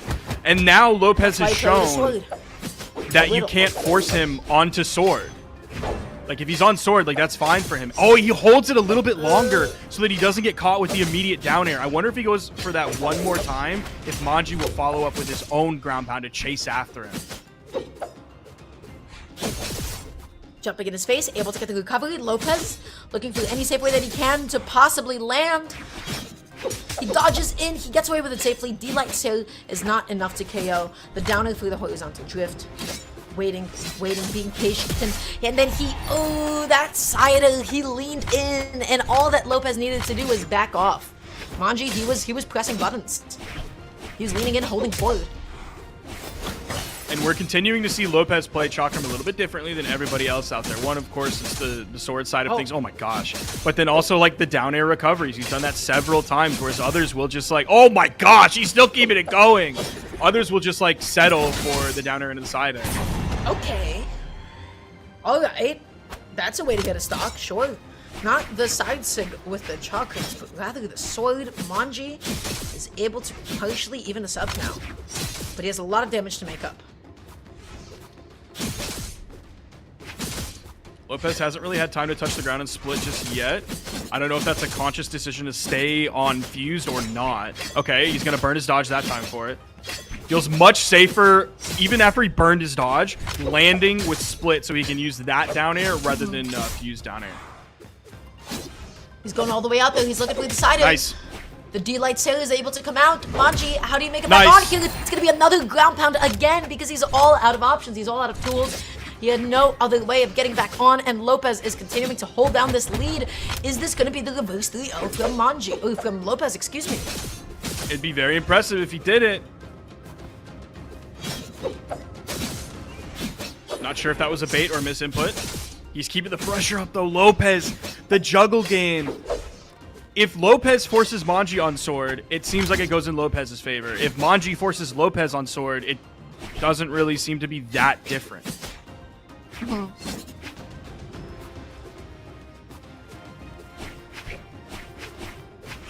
Jumping in, okay. jumping out. Frydasole pace coming in here.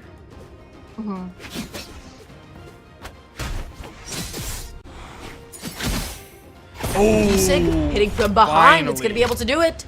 Okay, Mongji, you've got the chakrams. You've got them split. Let's do what you do best. Downer, neutraler, Enlight, neutraler recovery. There you go. That's going to be a really good string. And just like that, Sparky, the game is completely even. The lead that Lopez has built up is obliterated. The damage is finally coming to a halt with that Enlight. But is it too late? Does Mongji have all the steam that he needs? Oh, he's able to turn around and hit the neutral light in time to punish the side light that came out from Mongji. The jump side air, not fast enough. It's going to be the dodge from Mongji, the juggle with the neutral air, sweat beads. Lopez backs off just a little bit, though. It's sword v sword. This has got to be in Lopez's favor. There's the D-Light side air, setting up the edge guard. Lopez chasing out there. Uh-oh, He's the able to stage spike! He's able to make it back on! The ground pound! Is this going to be it? Is this going to be the Mongji? You dropped it! No! Drops the Lopez makes it. confirmed Lopez edge wins now. guard. Lopez wins now. I don't care. Lopez wins now. And like, Mongji is off stage. Oh. Dude. He's alive! Oh, it's just all falling apart. I feel like Lopez almost deserves to lose after ripping that signature. Both of them do at this point, I don't care. Mongji tossing away his weapon. The weapon spawn favoring Lopez on the fused chakram. He wins the sale. Mongji ends up kicking him away to the side like the wave GCD sig. And that punish was not enough to KO off the top. The sale is going to be able to do it. Mongji clutches it out. Denies the reverse 3-0. Sparky, I don't feel good, man. Yeah. I don't feel good. I don't feel good. I don't feel good about that last talk. The end of that game had so many whiffed punish opportunities. Oh my gosh, it seemed like they both crumbled at the end. And the camera has me looking really red. I'm not that red in real life, but I almost feel that red from embarrassment. That was, dude. The end of that game was so tense that both of these players just dropped so many This was the opportunities because it was clutchest last stock sidle red. of all time. The Look, dodge was position. gone. Look. Pause. I want to pause right there. I want to pause right here. The dodge is What is this gone. position? What is this? This. Why did we go back on? Why? What were you so afraid of? Lopez had nothing. He had nothing, Mongji. I'm sorry to yell at you, man. You still won. He still won the set after that happened. And then, like, after that, Lopez ripped the side sig. Like, that one, not a great idea, but, like, much better than the previous side sig that he hit on Sword. Oh, my gosh. Just everything fell apart at the end of that last game. And it was like, who can, like, hold the pieces together from completely dissolving on the floor better than the other way, because it felt like regardless, both of them were going to be in pieces. So it was who can keep it together just a little bit longer. They were playing spleef. They were running around. Blocks were were dropping underneath them. Or TNT run, excuse me, maybe not spleef, but the blocks were dropping underneath them. They kept jumping around. They kept stumbling. They kept going into really uncomfortable positions, and at the end of the day, Mongji was the one that ended up clutching it out. I want to make this very clear, by the way, that both of them are excellent players. I want to do my due diligence. Oh, of course. Both excellent players, absolutely. But that last stock, there is no... I don't know what else to say about it. Yeah, that was definitely tough to watch both players fall apart like that in the end. But the good thing is we're going to have a short break to collect ourselves, and then everybody else can collect themselves in the process. We're going to be going to a break, and then we will be right back with more of the Spring Championship 2025 here on the side stream for South America.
Welcome back, everybody, to the Brawlhalla Spring Singles Championships. We're here in South America, and Sparky and I have the pleasure of bestowing upon you one last set before we do a little bit of a casting swap and head on over to AJ and Polymonta. We're here on the side stream, and Sparky, tell us, talk to us.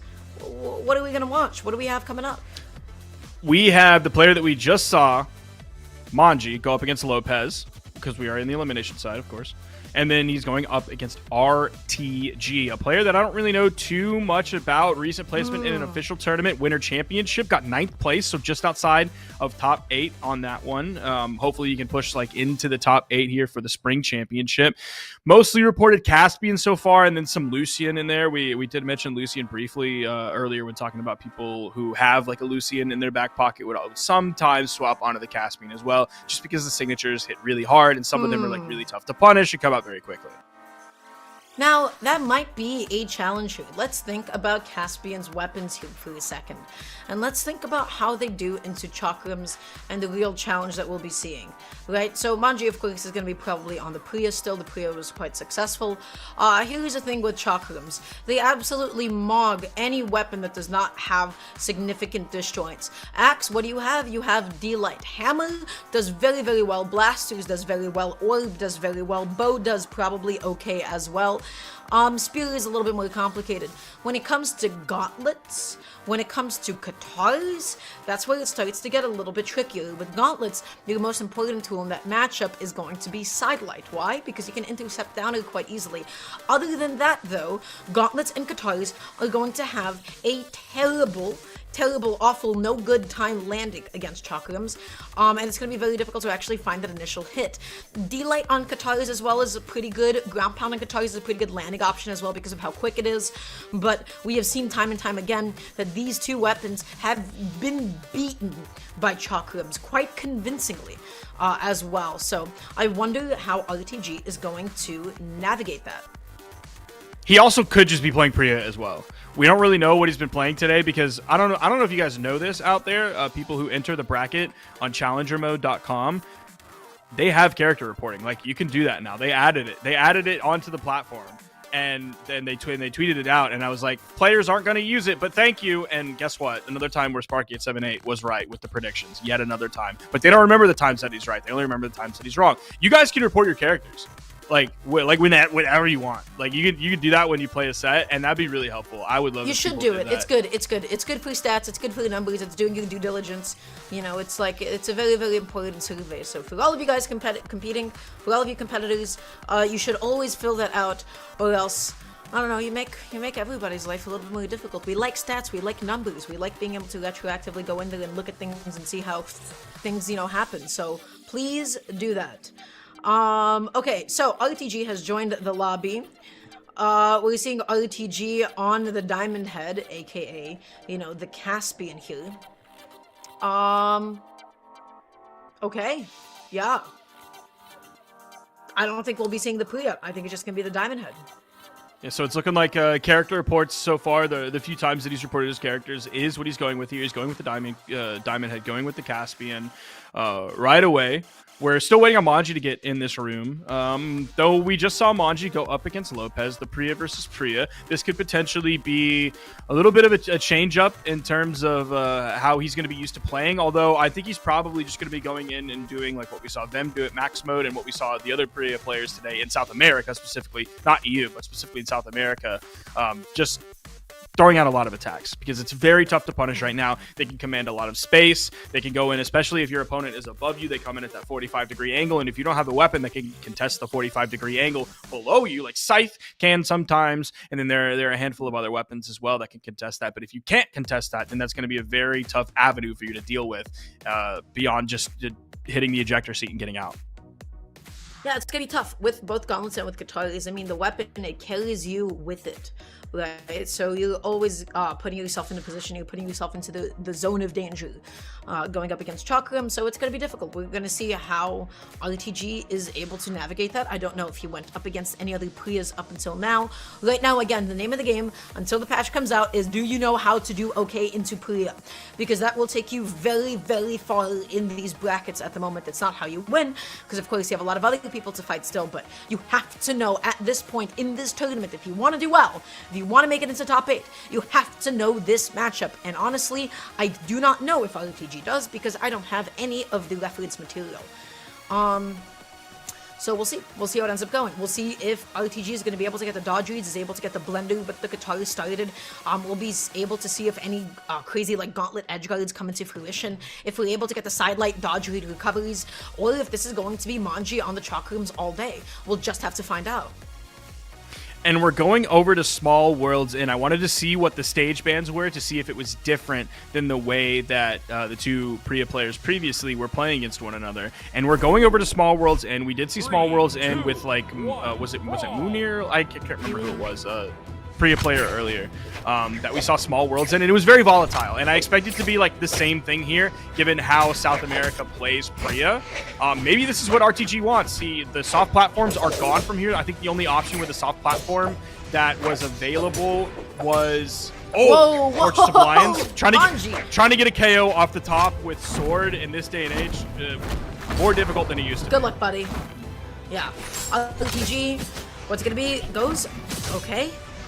Not gonna be able to connect that. Oh, Mongji just into the recovery, and just like that, that's one of those stocks obliterated, deleted. Oh my goodness. Yeah, so you have a couple options in terms of land. Oh my, he's still going. In terms of stage picks here, is like you go to a stage like this and it just kind of makes everything crazy because the ceiling is so low, or do you go to a soft platform stage, which means the Chakram player can go on the soft platforms and essentially, oh my, he's still doing it. Oh my gosh. Okay. Don't go here. Don't go here against a Chakram player. Unless you're the GOAT, don't go here. Just don't do it. Go Demon Island. Yeah. Mongji. Oh, RTG. RTG not able to pick up the weapon still. Goes in for the sidelight. That was a little bit antsy. The recovery is going to get punished. Mongji, this is all chakrams right now. This is all Mongji, all chakrams all day long. Going for the chase dodge. And that down is, oh my, dude. Relax. Oh my Chill gosh. out. He goes out there through the ground pound. Oh my Mongji gosh. down in the cover as well. OTG able to get that stock off, but we are like a minute and a half into the game, and it is already looking like Mongji's game.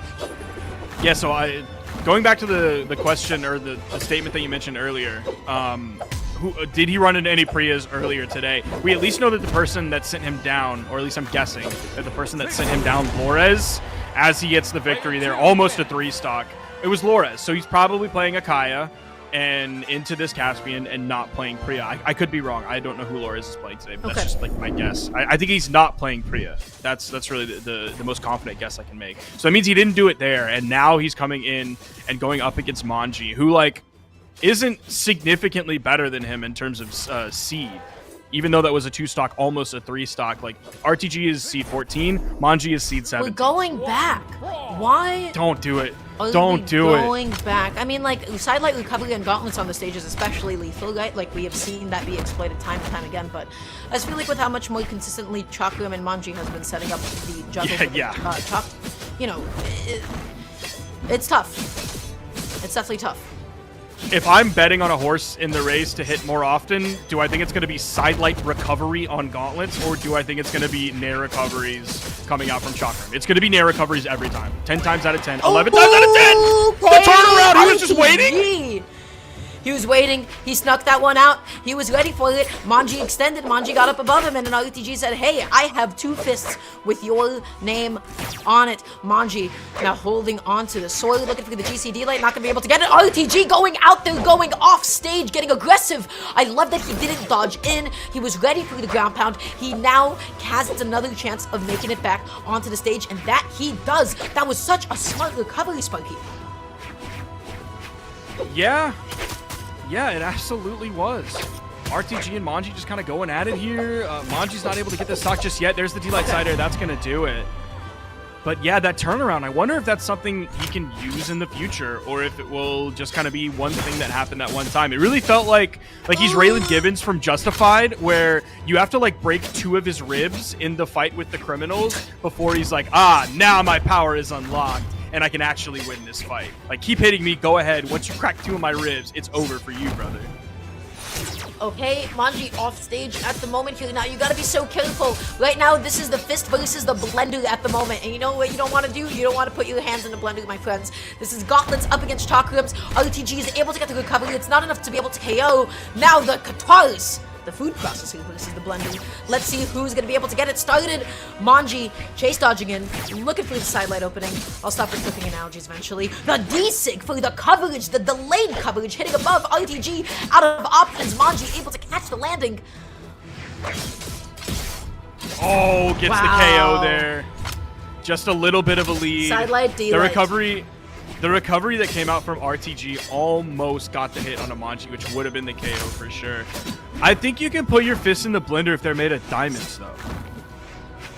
Because surely the blades are not, like, diamond treated, so the diamond's going to be harder. Can you do it again? Can you do it again? Whoa, chill out, everybody. Let's get back down to the stage. Hey, let's be chill. We're all chilling. We're all hanging out. We're all friends here. And the answer is, I don't know, it's complicated. You know, diamonds, they tend to cleave. But that time around, the sidelight into the recovery, just knocking it off the table. RTG gonna be taking out Mongji's second stock here. It is now last stock apiece. RTG, if I'm him, I'm like, hey, I want to hold on to these gauntlets, and I want to make sure my opponent holds on to sword at all costs. Yes, absolutely. We saw that in the Lopez set, that the sword from Mongji, like, it wasn't terrible, but it definitely wasn't what he wants. It's not a part of his game plan. The fused recovery's coming out. Is it going to be enough to KO? The first one wasn't. He didn't get the second follow-up. He rips the neutral signature. He hasn't split yet. He's learning from Lopez, and he gets the KO off the top. Incredible innovations. We're seeing both split and fused be used within the course of the game. So nicely done. He was able to make the comeback after what was a crazy first stock from RTG here.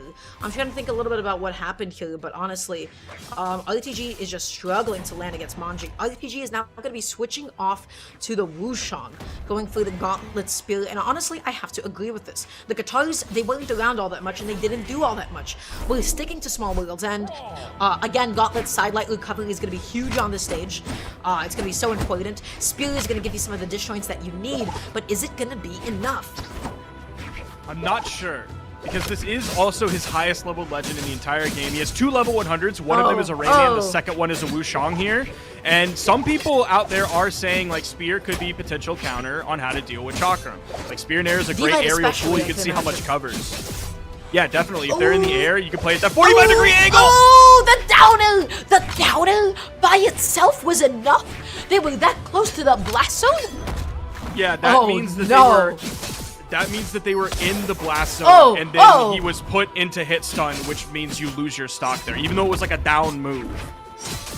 Yeah, wait, so that's right. You can't actually KO yourself off the top, right? So if you bring somebody up to your level and then hit stun, then that's gonna just be the KOing. Oh my gosh! Yeah. Oh my gosh! Oh my gosh! And it happened again. Mongji taking another stock off the top. Mongji, he wants a 3-0. He wants a 3-stock. This might be a 3-stock.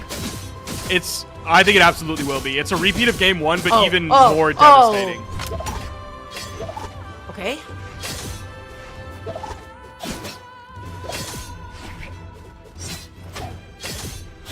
Man, that down air is so difficult to contest. I just don't know how you do that because they want to be straight above you, and you can't hit with downlight in that area. So they're just going to keep floating until you line up in that perfect straight line, and you can't do much. You have to put... Oh, he gets through it. Released a little bit sooner. The recovery that low, that deep is not going to be able to KO. Mongji swooping in, picking up the sword. The sail is going to come out and closing it out. 3-stock, 3-0. RTG knocked out of the event. Mongji is here to stay and continuing his elimination side run with the Priya, with the Chakrams, and with the sword as well. He has been playing a lot of sword. I think we're going to get to see on the replay here that Mongji started what was probably a GC sidelight. We'll probably see the platform like go right below him. Sandwich, slow that one down for me. Oh, I saw the side up. I didn't see that platform the first time around. Oh, well, just back to us, it seems. Sandwich, slow that down for me, brother. Come on, man. I'm talking to you, brother. Too late, man. We're friends. Sandwich hates you. Our producer hates you, man. I don't know how else to say I guess he just doesn't mess with me anymore. Oh, never mind. He messes with me? A little bit. That's not what we're looking for? Okay. Here it comes in. Boom. Oh, what was that? Slow that down for me. Just a little more.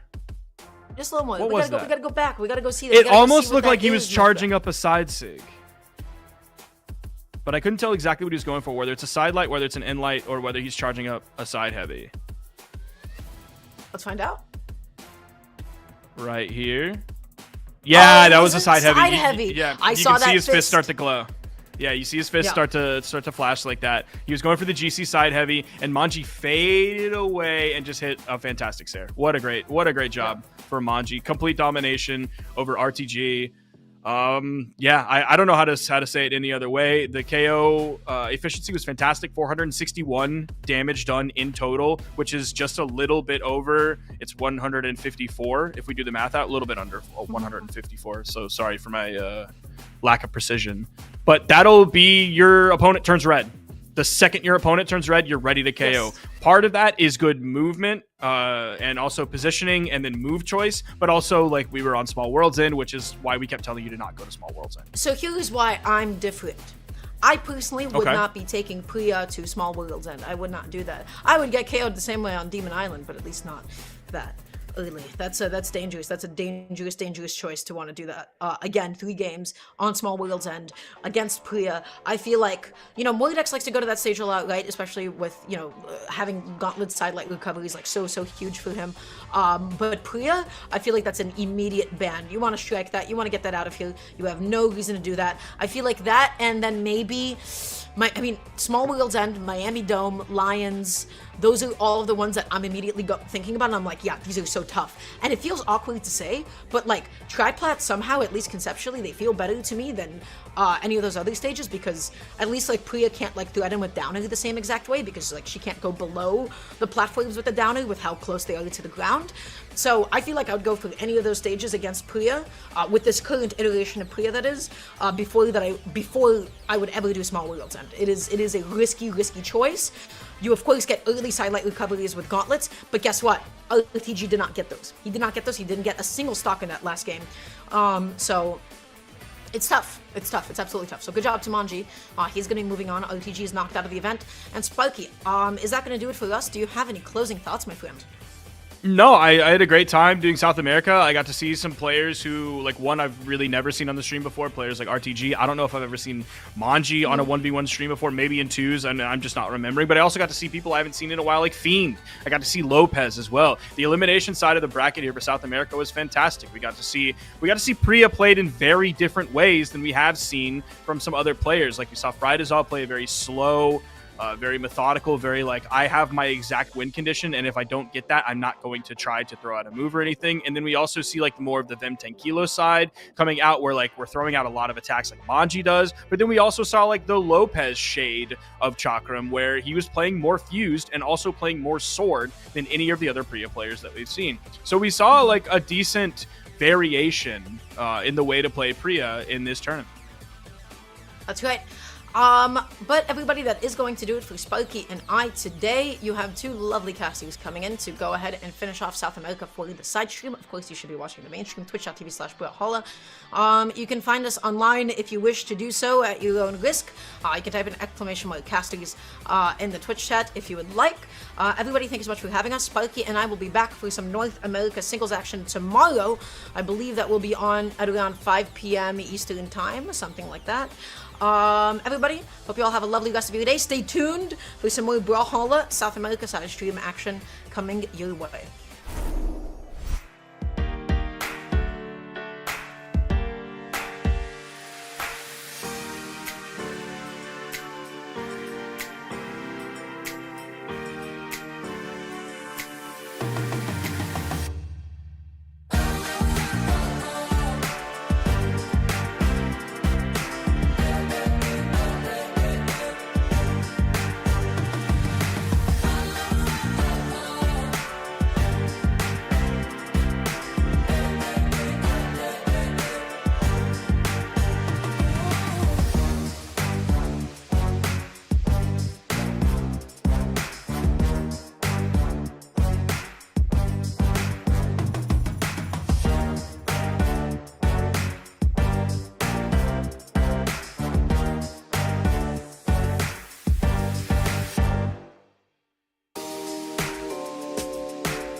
together. All we need is a little bit of space now. Can't you see that we are better, better than before? It's you. That I love. It's you that I love. It's you that I love. It's you that I love. Time will try to separate us. All we need is a little bit of focus.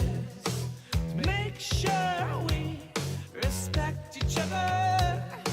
I swear to God, it's you that I love. It's you that I love. It's you that I love. It's you that I love. It's you that I love.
What is up, Brawlhalla, and welcome back. You're watching the Spring Championship, and we have moved over to the South American region. My name is Polymont, and I'm joined here by AJ Moore. How are you feeling?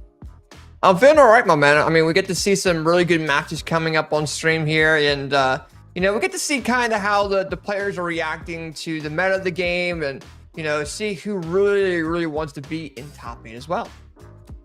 Yeah, and AJ, we were talking about this right before we went live here. Actually, no, I don't think you weren't in the VC. I was telling our producer earlier, we casted MENA, we casted EU side. AJ, we haven't seen a single chakram. We have seen 0 chakrams. It's been insane. We've been on the luckiest streak ever. But I have a feeling that might change. What are you feeling? It depends. I think South America might have looked at Vendikilo and a couple other South American players that were playing chakrams at max mode and been like, hey, this might be an opportunity going into Springs, maybe pointing that weapon out. Even though it's not going to be crazy in doubles, it'd be crazy at 1. So we'll definitely have to see kind of how that really goes out. But speaking of you know, big South American players there, our upcoming matchup, Polly, is between Kaina and Kaiser. And Kaiser just beat C to go ahead and get on side stream as well to go against Kaina. And he beat C5. I mean, that's a big deal for him, too. Yeah, so Kaiser obviously having a pretty good day today, and Kaina, I mean, does Kaina need an introduction? I'm not sure, AJ, at this point. Kaina with how many? 13 gold medals at this point. I'm a massive Kaina fan. Kaina has been my #1 player for a long time. Even though Use is the world champ, I really love Kaina. Yeah, for sure. And Kaina's a powerful player. I mean, he's been around forever, and you know, going into even last year, they got second in the 1v1s too. So they're a very big powerhouse player in the world. And you know, for Kaiser to come in and have to face Kaina, it's kind of a rough bout there, but that's a big deal. If he can beat Kaina to get in the top 8, he has a very big potential of getting into top 5, top 3, or even getting in second place, or even winning for that matter. Yeah, I mean, if you beat Kaina, PR #2, there is indeed a pretty good chance that you're gonna get. I'd say if you beat Kaina, you have a pretty good chance of getting second or first in the tournament. Yeah. Problem is, getting past Kaina is gonna be very difficult. But Kaiser is up for the challenge, of course, as you mentioned. Kaiser taking out C earlier in the tournament. Obviously, C is not a player to be scoffed at either. Super strong player, and so Kaiser. They might have what it takes. Only time will tell. I saw them locked in on the Taros earlier, so we might get a Taros mirror. I'm holding my thumbs for the continuation of avoiding the Chakarams. Yeah, for sure. And you know, even let's just say, for example, Kaina did choose Chakrams, let's just say. I don't think that's going to happen. You still have Kaiser on Taros too, so that's an option there. The last time these players actually faced each other was in Winter Champs of South America, and I believe actually kind of KO'd him both in winners and in losers as well, and they were playing Bodvar. I believe that was actually a stream set, if I recall, so that's definitely a big deal there. But it looks like we see the Yumiko coming in from Kaina, a very unique pick to kind of throw out, but you know, Kaiser now with the Roman Reigns Taros, it's a character that Kaina's probably used to facing. So we'll see how he does going into game #1. They're striking out maps, probably going maybe to Demon. I would assume maybe, because that would allow for Kaina to get some stuff. But it all comes down to Kaiser here, but it should be rather interesting.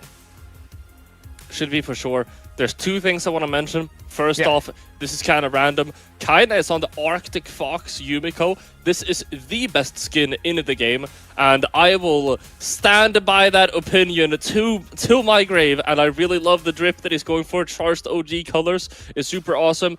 Other thing I want to mention, Kaiser playing Roman Reigns, Taros crossover against Kaina. Pretty ballsy move. What do you think, AJ? Maybe he's trying to get into the mental of Kaina as well. Maybe trying to get that figured out in game number 1, but we'll definitely have to see. It's kind of an ironic pick there coming in from Kaiser, and you know, kind of has faced Roman Reigns, Taros, and stuff like that, played it as well. So we'll see how Kaiser's new character pick goes going into game number 1. But Demon Island was the map choice, which is going to allow for Kaiser to go in for some really nice combos, like a 4-piece combo at odds launching him already into the orange. Kaiser's not being as aggressive, and Kaiser's been able to counter that. He's not giving a lot of like opportunities over to Kaina, and maybe that's how Kaina's playing. But look at Kaina, like he's landing almost all of his attacks. Oh, there comes out, and that is going to be a clean first stock for Kaiser here, only down into orange, as he's done a phenomenal job at outspacing Kaina here. And I don't know what to tell you, Kaiser is looking super solid here. He's kind of dominating the neutral field. Yeah, and that might be very, very critical for him to go ahead and win this set too. Having control of the neutral, having control of the stage, where Kaina can't really do much, you know? So, I mean, Kaina's playing hammer, they do get that there, but they're almost up an entire stock lead over Kaina. And who would have thought going into game number 1, it would have been this of a dominant game. Wow. Wow. Look at him Kaiser's axe is popping off right now. I mean, this is really, really impressive. Kaina is having a very hard time counteracting this, swooping in there with the Sair. That's going to be the second knockout, as Kaiser has a massive lead here over Kaina. I might be jumping the gun here, AJ, but do I smell a legend swap after this game?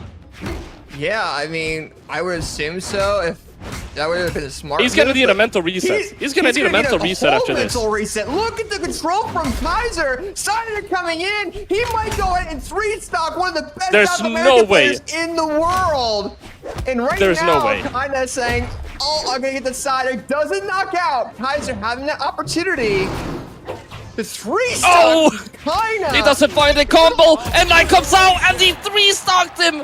Kaiser just 3-stocked.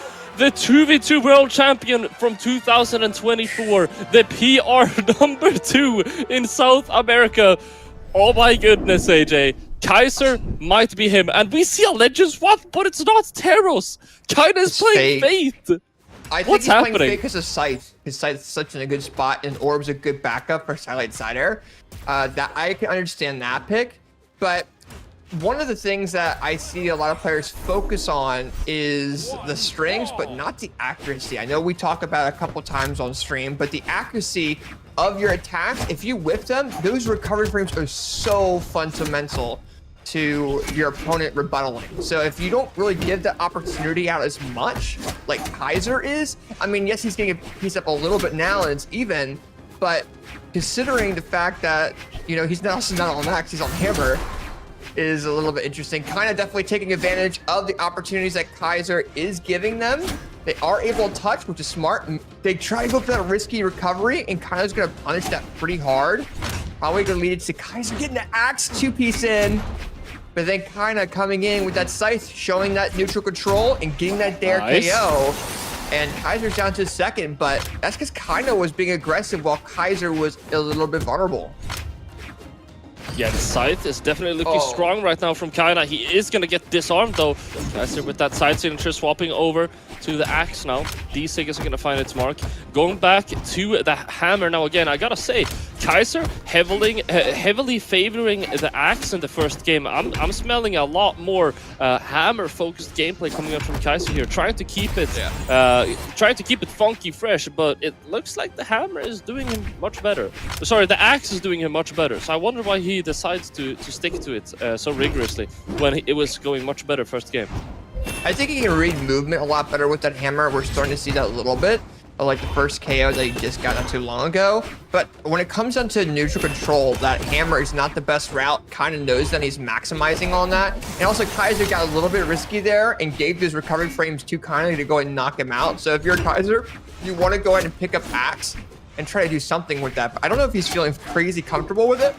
Even though he was landing his attacks, he feels more comfortable being more of like a pre-fire style guy with a hammer rather than the axe. Yeah. So far, this last stock has been looking pretty good for him.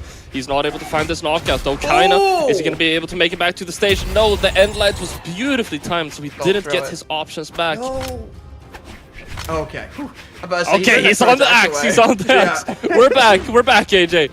We're back indeed, and he actually just launched Kana into that weapon pickup. He threw his weapon away unintentionally, and now Kana has this overall control, but Kaiser has another axe up his sleeve, and I wonder what he could do with it, but Kana's like, you know what, I have Orb, there's a reason why I'm known for being who I am, and gets that signature KO, and Kana takes game number 2.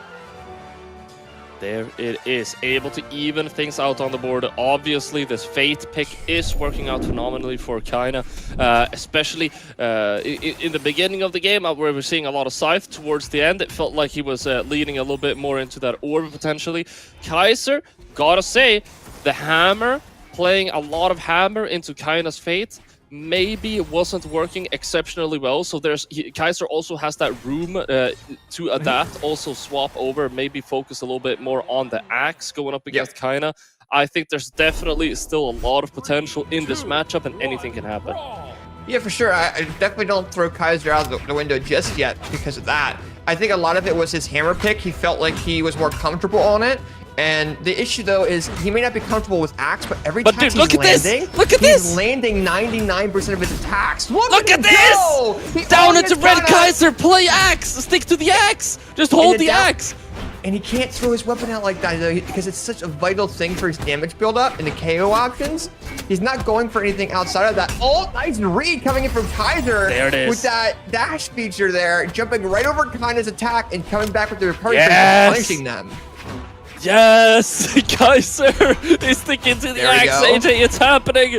Okay, he found that end light, able to push Kaina away. Gets the side light near as well, yes indeed. We're gonna whiff that GC side light, but Kaina not able to get a knockout with that signature punish. That one will seal the deal though. Getting just a little bit of damage, but Kaina is going to have the weapon advantage here. And, I mean, he's been doing a pretty good job at starving out Kaiser before. Kaiser able to pick up an axe quickly. That's going to be important. That's a good couple of hits. Is that true? Dare into downsig at certain stocks? No way. He's been landing it like crazy. Oh, nice dodge coming in from Kaina, though. Now expecting that to happen. Oh, nice dare. Nice dare from Kaiser. And now takes the lead over Kaina in this game here. Smart move, swapping out the hammer, not saying nope, no hammer. Weapon starving He's Kaina playing a little axe.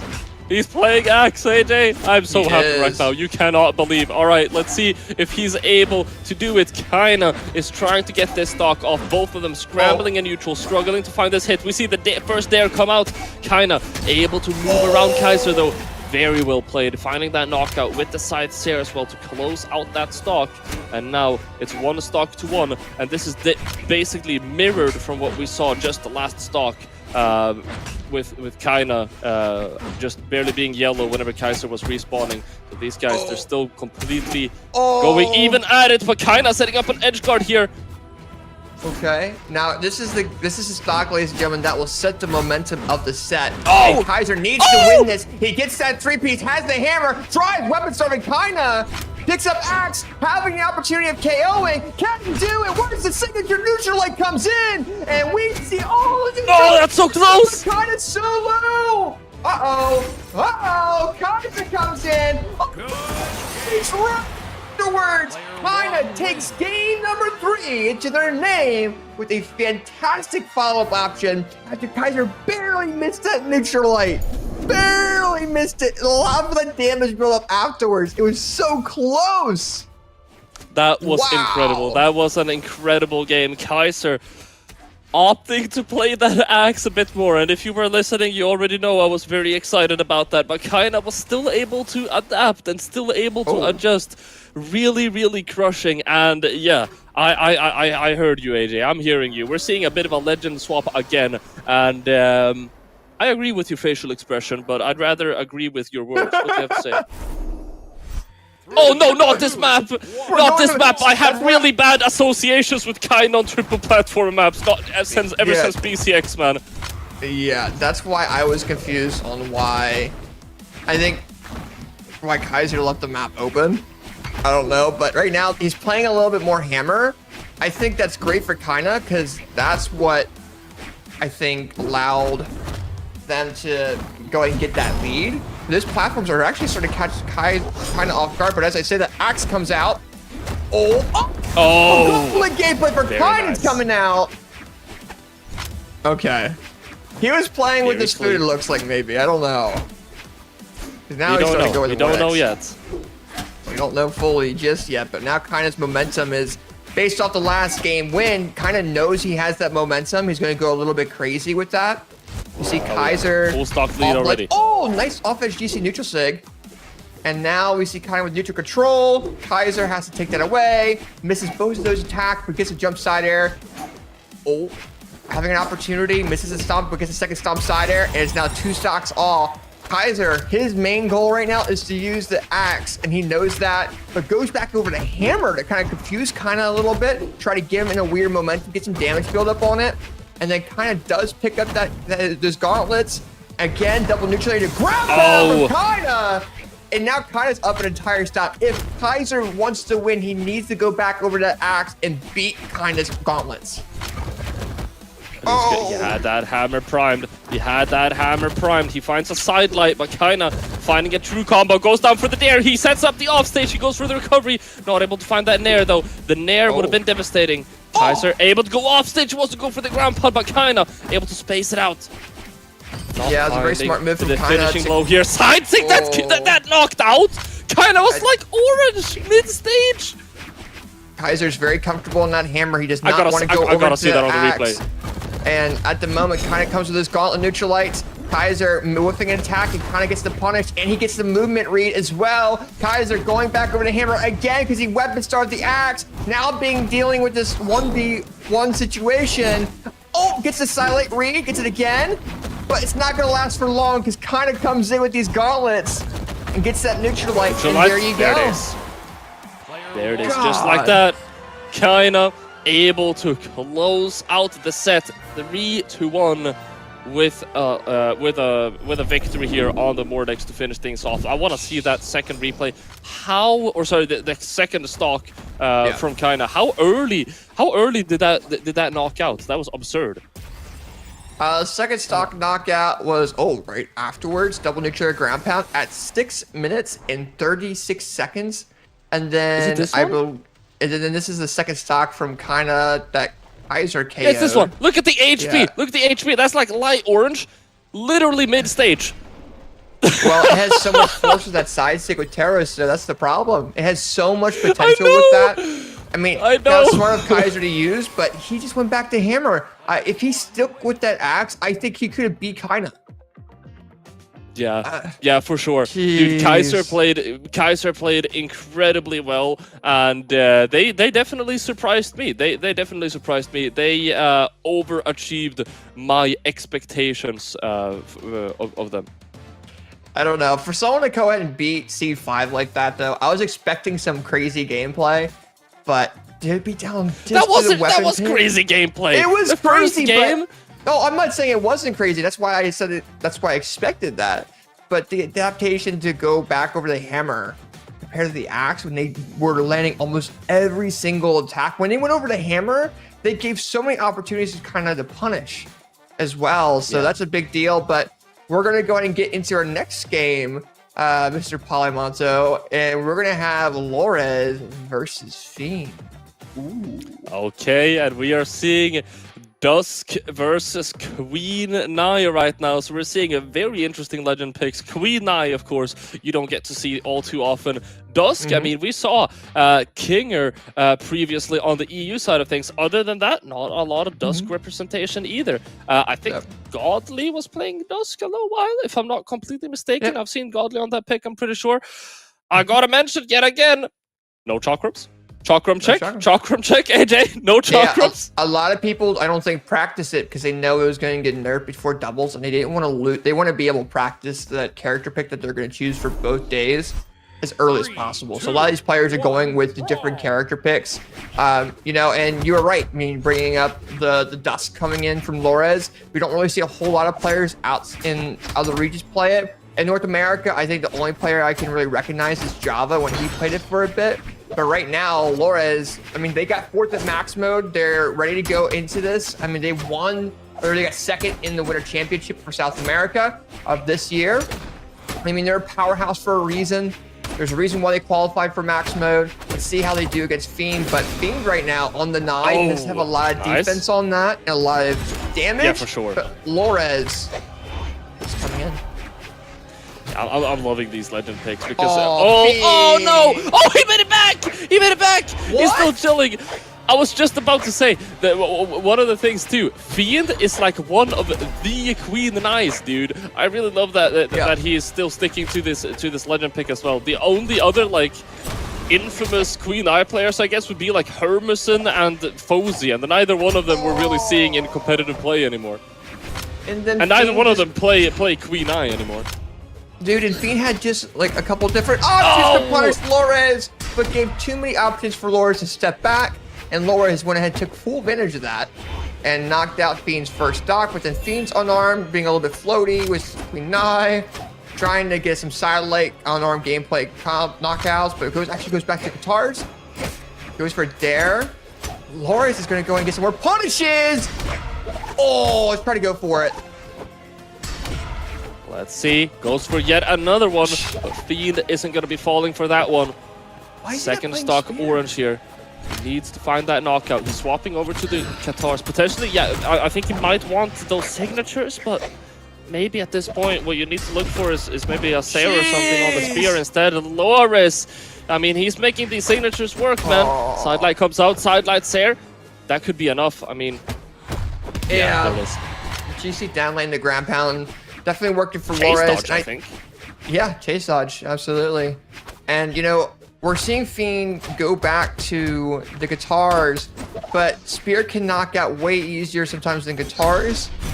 And that neutral signature does come out, smart move from Fiend, but that gave an entire stock lead to Lopez. And that's a very, very big issue he's got to keep an eye on now. Even if he goes crazy with guitars now, he's going to make it even. So he's got a lot of work ahead of himself to win game number 1, but definitely not out of the ordinary from Fiend, though. Does get that double recovery. He's got to bait Lopez. Lopez lands at side air, lands a neutral signature as well. Reading the movement of Fiend. Oh, misses that dare though, goes a little bit too to the left. And Lopez with the neutral light weapon throw. There's a lot of back and forth right now, but Lopez is definitely getting a bigger lead over Fiend. Yeah, it's definitely not possible, but at this point it is looking very, very grim for Fiend. He's gonna struggle to get to take this back at this point. Loris setting up, and yet again sidelight neutral signatures. How many times did that work for Loris in that game? Fiend has got to change his patterns a little bit. He's got to adapt a little bit. Other than that, I mean, still looking pretty solid. And yeah, Loris, amazing first game. I mean, Loris, that was like the definition of, okay, I can see that something is working. Why would I change it? Yeah, I think Lopez was, I think towards the final stock there too, even going back to that here in a bit. I mean, he did that bait on Fiend as well. He kind of baited Fiend to attack with like a very, very quick signature that he knew he could come back from and got that punish. So, yeah. Going to this next game, we're going to Terminus here. And, okay, Fiend's on Caspian this time, no, it's Nye. Okay, so we have a complete swap here. Actually, not a complete swap. We're keeping one of the weapons, changing that spear for the Gauntlets instead. And Loris, what is happening? All the way down, it's red already. He goes for the offstage. Is he able to find the knockout? This would be massive. It would be almost a clean stock. He tries to find it. The Sair comes out and Fiend didn't touch. He's not able to make it back. That's a clean stock. Oh my gosh, he got him with a very, very nice control with that spear. Knew Fiend was not going to be extremely comfortable on this character pick because we were used to seeing him on Nye. He pushed him to the point where Fiend just used their jumps off ledge and was unable to come back. So smart move coming in from Lopez. Now Fiend has to come back a little bit here. We're seeing them play a little bit guitars, just a dare option. Tries to find a way against that spear. But that dash movement from Lopez is definitely giving them a field advantage. But as I say that, Fiend launches Lopez into the orange of that first stock, having an opportunity. But Lopez is so comfortable to the point where he's willing to go unarmed against Fiend, pick up that orb, and then see what he could do against his mental. But Fiend comes in with the guitar neutral air, neutral light, and backward recovery. Smart move, nice movement read. And now 2 stocks all between these two players. Sticking to the gauntlets now. Done an amazing job at evening it out, going over to those Katars instead, but he wants to keep the legend, sorry, not the legend, the weapon storm alive at all costs here. Goes for the ground pound. Loris, he's gonna bait him out with that. Still misses and not able to capitalize off of Loris going so far down. That was really scary. He finds the read. Oh, but he's not able to continue off of it. No, he's not, but at the moment, now we see Fiend coming in with those gauntlets, getting that side air, trying to land that signature. Texturally wise, it hit Loris. Hitbox wise, it did not. And now we're seeing a weapon throw. We're trying to see Fiend trying to bait Loris into that weapon pickup, but gets that sidelight and then a sidelight recovery right afterwards. And he's starting to take the lead again. Starting to take a little bit of a lead indeed. Orange in terms of the HP, but one stock on top. Ground pound comes out, almost going to be the stock. The dare is going to be enough to seal the deal. Loris looking solid here. He has the stock. He has the weapon advantage here as Fiend is going to respawn. He's able to get a little bit of a weapon starve here. He could find some free hits, but Fiend is going to get lucky with a pretty good spawn. Picking up the gauntlets. Oh, he does, but Loris gets the double sidelight dare. Oh, wow. Dare, and now Loris is off the ledge. Oh, actually does a weird neutral air landing. And did that cancel? It canceled it a little bit. Not a whole lot, but it canceled just a tad. But Loris with a sidelight into side air. Now we got Fiend in the air and Sweat Peach. Loris with that side air weapon turn finish. Oh, that wow. was clean. He knew The that last moving the stock? back of his head. Yeah. The last stock coming up from Loris. It was looking tight and Fiend was looking solid. And then Loris, I mean, he just leveled up and he locked in for that last one. Yeah, looking back at replays here, you can kind of see like the almost zero death that Loris did on the Fiend on the first stock. Then we see a neutrally back recovery from Fiend. That was a very smart move from Fiend there. Second stocks, Fiend gets a sidelight recovery on the Loris. Loris is actually down. Gets a dare knockout on Fiend's second stock, and then on the final stock, he just put so much pressure on the Loris and got that side air and a weapon throw because he just had Fiend so high up it already and used all of his options. So as we go into this next game, though, we got Fiend on chakrams. Dude, I was just about to say, all good things must come to an end. And I wasn't going to say exactly what it is, but I'm going to say that there is a problem on my screen right now. I don't think it's a problem. I think Fiend is just trying to use that pocket pick as a last resort.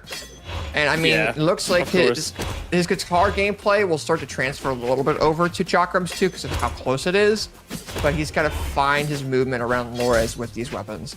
And Loris is also used to placing chakrams as well because keep in mind he was at max mode. He did experience when everyone realized, oh, this is maybe a little bit of an issue. And now we're seeing Fiend lock in with that two-piece combo on the Loris. And he's starting to do a little bit. It's a nice side air hit. But also another thing with chakrams is they have a hard time knocking out unfused. So you're going to see Fiend probably here in a second try to get this KO option. It's not going to work. And Loris might have an opportunity just like that to KO him. But look at him. He keeps trying to get this recovery. I am going to say, AJ, I'm going to be completely honest. I'm going to be completely honest. Chakrams are a bit of a guilty pleasure of mine. They're so satisfying to watch. Oh yeah, for sure. I kind of want Fiend to win at least one game, so we get to see more chakram from Loris, or sorry, from Fiend. I don't know. I think if you're Fiend, you want to go and get that win, and you gotta win 3 games to go further in that bracket. And I think they're willing to do whatever they can to go ahead and win that. And currently, it's 2 stocks all. Fiend right now with unfused chakrams gets that 2-piece combo, gets that recovery as well. Then gets a neutral air and tries to do a recovery, but Loris is able to get out of that with his movement. You're just seeing Loris trying to find a way to really approach chakrams because no one has been able to properly do that outside of chakram players. And we saw that a lot, and that recovery comes in for Fiend. Tries to go for that dare, side air misses. Oh, gets that 2-piece and gets that signature as well. It's going to lead to Fiend making things a little bit more even, but Loris still keeping up with the damage, but Fiend doesn't know how to knock out with chakrams just yet. Finds the Sair, finds a couple of dares, but as you mentioned, not able to find that final blow to finish the deal. Oh, I saw that neutral signature coming up from Loris. Fiend able to interrupt it with a dare, though. Tries to go for a sidelight here. Is he going to go off stage?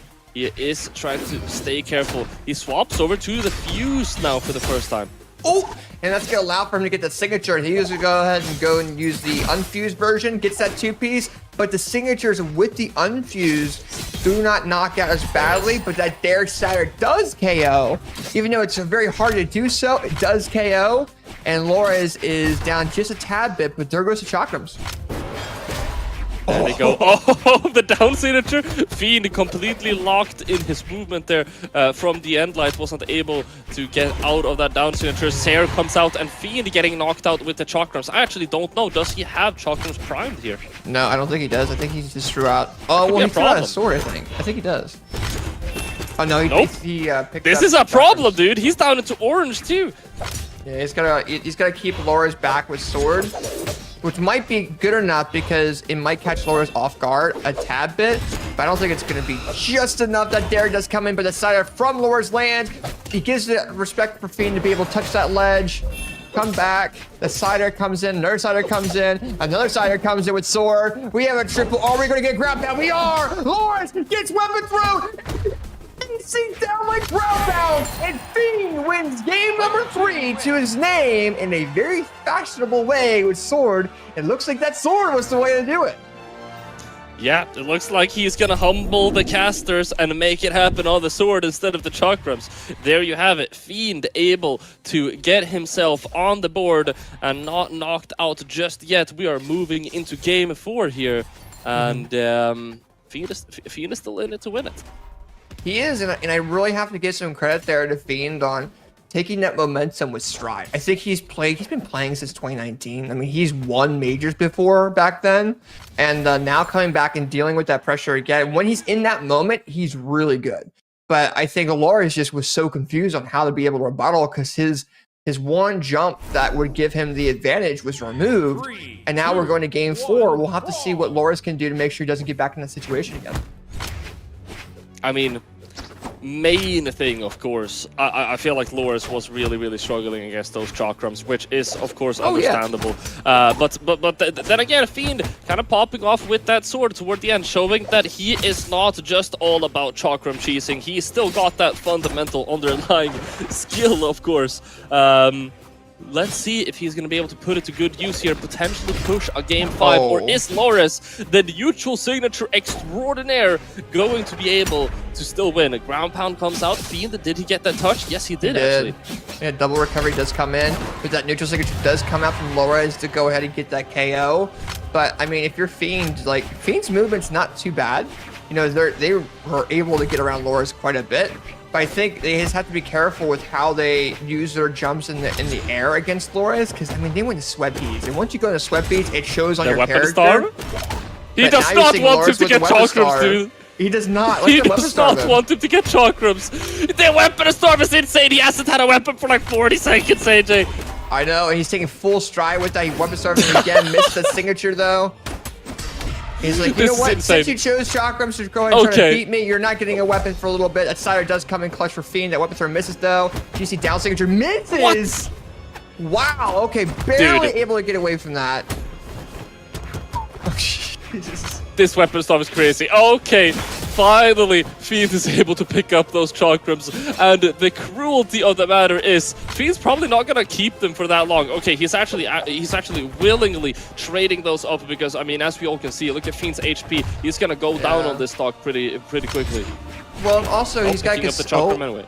He gets them anyways. He has it fused, which is gonna allow for that recovery to knock out. But he's also has to consider, like, sword is what he uses to KO. Right, with chakrams, you can't really knock out that easily. So with him having chakrams now, and also his next stock, which is what he just did, it's going to allow him to do that damage build-up to be able to come back. But now Fiend needs to get the damage build-up right now if he wants to be able to do so. So now we see him with chakrams recovery. We're going to see him try to do it again, misses that, but that Cider from Loris does come in. We do see a 1-stock lead. I don't know if Fiend can do it, but he definitely can. Still possible. Loris has a full stock lead though, and I mean, the weapon storm is just absolutely cinematic. Loris ferociously weapon starving Fiend, but he's able to pick up those chakrams anyway. Now it looks like it's Fiend that's going to be weapon guarding against Loris, but he's able to pick up that spear finally. I don't think Fiend really cared too much about him picking up a weapon. I think he's like, okay, let me just be able to regroup a little bit with his chakrams and see what combo I can do. Because now we're seeing him trying to approach. Loris is just baiting him into attacking, and that's, oh my gosh, the double down light sider lands. Loris, had an opportunity to get comboed there, but Fiend didn't want to really push that, and Loris comes back, gets that neutral signature, points against Fiend, and takes that set 3-1 to go ahead and advance further into this bracket.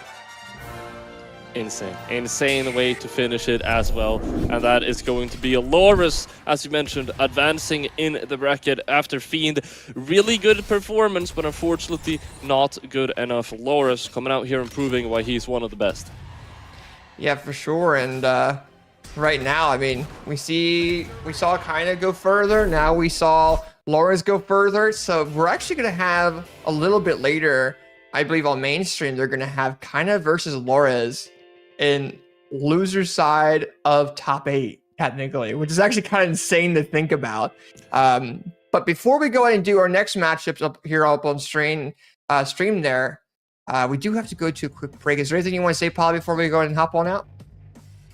Make sure you guys don't go anywhere, because we still have hopefully 2 more amazing sets for you guys before we have our entire top 8 filled up and ready to go for the mainstream. We still have more action, and you don't want to miss it. We'll see you guys in just a minute.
All right, ladies and gentlemen, we are back with the South America Sprint Championship ran by Brawlhalla. I'm AJ Moore. I'm casting with Polly.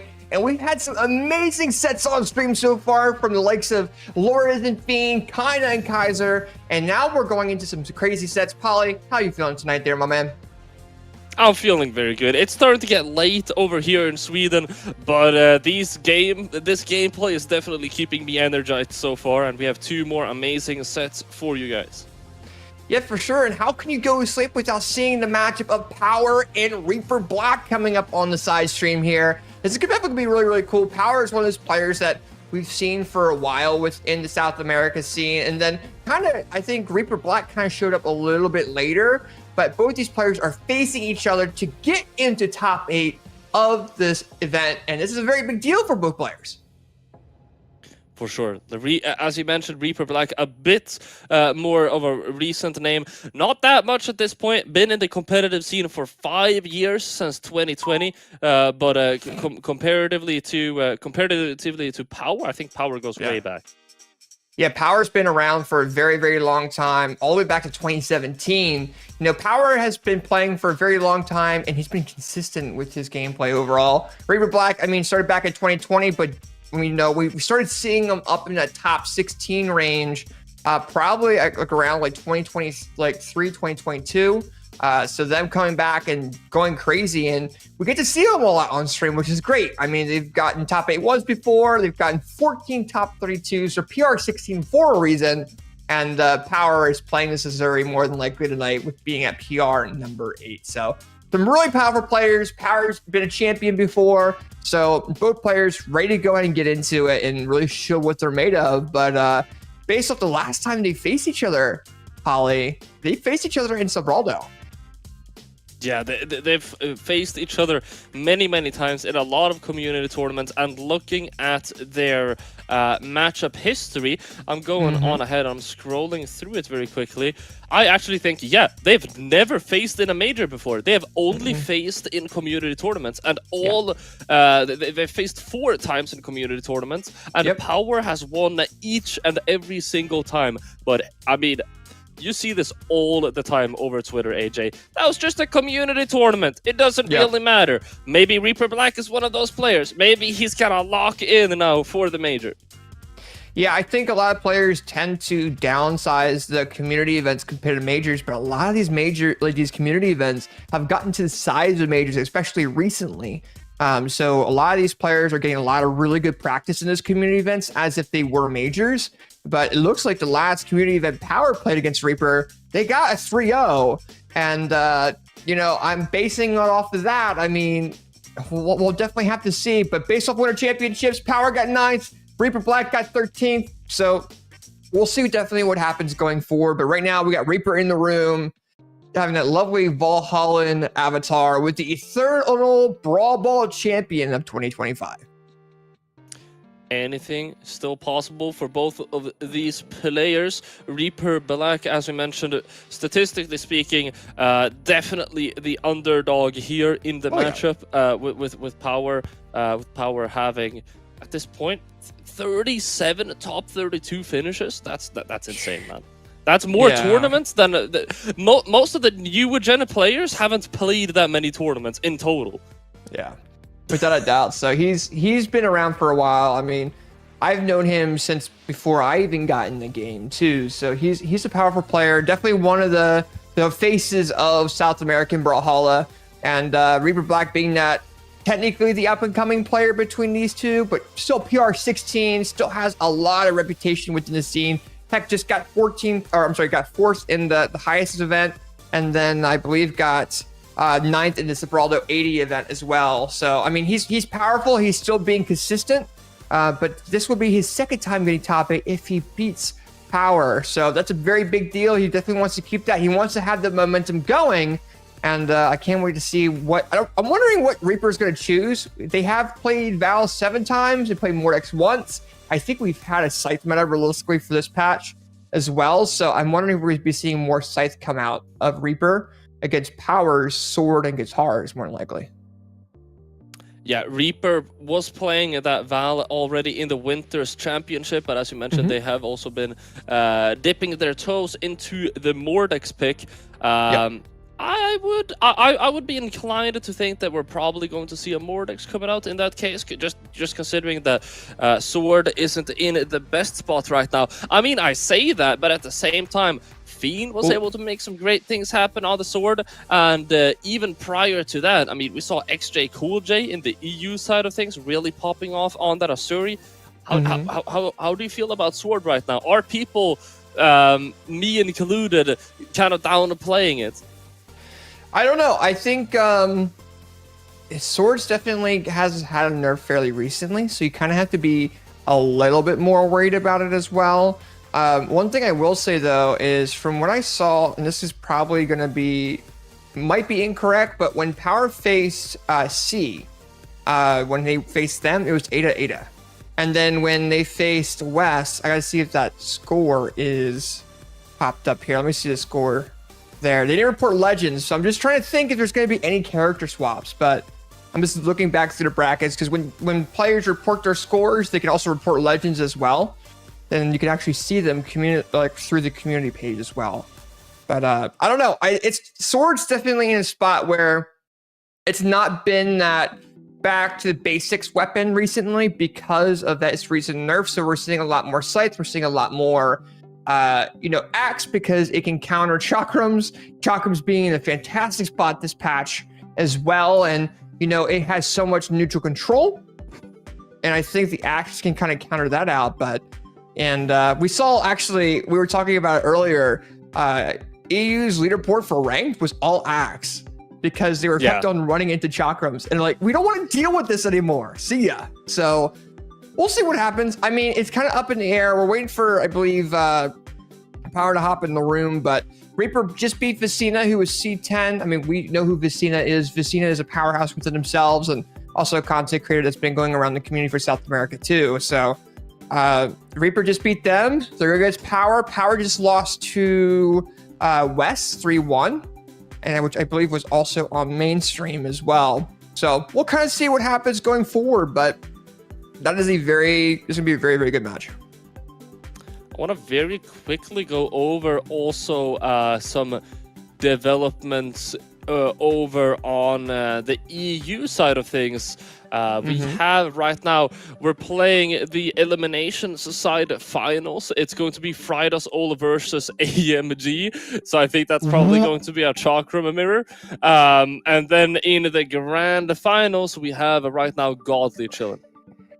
Yeah, Godly, I believe, beat the Chakrams there, and keep in mind they didn't go to max mode, but they have been countering Actus pretty quickly. I think if I remember, on the Pro Brawlhalla made a Twitter post about it regarding Godly going against Chakrams as well. It kind of downplayed Chakrams a little bit. Let me see if I can pop it up real quick. But it was like a quote of a bull in a ramen shop. And it just shows Godly destroying AMGG with hammer against AMGG's Preya as well. So I don't know. We'll definitely see what happens going forward, but you're definitely right. I mean, EU has been going crazy. I believe Fry was doing he was streaming his run. I mean, he was playing Wordle to get warmed up, stuff like that. So he was definitely trying to prepare in some crazy ways that he felt was useful. But I mean, AMGG beat Bamia? What? 3-2? Yeah. And then AMGG beat them, and then it's facing Sgrape, beat Sgrape, and is now facing Fry on, oh gosh. All right, yeah, you're right. That's gonna be close. So we have you're right, two Chakrams, or two Priya players, and then the winner goes against Godly. But but I mean, South America wise though, I mean, this event has been really interesting too, because we're not seeing a whole lot of Chakrams either. I don't think it's going to be crazy like it was in EU, but we might have a little bit more possibly, but we'll definitely see what happens. But right now we're just waiting for Power to go ahead and hop in the room. Production is figuring that out, but I mean, this is going to be a really cool set. Reaper versus Power. Let's see what happens here. And if you can't tell by our rampant yapping, we are just waiting right now for Power to get into the room. And I do actually think I think we're gonna move over to a very short break while we wait for Power to get on in here and for this game to get started. So we will see you guys in just one moment, and we will be back with some more Brawlhalla action.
can turn the sunshine into love, and I can keep on dreaming.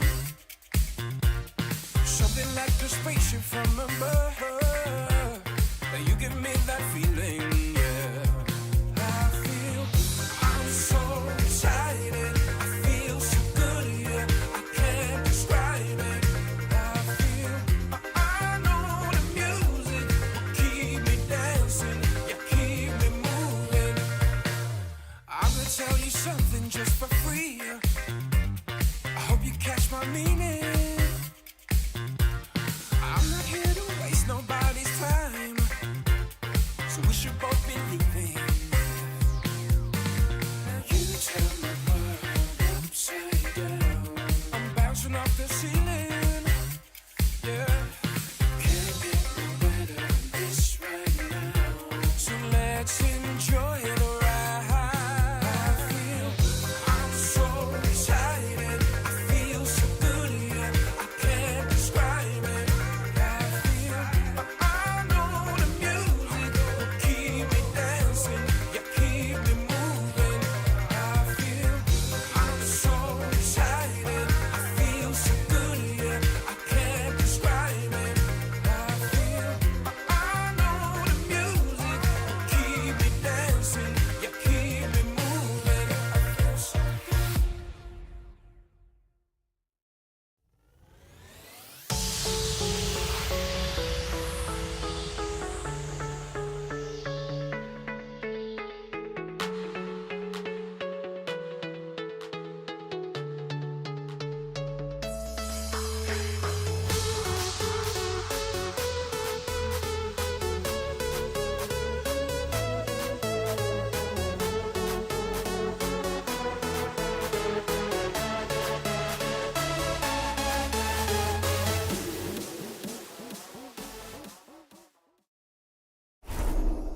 All right, ladies and gentlemen, we are back with the South America portion of the Spring Championships ran by Brawlhalla. I'm AJ Moore. I'm with Polly. We are back and we are ready to go ahead and get into our next matchup, which is actually going to be Kaito versus Mongji. And Seed 8 versus Seed 17. It's definitely going to be a really cool match to kind of see how these players adapt to each other. But how you feeling tonight there right now, Polly? I'm feeling very good. Of course, I'm a little bit worried about the last set that we were going to cast. It looks like Power might have actually lost their internet connection, which is, of course, having technical difficulties on LAN day is always is always very, very infuriating. And so we're really hoping and we're praying that we are going to get that set eventually. We're gonna do Mongji and Kaito in between, and this is going to be a very exciting set. What do you think about these players? What do you think about this matchup, AJ? So I'm looking at winter champs. Kaito got 5th and Mongji got 13th. I remember hearing about Kaito from a couple of different TOs when February was around. But the last time these players faced against each other was in the Sobraldo number 80 event.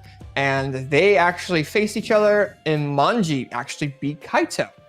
So we'll definitely see what happens. Mongji has picked, didn't pick for this specific event that I was talking about, has picked in general Jaeun and Sir Roland. Realistically, it's not enough data to really assume what his pick will be. But Kaito has had over 25 characters reported in 25 of those sets. Bodvar, Sentinel, Nazuri. So we might see some sword gameplay because of the Bodvar. We might see some hammer as well. It just really depends on what Kaito is really feeling, what speed he's feeling. But I mean, for him to get 5th in Winter Champs, he's definitely the upper dog in that. And I mean, it's based off his seed. I mean, he's PR 11 for a reason, and Mongji is PR 20 trying to take that seed away from him. Yeah, for sure. And it has been, as of recently, I've really enjoyed watching Bodvar gameplay. For quite a while, I was a Bodvar enjoyer. I was playing Bodvar in the queue myself before, of course, the great incident of the sword nerf. So I'm a really big Bodvar enjoyer. So I'm really hoping to see potentially Kaito be playing him. We'll see. Yeah, for sure. We'll definitely see what happens. I think we'll definitely see a little bit of Bodvar from Kaito, no matter what, more than likely. And then Mongji there, I mean, where are they currently locked in? They didn't lock in Legend just yet, but they are in the room. So we'll see kind of what they really choose. I mean, maybe a Jaeyoon. I haven't seen a lot of Greatsword when it comes down to any of these events this weekend. So I think the only player that will really see it in regards to ones might be in North America, which is Manihala. Yeah. Which will be the Amugi. But outside of that, right? Saiku's might. It depends of how he's feeling with the patch currently, because I don't think Greatsword does very well against Priya. So he might have another pocket pick getting ready for that. But at least for South America, I want to see what Mongji really picks. We'll definitely see what he chooses. But okay, Jaeyoon. Thank you, Mongji. Appreciate you. He's got a level 93 Jaeyoon. He might pick that. We'll see. But you know, that might be a huge pick for him too. I mean, if it's level 93, he might be very comfortable with that. I mean, definitely. I mean, also looking at his previous tournament, it has been the legend that he has been locking in the most. We also see that he has a level 100 Ogrim, though. I think Mongji might be listening to the stream, trying to throw us off a little bit, AJ. I don't know. Maybe he's like, hey, okay, well, I do have this Ogrim that I've never reported before, which is why we asked you guys to go ahead and report your legends whenever you guys play, because we want to know more about you when you guys are on the stream. We want to figure out how you go about different things in a good way, right? So we'll definitely see what they choose. But right now, I think we're also waiting on Kaito. And then once Kaito's in, we'll probably see a Bodvar. I mean, looking at his placements, I think he's always played Bodvar outside of Sentinel and Azuri. I don't even know what weapon or what. I don't even know what matches he played with Sentinel with Azuri, but we'll definitely see going forward. We will definitely see moving forward, as we are currently waiting for Kaito to get on into the room, and as the ticker right beneath us is implying, the winner of this, of course, is going to be advancing into the top 8. We have now all of our players in the top 8 except for this one round here, where the winner of Power and Reaper Balak will be facing off of the winner, Kaito and Mongji. Yeah, we know Kanda's in the room. He knows he's waiting for this matchup to go ahead and happen. He wants to watch it too. So he's in there spectating, kind of learning from the opponents that he might face, kind of how they're playing too. So we'll definitely see what happens. But right now, we're just waiting on Kaito. And like we brought up, I mean, we'll see Bodvar. We'll see a bunch of that. I do want to see that set between Fry and AMG. Currently, AMG is beating Fry 2-0 currently on the mainstream for the elimination final. And he's kind of going crazy. He's actually beating Fry pretty well with the Chakrams. Okay. That's pretty big. We have a player! We have a player, AJ. I was about to lose my mind. I was ready. I had like 50 backup questions to go. I'm gonna ask at least one of them because I'm gonna feel a little bit stupid otherwise, and we still have a little bit more time to speak. AJ, how's the weather? The weather's nice up here, man. With me being 6 foot tall, I can see the weather from a variety of different areas here, and it's going pretty well in the United States. But the weather in game is being decided currently with them choosing their current maps. Right? They got different environments. They got different temperatures. I thought you lived in the United States of Canada. United States. I didn't think you thought that was a whole country. United States. United States. No. I thought you lived in. I thought you lived in Canada. You're moose, bro. Let's go and give the game number 1. Kai is choosing the Cassidy. I'm losing my mind. Yeah. I'm losing my mind. But right now, Kai is on the Cassidy, not on the Bodvar this time around. And Mongji is choosing the Chakrams for game number 1 to kind of mix things up a little bit. The second Priya of the day, and AJ Moore is not Canadian. God has truly left us. We're moving into this, and we're gonna see what Kaito and Mongji are gonna be able to do here. Swapping over to the Chakrams and splitting them immediately. For sure, and right now, I mean, splitting them immediately, making sure they're unfused. Kai is gonna go ahead and choose the Cassidy here, and Mongji coming in crazy with those chakrams too, launching Kaito into the orange of that first stock and trying to out-prioritize them, but gets 3 pieces instead. He's not baiting Mongji to really be able to counteract him. Mongji's kind of playing that route instead. Oh, okay. A little bit of a clash, okay. Mongji sticking to the Katars now. Let's see, not the Katars, sticking to the chakrams now. See what they're able to do. Both players playing this very carefully, and the gameplay is riveting. For sure. And now we're kind of seeing Mongji trying to keep Kaito in the air a little bit. But Kaito kind of realizes, like, hey, I can't be in the air. They kind of watched some previous matches more than likely and are like, hey, let's go ahead and stick to the platform a little bit as much as we can so that they can't do as much damage build up. And Kaito goes ahead, takes that platform control or the map control and overall the neutral control.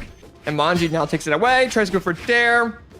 Kaito doing some crazy dodge dancing too. And gets that side air hit on the Mongji. Monji's still alive, but almost KO. Oh, whoa, okay. Almost knocked him off the ceiling of Demon Island with that chakram recovery. Where that neutral light. Oh, that Supers comes in and KO Kaito with that first stock. Okay. Able to get that first knockout. 2 minutes into the game, it looks like we are strapped in for a long one, boys, as both of these players are not willing to give up a single inch into the neutral game. Okay, Mongji popping off on the chakrams off the top. The anti-air is popping off. Neutralize is going to come out, though. That's going to be the knockout. Kaito sticking to that hammer. Yeah, for sure. And currently we see a stomp 2-piece there from Kaito. Trying to use his light attacks of hammer, but I mean, does give a lot of recovery frames when he does miss them. There we go. We see Mongji go ahead and punish that with sword, but actually not going over his chakrams just yet. Trying to keep Kaito to the side before swapping over. Decides also to do a weapon throw, picks him up, gets that the chakram recovery, needs to come back to touch, gets that unfuse hit, and then that neutral air into dare, into recovery as well. Almost gets that second recovery, but didn't have enough jumps to go and follow up. One dare lands. Wait for the second one to come out. Second one lands. Doesn't go for the side air though. Okay, let's get back onto the stage. Side signature not connecting. Kaito with a beautiful counter attack. Gets that end light to catch him in the middle of his dodge there. Oh, but Mongji was able to find that dare. Can't find the finishing below though with that Sair. Yeah, and right now we're seeing this back and forth. There we go. Nice little 2-piece coming in on Mongji as well to go ahead and take that lead in this game. But it's a very much back and forth match in this set. I mean, we're not seeing too much of someone having like a huge lead. We're just kind of seeing Kaito trying to counteract the floatiness style that Monji's playing, and Kaito's trying to rebuttal against that. Oh, why did he wait for down light, not the dare? But gets the recovery. Okay. Kaito, let's see what you're able to do on this hammer now. Tries to get an anti-air started, wants to disallow him to pick up those chakrams, but he is not able to stop it. The hammer is looking good. He's able to. Oh, he doesn't touch. That's it. That's completely over. What an amazing last stock from Kaito.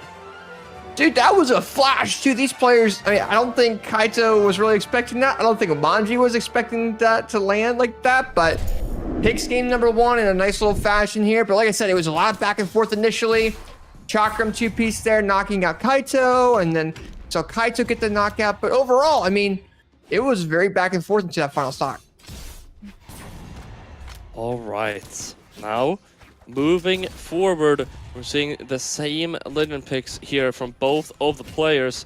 Let's see if either one of them are going to be able to turn up the heat even more. We're going back. Actually, no, we're not going back. We're getting a new stage. It's going to be the small fortress of lions this time around. Ooh, okay. So we're going back to Small Fortress Alliance. So we are... Okay, so same character picks. Kaito's comfortable. Monji's not going to get off of that, I don't think. I don't think they're getting off of Priya at all at the moment. But currently working out so far for him.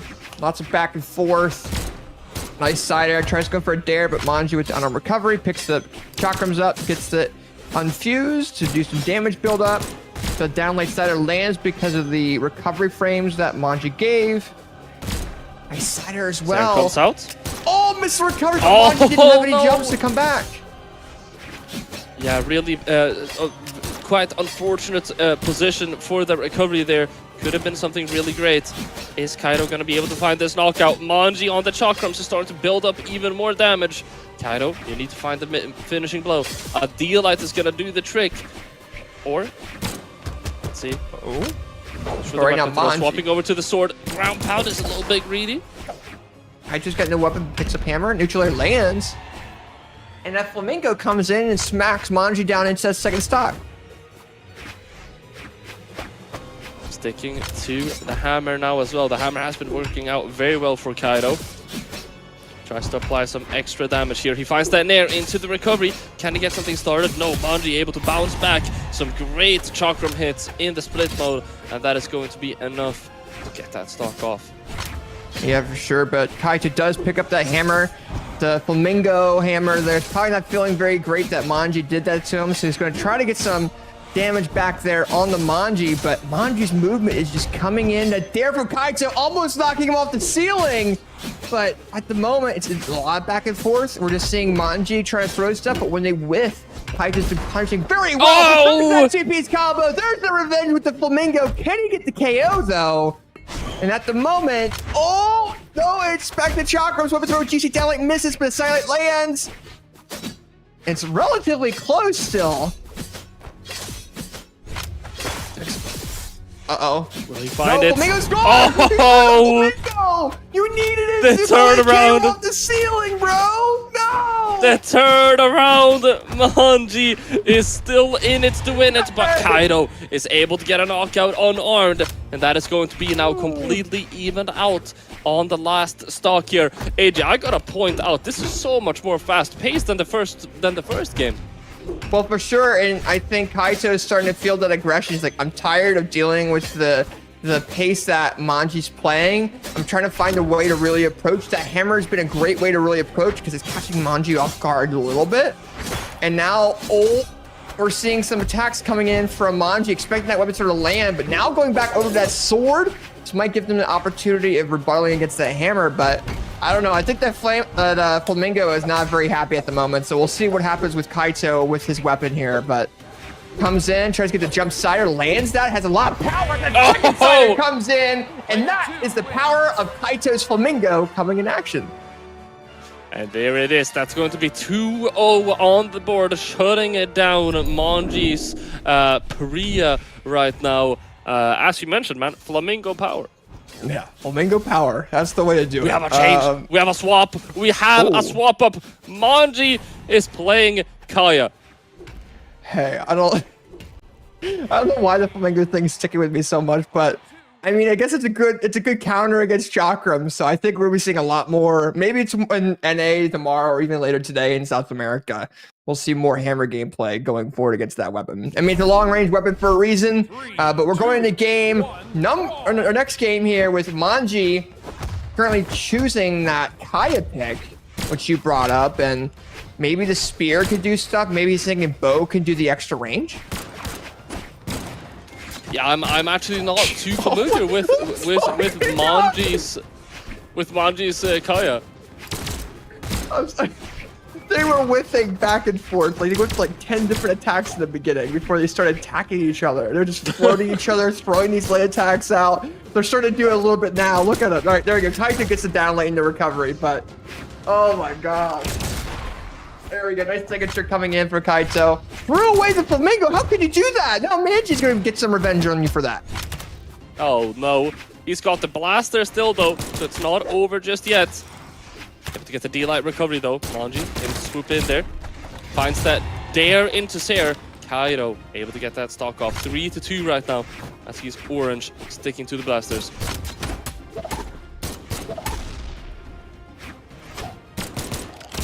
And right now we got the 2Bs coming in from Kaito there.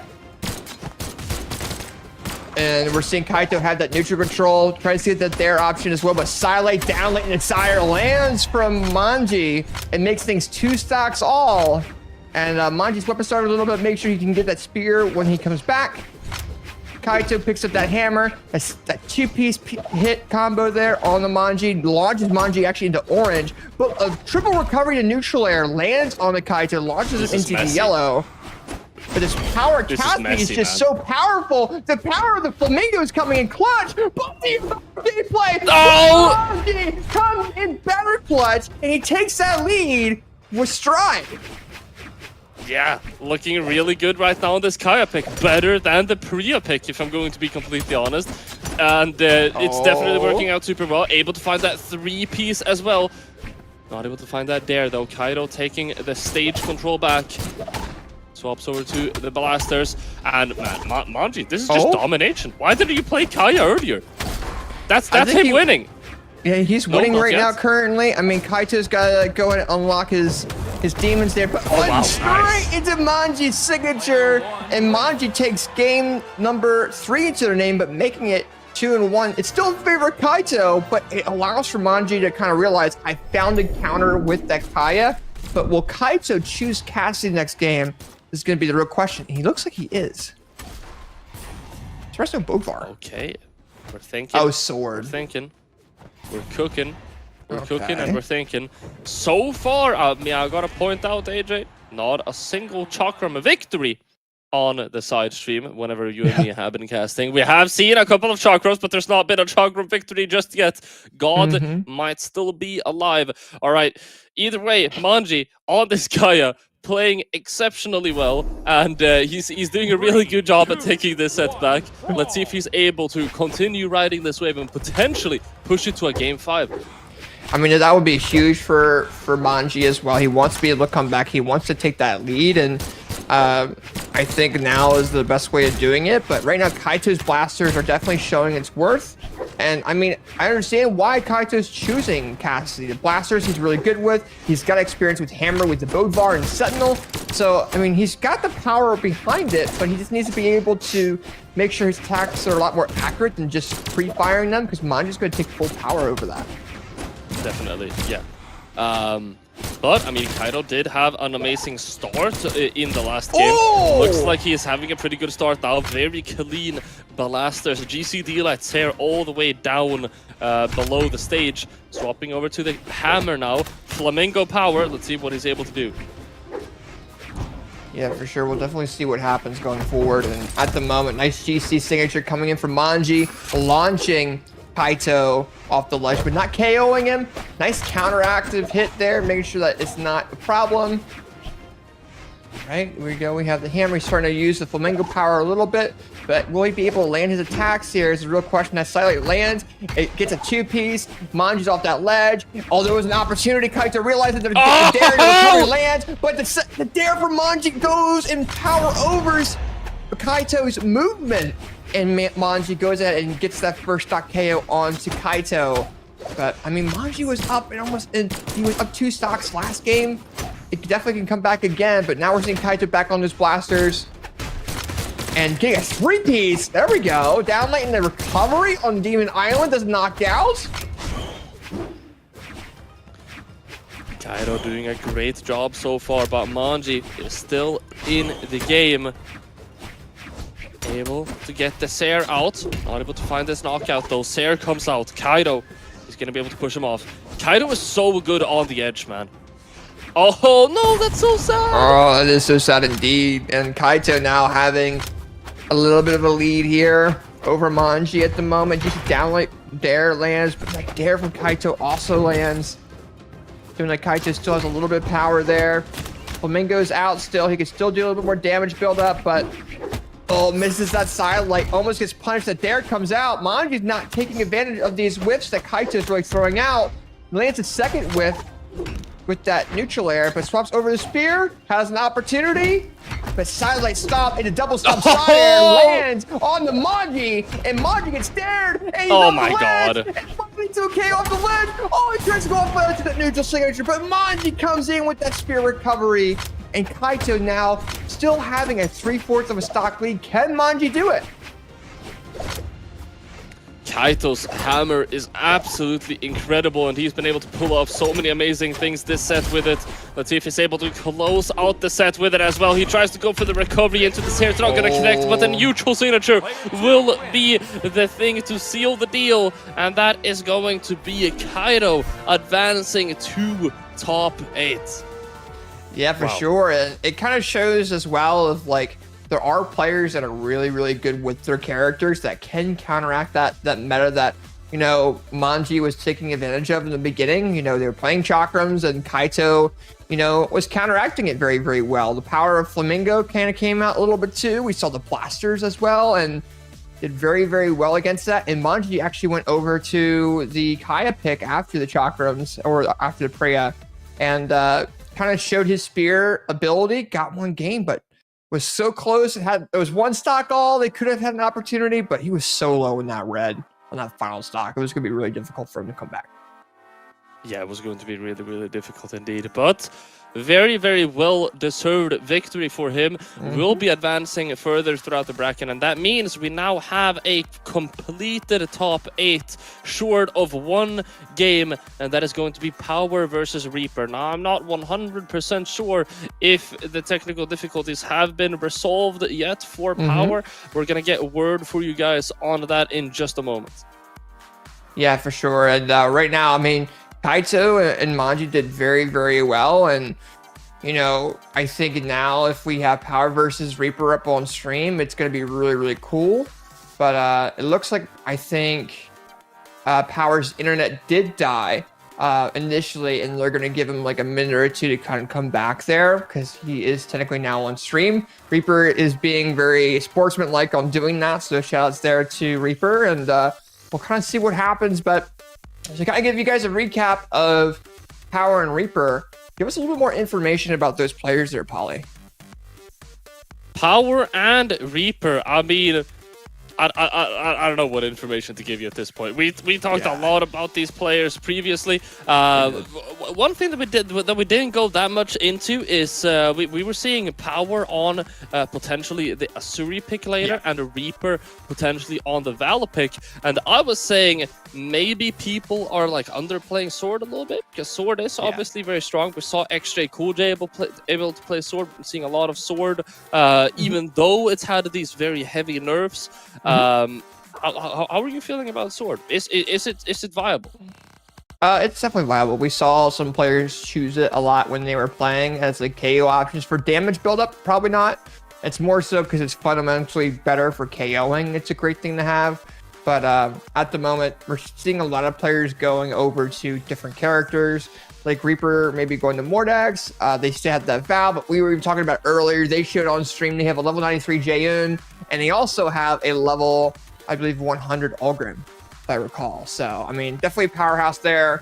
So we'll see if anything really comes out. I'm probably mixing them up with a different player if I'm recalling correctly, but either way, Power is known for that Azuri. We'll see if they choose that today. We'll give them that time to really focus on that. But this would definitely be a crazy set if Power does show up, and it's awesome. So Yeah. Now I do gotta shout out right now. AMG is 2-1 over Godly on the main stage, potentially setting up the grand finals reset. I'm seeing your reaction, AJ. It's okay. We're getting the emergency patch. we are. I'm not sad. I'm just disappointed. Yeah. No. it's definitely a close game, though. Godly is keeping up a little bit there. But yeah, Chakrams, or Preya specifically with its speed is a little bit crazy sometimes. So we'll see. But it is a close game. That is on the main stream as well for you guys to watch. And then we'll kind of see, you know, how the rest of this event goes. I think they had Use and... Oh, let me see here. So they actually have Use and West against each other on mainstream later. There's a Type and Vem Tequila will be playing. Vem Tequila beat Lores 3-0, by the way. So I think Vem's going to have a really good run, especially with Preya, which they've been going crazy with too. We'll see how that goes. But Yeah, it's I don't know. Definitely the European stream knows catching me a little bit off guard. Like, what? He's up over Godly. I also gotta mention, and this is something I don't know if the casters on the main stage have mentioned this. AMG is not a no name. AMG is actually Pirchi after a name swap. So it is actually a name that a lot of EU players will be familiar with, and it's not like, oh hey, you know, it's not like Gnome Man 47 who was 14-8 who was like 13-72 elo last season, all of a sudden made it into top 3, you know. It isn't, but seeing Godly on Nyx makes me sad. Where did Godly come in and choose Nyx? Like, what was the thought behind that? It's kind of crazy. I mean, his sight's in a good spot. Maybe he's trying to go with the blasters a tad bit too. Yeah, he's going blasters here and there, but no, you're definitely right. But he also goes by, he used to swap his name literally every week. You literally showed me a picture of him swapping his name 20 different times. So for a lot of players, they're definitely going to be confused on AMGG, but yeah, it's going to be no, I cool think that, I think, are you sure that was AMGG? I think you might be thinking about the other guy, the Chien guy. Oh, I might be. That's true. Because yeah, you're right then. That was also the player who was previously known as Kim Gitai, but also previously known as Pilos. Yeah. Yeah. Players, please stick to one name. I don't want to have to do an investigation on you guys 5 minutes before an event. Like, hey, it's actually I kind of like different it. Names. It's cool. I kind of like it. I like the thrill. I like to address you guys right. You know, that's the main thing. Yeah. No, like I will like unless I am like explicitly unless it's like official, like someone is on, you know, they're going on Twitter and being like, yo, I'm changing my name to this. Unless you do that, I am gonna dead name you, right? Yeah. At least for a little while. And I feel like that's understandable. Some of y'all change your name way too much. I think it's funny though, because I always think it's funny when it's like, oh hey, this random player's popping up. AMG, who is that? And then you kind of get this thrill of like, oh okay, it's Pirchi. Okay, that's always fun. I like it. It's cool. I just think we're gonna find, if there's an easy way to find it, it'd be nice. You know, except different StarGG accounts. I remember there used to be a couple North American players that would change their StarGG accounts in their names all the time. So for sure, but I don't know. We'll see. But right now, AMGG's close against Godly. Godly just got that dare KO. It's 2-2 now in grand finals for Europe, and yeah, it's definitely crazy for sure. But yeah. Well, if you guys can't tell, we don't have a game right now, so but we are kind of turning this into our impromptu podcast as we're waiting for Power to potentially get into this lobby. I do want to ask you. I feel like we have some unfinished business, AJ. Oh no! Here we go. I thought you were Canadian. Are you not Canadian? So I'm half French Canadian, half American. I've lived a portion of my life in Canada, and now I'm in the States. If that clears that up. Yes. Okay, so the moose sure. comes I from can both. Accept that. Yeah, the moose comes from. So for Moose Words comes, the logo comes from Maine having moose, Canada also being known for moose. So having that kind of get together. That's where that came from. Okay.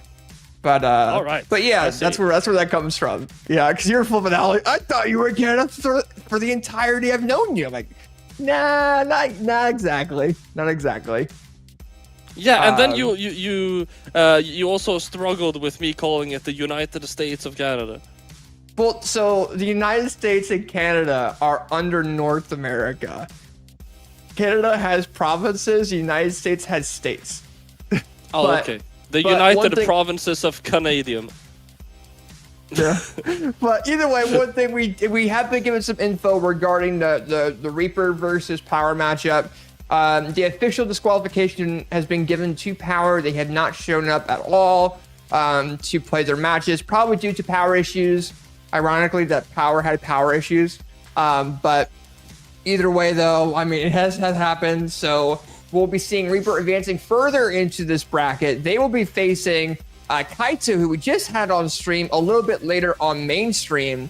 But with that being said, though, that has been all of South America, I believe, on the side stream. So I believe we're all going to be taking our route over to the mainstream to see how Godly could counteract these chakrams from AAM and GG. And I think I can't wait to see what Godly can do with that.